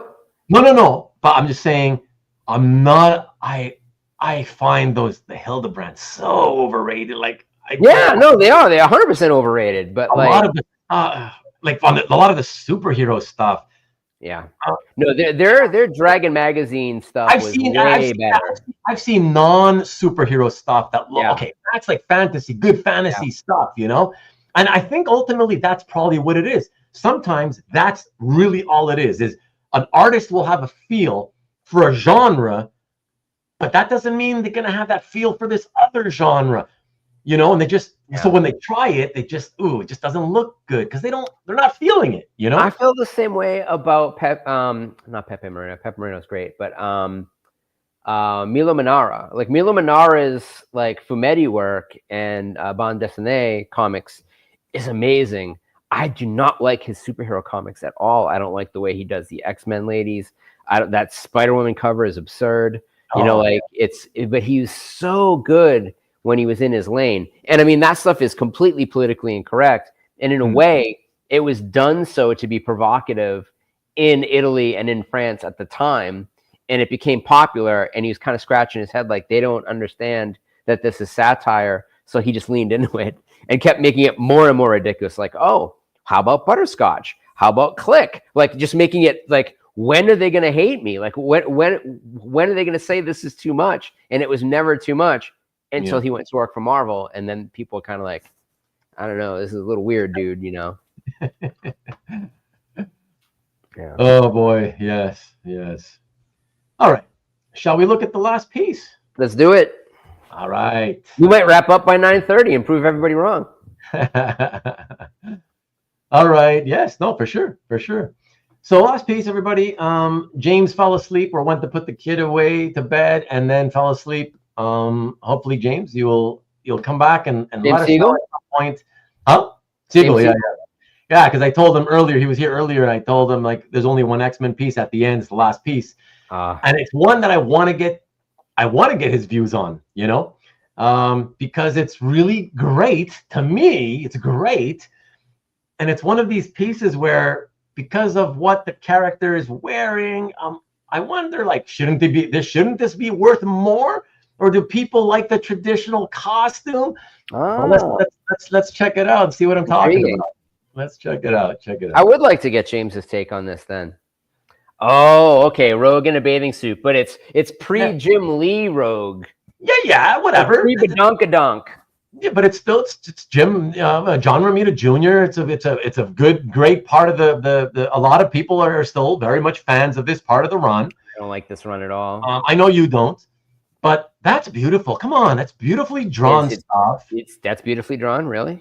Yes, come on. I would say that is journeyman at best. Oh my God, Matt. Okay, whatever. It doesn't matter. The point is, let me put it this way. The point is, for those people who love, definitely looks better in black and white. Oh no, yeah, for sure. But for those people who love X-Men, Romita Jr. X-Men, I mean, Okay, first of all, I gotta say, look, I was like, ooh, yeah, nice, Rogue in her bikini. That's pretty sweet. But here's the thing. Even with that, I was like, $14,000+. Like, this just, to me, I thought, oh, this is gonna be like, I don't know, I guess maybe somewhere between 6,000 and 8,000. You know, I couldn't believe when this thing hit over 14. I mean, this was just like blew my mind. I mean, And the then next issue is an all-time classic. yeah, but the next issue is not this. They're not buying the next. Also They're not buying John this. Romita Jr. But okay, but doesn't matter. They're buying this page, right? Well, they're buying the Claremont run. Yeah, but not really. They're buying character and X-Men and Rogue. You know, like I mean, I would hope a Rogue fan got this. Yeah. Let me see what these guys are saying in the chat. Clip Corners premium for Matt. Yeah. Bikini Rogue, of course. Woody? What the hell is Woody? Woody. Woody? I don't know what that is, man. I think it's a badonkadonk reference. Okay. This page doesn't highlight her 6 foot long legs. Right. She's not usually portrayed that way, is she? Oh, you kidding me? No, well, I guess it's really. I said Jim Lee, but really the person that really kind of took Rogue into the stratosphere is Kubert. Yeah. Adam and his brother were really on their run is when Rogue became like a super hot character. Geez, what did I jump into? What's next? Brian Wilson was a hack. What's up, TJ? Coming in right at the end. I think that when you look at the run before this and some of the fill-ins after this, that Romita Jr. just comes off like a journeyman penciler. Oh God! And I would say the same with the Silvestri run in those early X-Men. That the Silvestri stuff is not what Silvestri became at all. Look, I think his Daredevil is, to me, that's his peak prime. JR, yeah, or his Eternals that he did with Gaiman. I wasn't around for that stuff. So it's phenomenal. It's really extraordinary. Yeah. The John Cogan says it's before his prime. You know, again, everybody's got their opinions. I think it's well drawn, though. I mean, I think this was the first stuff I ever saw him draw. Was like, oh yeah, the JR X-Men was the first stuff I ever saw with his name attached to it. Okay. I know he was doing stuff before it, but I wasn't reading any of it. Yeah. Okay. Well, anyways, I think that this just went crazy, and I have to assume that people were going crazy for Rogue in a bikini. That's I have to assume that, right? I don't know. What else would you have let yourself get away, like go crazy? Justify paying $14,000 for a John Romita Jr. page with no X-Men technically really on it. Right. I mean, you kind of have Storm, like, you know, in the water, if you can tell that's her. Yeah, that's her, but you know, you can barely see her, so that doesn't add any money. So it's Rogue, or it's all about Rogue, and Rogue has a following. Yeah. But I have to say that, this must have been people who were bidding it up, were people who, wow, I certainly like her in her costume, but wow, in her bikini, that's even better. I mean, what else could you attribute all that value to? It's the only thing that's, right? It's the only thing that's there on the page. There's nothing else, right? So yeah, it's pretty crazy. But Ian says, I really like J.J.'s short Iron Man run in the 90s. Yeah, I like that, okay. But I prefer, that was right after Daredevil, I believe. I preferred the Daredevil run. But yeah, anyways, let's see what happens here, guys. Maybe she's in Savage Land water. Oh yeah, she is not. This is right before the storyline that introduced Forge. Yeah. Marcus, I did like it, but I can't give him like a ton of credit for that because he was still essentially using the John Romita Sr. template for the art, you know? It still looked very much in that kind of style. Yeah, so he hadn't really grown into himself and he hadn't developed his own style at that point yet. So it's fun. I like it. I absolutely like it. You know, he was the artist who was on the book when I started reading Amazing Spider-Man. but I just don't think it's that's not his. He did that Hobgoblin stuff, right? Or did he not? He was around for during the Hobgoblin appearance. When he first appears, exactly. Yeah, that was my first appearance. Was my first Amazing Spider-Man comic was 238, the first Hobgoblin. That's a good cover. Yeah, it's cool. John, of course, he did the ASM before X-Men. Yeah, for sure. I was not a big Spidey fan. No. Growing up, I mean, I like him perfectly fine. I liked it when Peter David was writing the character, but I would kind of cruise in and out. Like if it was a good storyline, I would pick it up. If it wasn't, I didn't care. It seemed like, considering how famous and popular character Spider-Man is, there aren't a whole lot of like really, really, truly great runs on Spider-Man. Like not the way that there are on Daredevil, not the way that there are, on the X-Men. Okay, but a lot of that has to do with, with like, again, defining words, right? Like truly great, well written, really well illustrated, both at the same time. Yeah.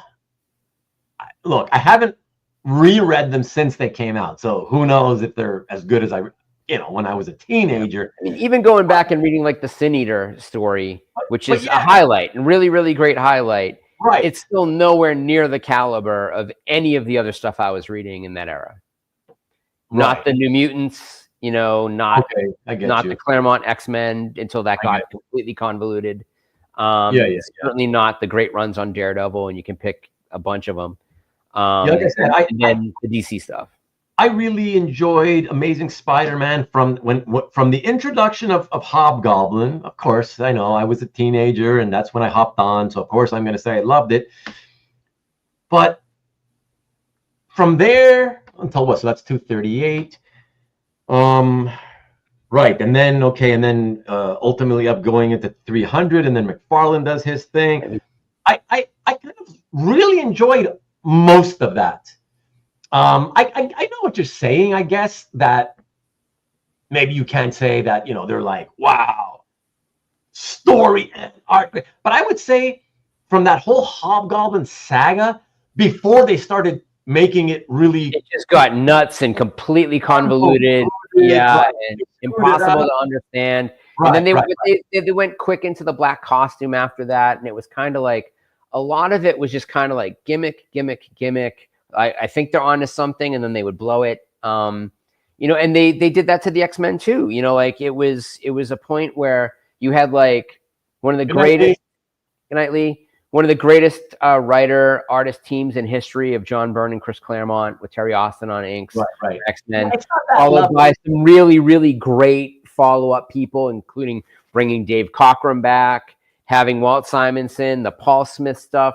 And then you kind of hit John Romita Jr. And then it's like it's this massive step down. But I feel more so than the art, I feel that's when the stories they lost the script. Yeah.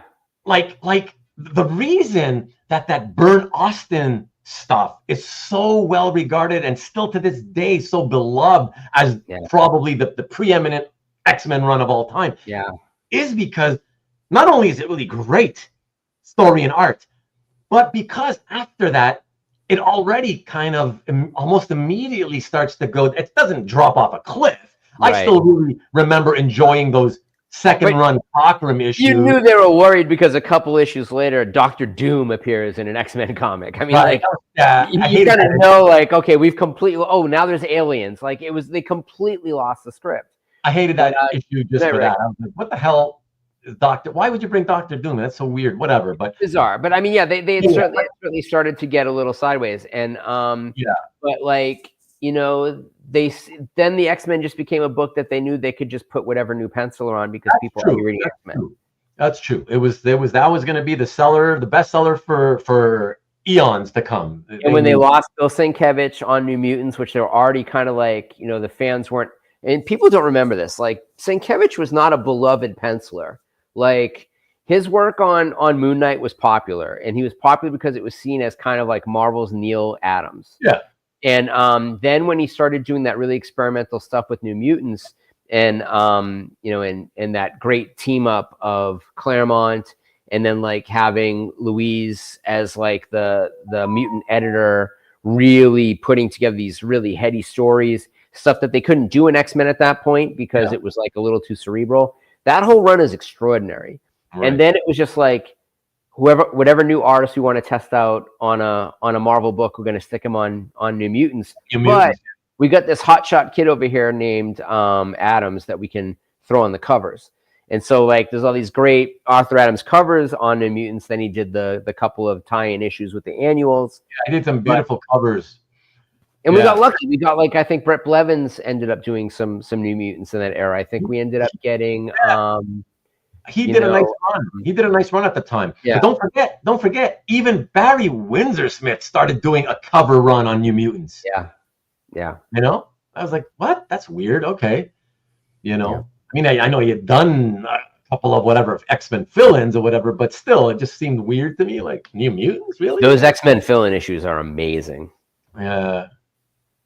Yeah. No, I haven't read them since they came out, whatever. But yeah, back then I thought they were amazing too. Yeah, for sure. But we got lucky. We got a couple of Alan Davis issues in there. Like, so every once in a while they would be like, okay, we need to put somebody of quality on this, so we don't lose the audience. And then it would just go back to like I say, when you go back, if you compare even the cover artwork on those John Romita issues are really bland.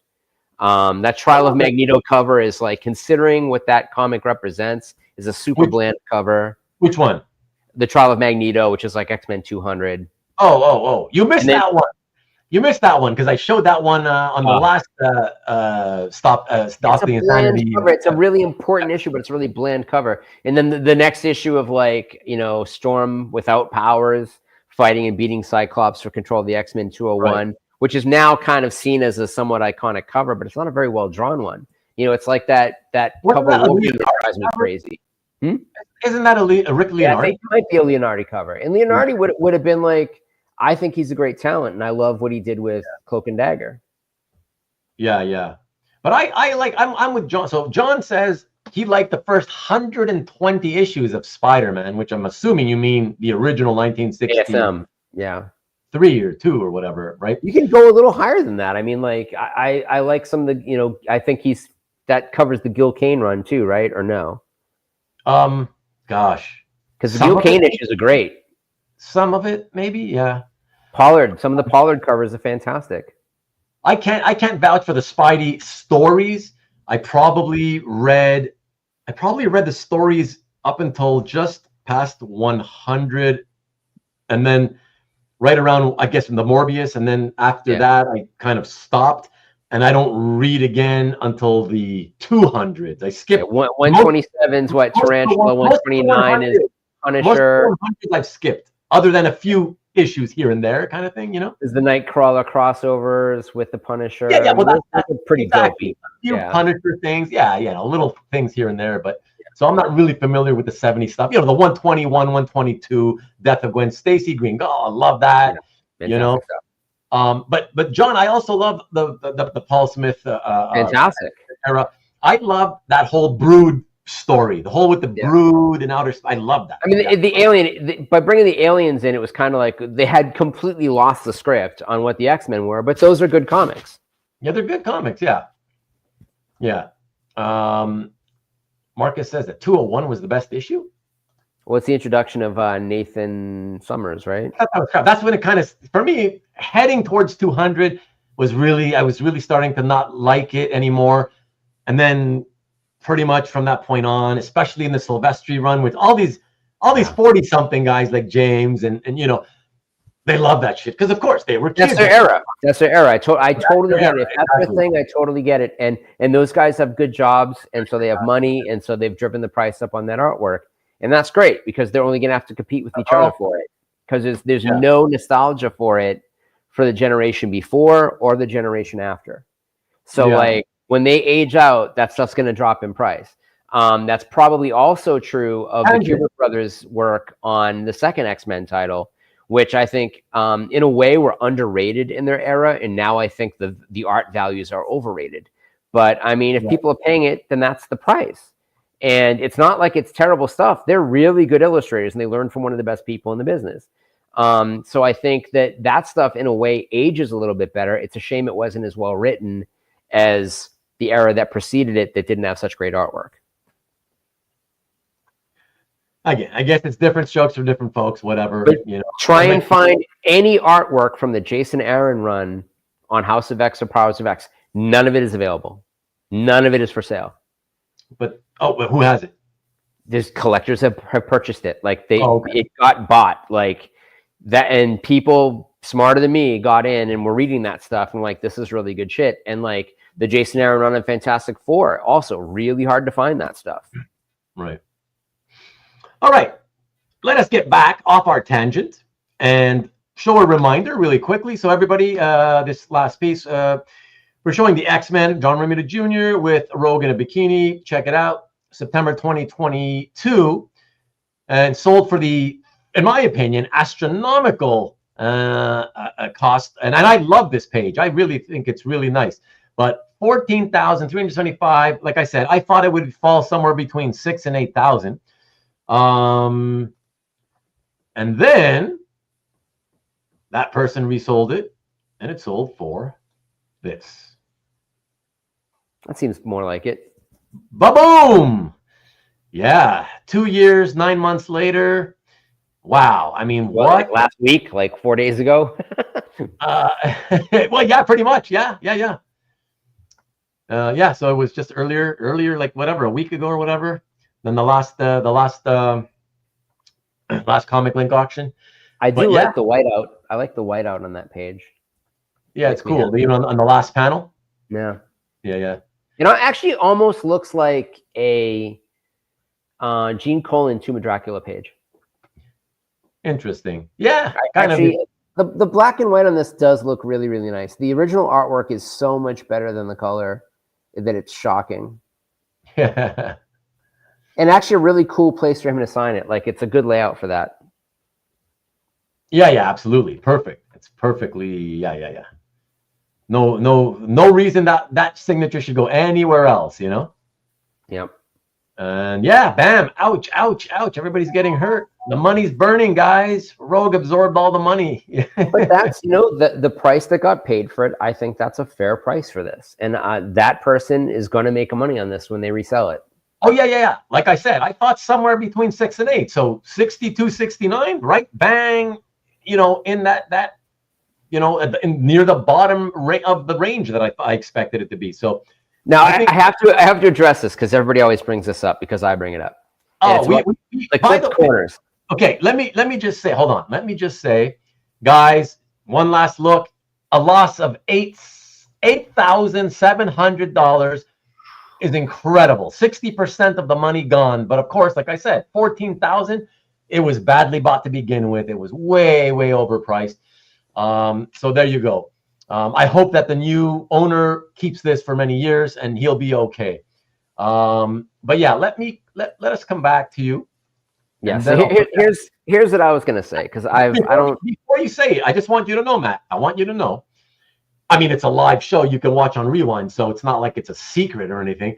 But I want you to know that in the time that you've been gone from this series, I mean, there's been a lot of mentions of the whole clip corners. Yeah. So I've made it a thing, you know. I guess all the time. We bring you up all the time. You know, it's my border issue, I guess. So no one was talking about clip corners, so I started talking about clip corners.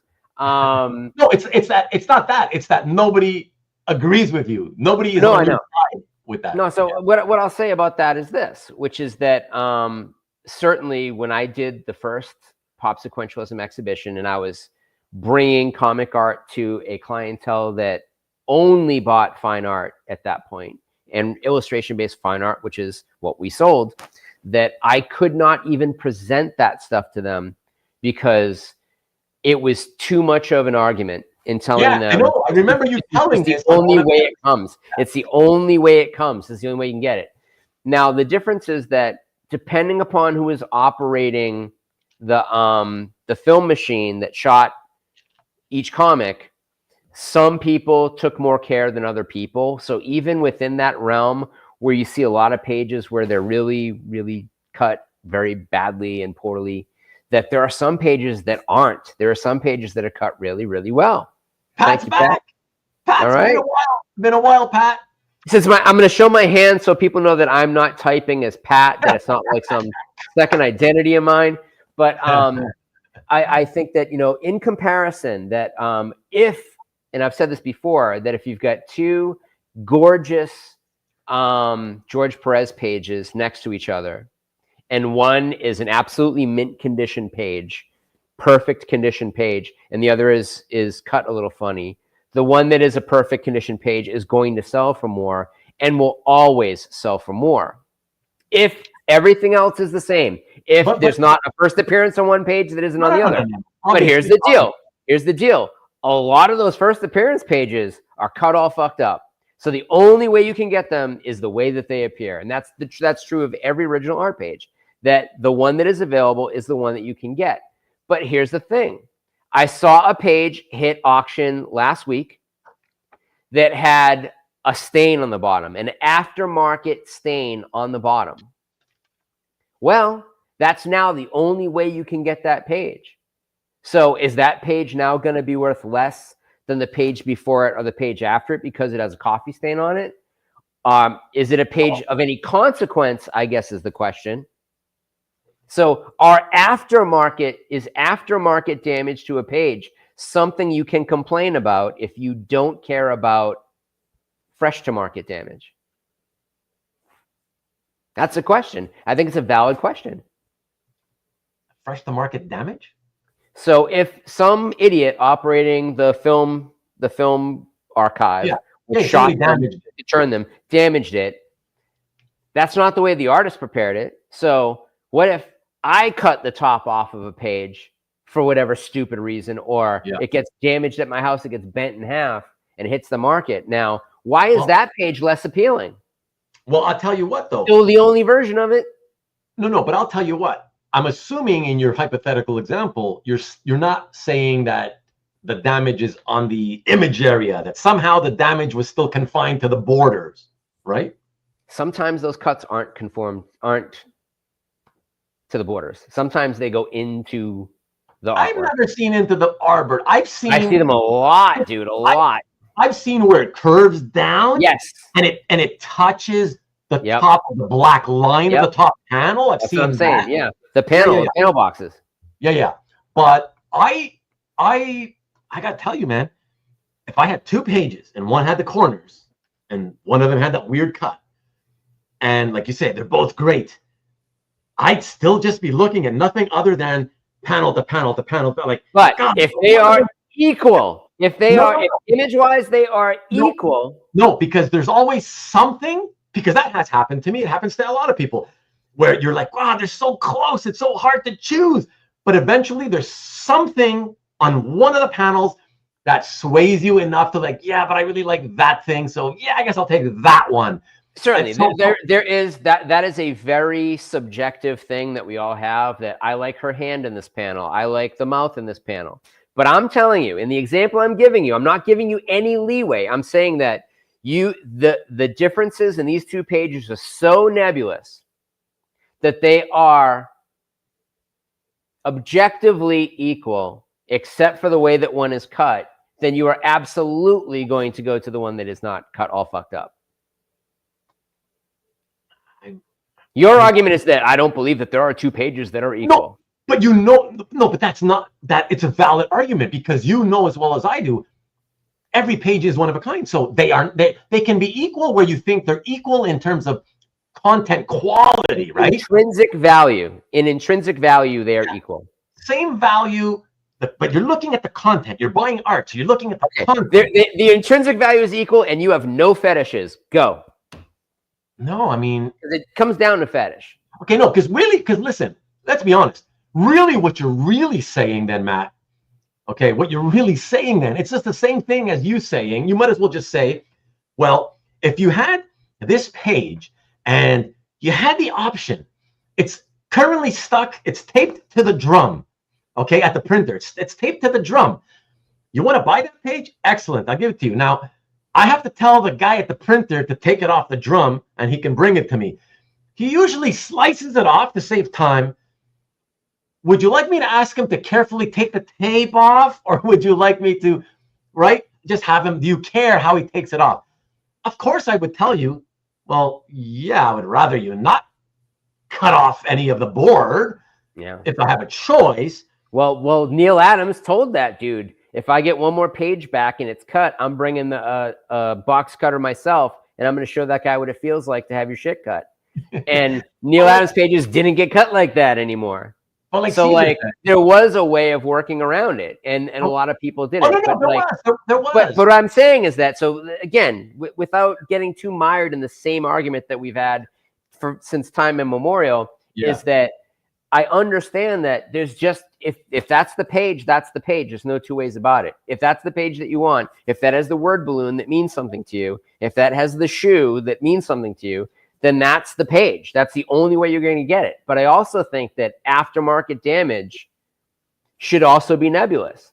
Like on a modern page, if there's a weird cut across it and you don't know how it got there and there's no reason for it, why do you care about that? It's a unique page. It's the only way you can get that page.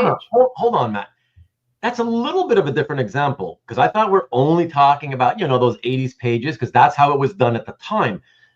I agree that I might look at it differently for a modern page, because and I know, we all know that the publishers don't need to send in the physical art to the printer anymore. So there's no reason it should get some kind of weird chunk cut out of the board. Well, there was no reason why it should have gotten cut out originally, because clearly there are examples of them not getting cut like that. That's not true. That's not true. There was a reason. It wasn't a good reason. Yeah, but there was a reason. Saving time. I agree with that. Saving time was the reason, and so that's why they did it. That's why it's different, Yeah. But brand new art, of course, it's like it doesn't even go to the printer. And why should it have damage? So if it gets damaged, you're kind of like. But in this wizarding world, the difference comes down to muggles, and it's so the muggles don't want their shit all fucked up. The muggles want their stuff to be mint, and so it's easier to sell a mint page that is objectively not as good as one that's all sliced up to a fine art collector. I don't think those days are the same anymore. I think that it has changed. I think that now people have enough experience in seeing a lot of Bronze and Silver Age pages that were cut janky that they understand now that it was part of the process and that it's just the way it is. But certainly, and for years, my argument in dealing with mainly people that were not educated about the process of how this was done is that they did not want that stuff. And so I was looking for the best examples that were also in really good condition. Now the price on those is so high that it's a non-issue. I don't have access to it. My fine art buyers are looking at the price of a $250,000, John Buscema Avengers cover or whatever, or a George Perez Crisis cover. At that range, they're looking at Kehinde Wiley. They're like, well, for 3 times as much, I can buy a dolly. So it's not that big of an issue anymore. People know. So that's what I wanted to get back to. And I think that the truth of the matter is now that more people understand that the uniqueness is the thing, that if that's what you want, that's what you want, that's what you're going to get. But I also think that there are examples, and we've seen them on this show, of a page that had something missing when it was resold.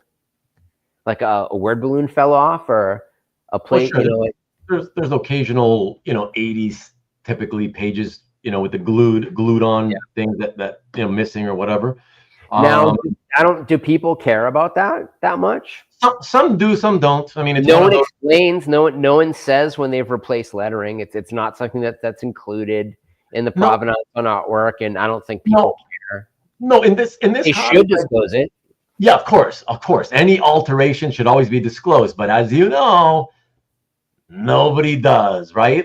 Nobody ever re-inked, pencil pages and all that jazz. Yeah. All that shit that people do because they just don't want to be the ones left holding the bag, right? And they want to maximize the profit, whatever. They don't want to get stuck with it, right? So even the even a lot of these supposed honest dealers, they're not all that honest because they do that kind of slimy shit where, right? Sometimes they know, sometimes they don't know. Sometimes they're genuinely stupid. Sometimes they're playing stupid. Oftentimes they're the ones going to get the recreated stats and putting them on and then selling it. And there's no mention that it's a fake stat. You know what I mean? A recreated stat, whatever, in the description. I mean, whatever. Like, it's, it's like, what are you scared of? Obviously, if you're not doing it because you think, oh, it doesn't matter. You're doing it because you think that to a lot of people, it kind of does matter. Yeah. And you are scared it's not going to be able, you might have trouble selling it, or you might not be able to get the same price, blah, blah, blah. So, what they don't know won't hurt them. I won't say anything. If it looks good, hopefully they just assume it's the original stat and that's it. That's what they're thinking, right? Yeah. Well, I also do think that when the damage is excessive, that the pieces get priced accordingly. And when art does, it of course it depends what it is. Yeah. But I think like within the same issue by the same artist, every page is still unique. So one page may mean something, and you can say, well, it's hard to compare the value because this page has this amazing piece of story element, even though this is a more dynamic page, perhaps this is more important. So it is definitely a source of discussion that everybody could argue about endlessly, debate about endlessly. Oh, for sure. But I want to say that, it's funny. Sean Clancy said, I'm working you up for a rant, but that was the old one. As someone was saying that, that this is my one bad take. What I'm saying is that I don't necessarily feel that way anymore, but it's all the art that I collect doesn't have that. Like, right. I don't really collect that era, to be honest. Right. I have some of those pages. I've got pages that I'm selling for a friend of mine who is really deep into that stuff. And honestly, we picked up a lot of those pages for $5 a piece on a table at Comic-Con in '95. And does that mean we're going to sell them for 10? No. If they're worth $3,000, we're going to ask for $3,000. But like, the market has proven itself. So it's I'm not even talking about a personal preference here, Peter. I'm saying that like it is what it is. He's just saying that when it comes to these clip corners, whether they're damaged or not, it's personal preference. Some people may like it. It may matter. I don't think anybody likes a clip corner, but I think that they're fine with a clip corner. No, they're accepting of it. Of course. Yeah, they're accepting of it. And so like, and I'm saying that, that I am too. Like I don't see that as something that I assess the value on anymore, because the example that used to be my example, I don't think exists anymore. I don't think that there's anybody else who really feels that would be, I'm not going to buy that because of this thing, if they really understand collecting comic art. But like, right. And maybe that's what's led me away from collecting Bronze Age stuff, that I just don't even want to deal with it. But right. There's other things too. I mean, there's the fact that glue isn't very good. It affects the paper. I want the stuff. I miss the word balloons. Yeah. I wish that everything still had word balloons on it, and it bums me out that they don't. But to your point, because we talked about this, about the stand, that the cost of going back and making available a sheet with the acetate with the balloons on it itself almost costs as much as what you're going to end up paying the artists for the work. Like in this day and age, that it's something that a collector can absolutely do, but that that having that as something that you supply automatically as a seller is it's too much cost to take on. It's not expected, so why do it? Yeah, for sure. But someone was razzing me about monoprints too. I mean, again, to me, it's like, I know everybody's issue is the trust issue. It's like, I don't trust that person to only do that. It's like, well, they're going to die at some point. And when they're dead, you no longer have to worry about that. Because I still have the certificate with their signature on it that says that this is the only one. So is it a risk while they are alive? It is a risk while they are alive. It's also the only way to have a one-of-one piece of artwork from an artist who works 100% digitally. So, you're going to see as time moves on, it's rarer and rarer that people are producing stuff the way that they used to produce it. I think for most of us who don't care about, have no interest in monoprints, I think it's not just that it's not, original media, right? I think more than that, it's that, like we've talked, with the fact that it's like, well, they're most of these guys are selling it like it's original art, like in terms of the price, on the promise that it's the one of one printed, right?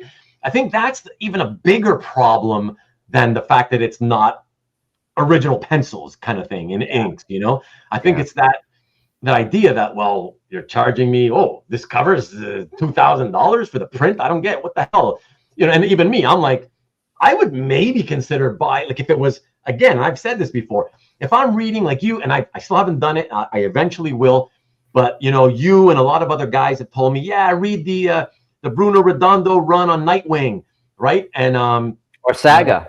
Tom Taylor. Tom Taylor.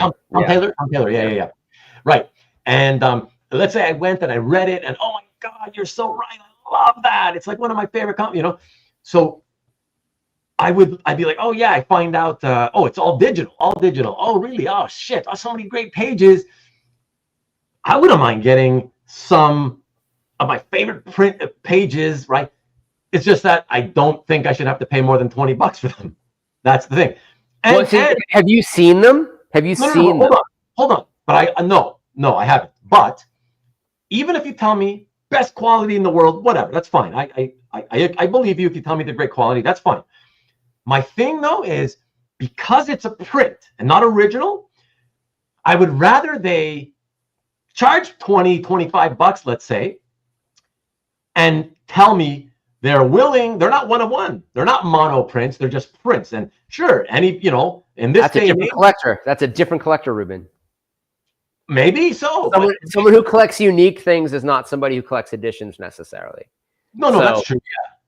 So that's a really different market. So you're saying, sure, I don't want one of one. I would rather it be an edition. I mean, whereas I think that it goes like this. So if you're an artist and you see what comic art sells for, what it means to the artist, hey Mark, what it means to the artist as opposed to the collector is, I made this, and once I sell this, I never have it to sell again. So I'm charging this amount of money for it.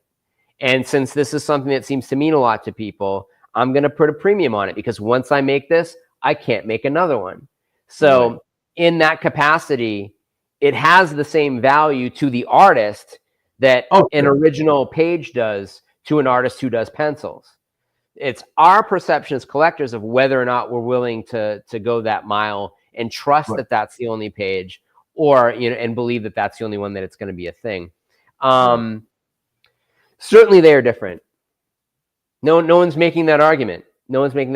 But I also like digital proof pages. I like artist proofs. I like colorist proofs. I like every aspect of the production of a page. But that's why. But that's why, Matt, I'm not surprised actually that you're into, let's say, mono prints and you have some, because I know that because of your background, right? You came from the kind of world where you'll sell. First of all, you weren't always doing illustration. You did some fine art. It might be lowbrow, whatever. It doesn't matter. That's not the point, right? But fine art. And so in the fine art world, it's connected to print editions and the like, So I'm not shocked, because the world that you've been in, that you would not see anything wrong with, an edition of, whether it's one of one or one of 100, whatever, I think just because, for myself personally, over the years, like there was a time in the late 80s, early 90s, where I was super into baseball. And I would look at all these baseball magazines, and there'd be these ads for these companies that they want to sell lithographs, and these beautiful painted lithographs, and of like old time players that I was really into the history of baseball. So I was like, I would love to have some of these. These are awesome, But I would be like, it's one of 1,000. Like, it's not It's not the original painting, and there's 1,000 of them that they're going to be able to sell, and I still have to pay $995 for it. Like, it just, you know what I mean? I just come from that world of like where it's just again. So what's the original worth? With what? What's the original worth? Yeah, I don't know. With those Diamond King paintings, like those Donruss Diamond Kings paintings, those guys were selling those paintings for between $30,000 and $50,000 a piece. Were they? Because I liked them at the time, but having seen them again, they're not really all that great. But they're not. But I mean, it's collectible. It's the memories that they bring people, right? The Donruss Diamond things, right? Yeah, but there's an element of them too that are reminiscent of Bob Peak. You know, like that there's a style there. I mean, you could say that Bob Peak's work at a certain point almost looks like that's where you get Bill Sienkiewicz's like cinematic style. But again, like, yes, we're here, Cab. We're still here because Matt came in. So the 3-hour show turned into a 5+ hour show.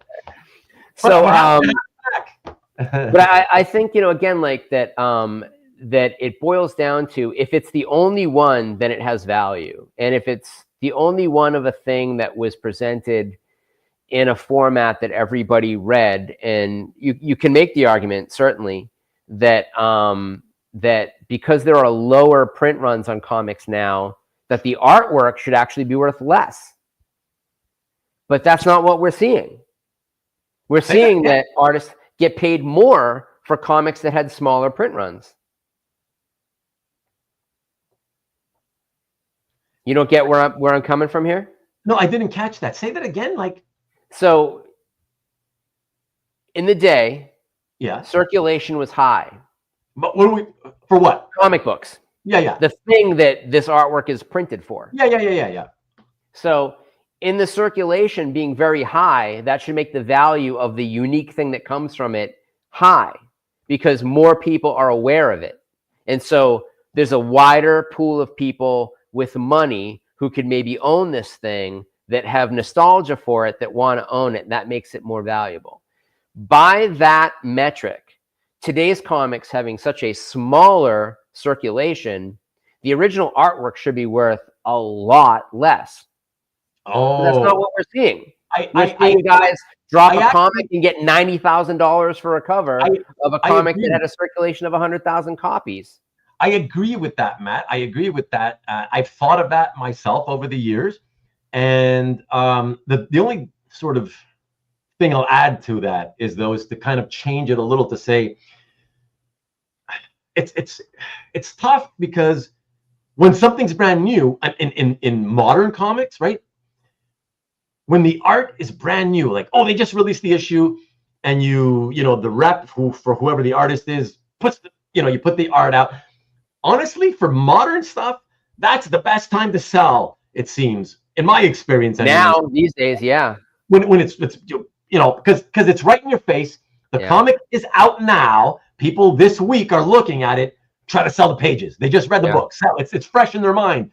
You know, you don't want to wait, because then people move on to so quickly to other stuff. Just like 10, 15 years ago, we'll say, when Black Mirror was hitting stores. Don't you think? Tried, by the way.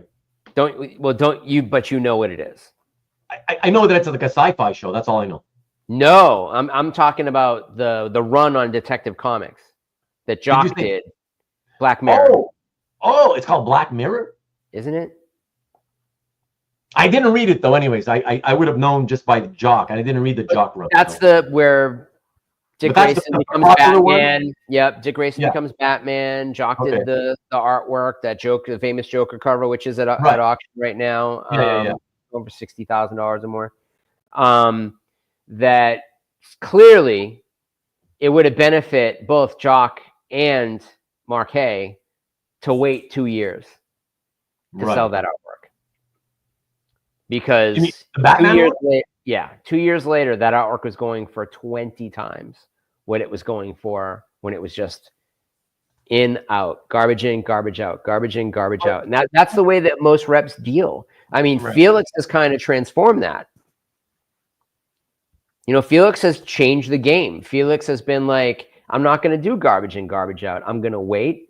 and we're going to do a drop Mm. when we're on issue 10 of issue number 1, and we're going to sell it. It's going to go for crazy money. Mhm. Or in the case of like that Batman, like he changes it up sometimes. Like Batman, he knew like, well, I don't know how long this guy's going to be on this comic. He's not a consistent penciler. We'll see. You know, it seems to be big. It's getting a second printing. I'm going to drop it. Like, so he's really savvy in a way that if you handle 500 artists, you can't do that. You just don't have the capacity to be able to oversee every single artist's perception and value within the marketplace. Like it's almost, you learn as you sell it. Right. So that, like, the market has greatly changed. But because of that, I always say what's kind of great about this hobby is that there's Mark Hayes in this world, that you can go back and look at Splash Page and go back and still find amazing stuff from 15 years ago. That's like $120, $130 or less, you know? Sure. And if you're discovering that run now, you're discovering that artist, you can deep collect. If it weren't for people like that, you know, like Ian Saint, most of his collection was pieced together by buying like 30, 40, 50, 60, 70, $80 pages. Right. You know, like a lot of people are unaware you can still do that. Right. You know, and especially if you're like, or, you know, like Jeff's collecting of Star Wars stuff, like he'll be like, I want 12 pages. Give me a rate on 12 pages. And they'd be like, sure. And they want him to have good pages, not just, you know, the shaft. They want him to have good stuff and other stuff because his collection represents something that at this point, like being in the collections of Jeff and like the other major Star Wars guys is like a cool thing. And that they know that this is going to stay off the market for a long time. They're not going to have to compete with these guys reselling their stuff in 6 months because they're deep collectors. And that's also very important to an artist, is that their art stay off the market, to our point, to what this show is about, of like when it hits the market and it sells for less, that hurts their sales. That hurts their sales of new artwork.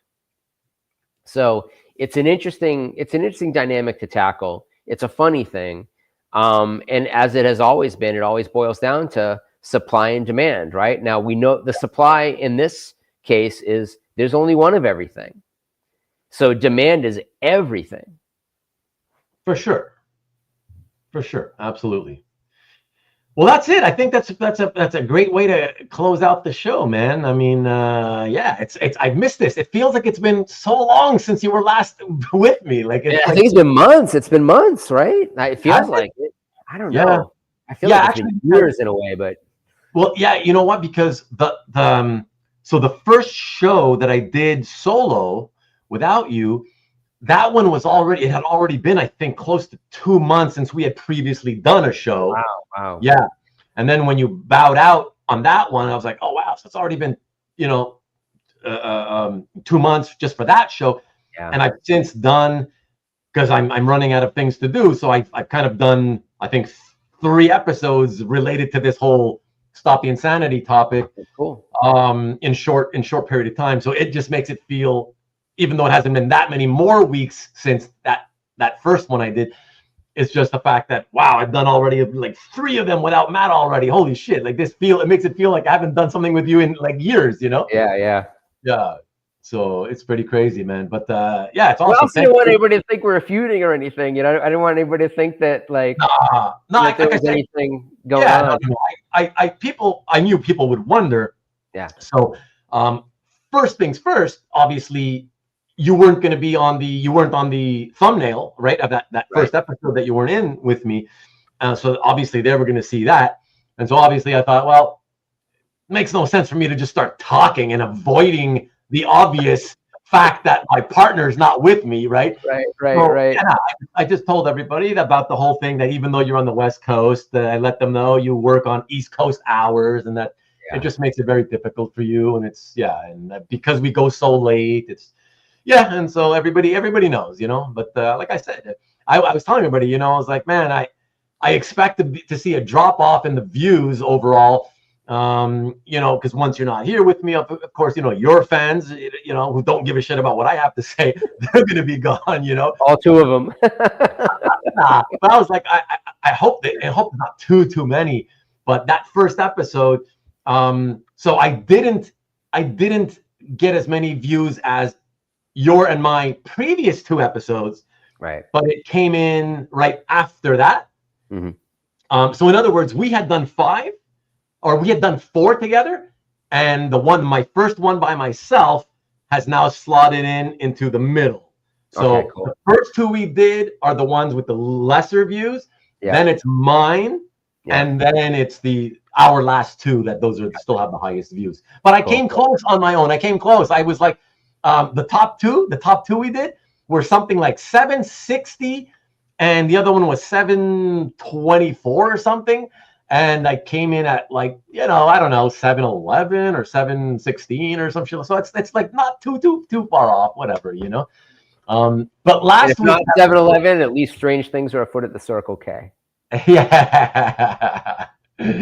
I don't know about last week. Like, I don't know. That one kind of died on the vine just after 500, which is still a decent, number.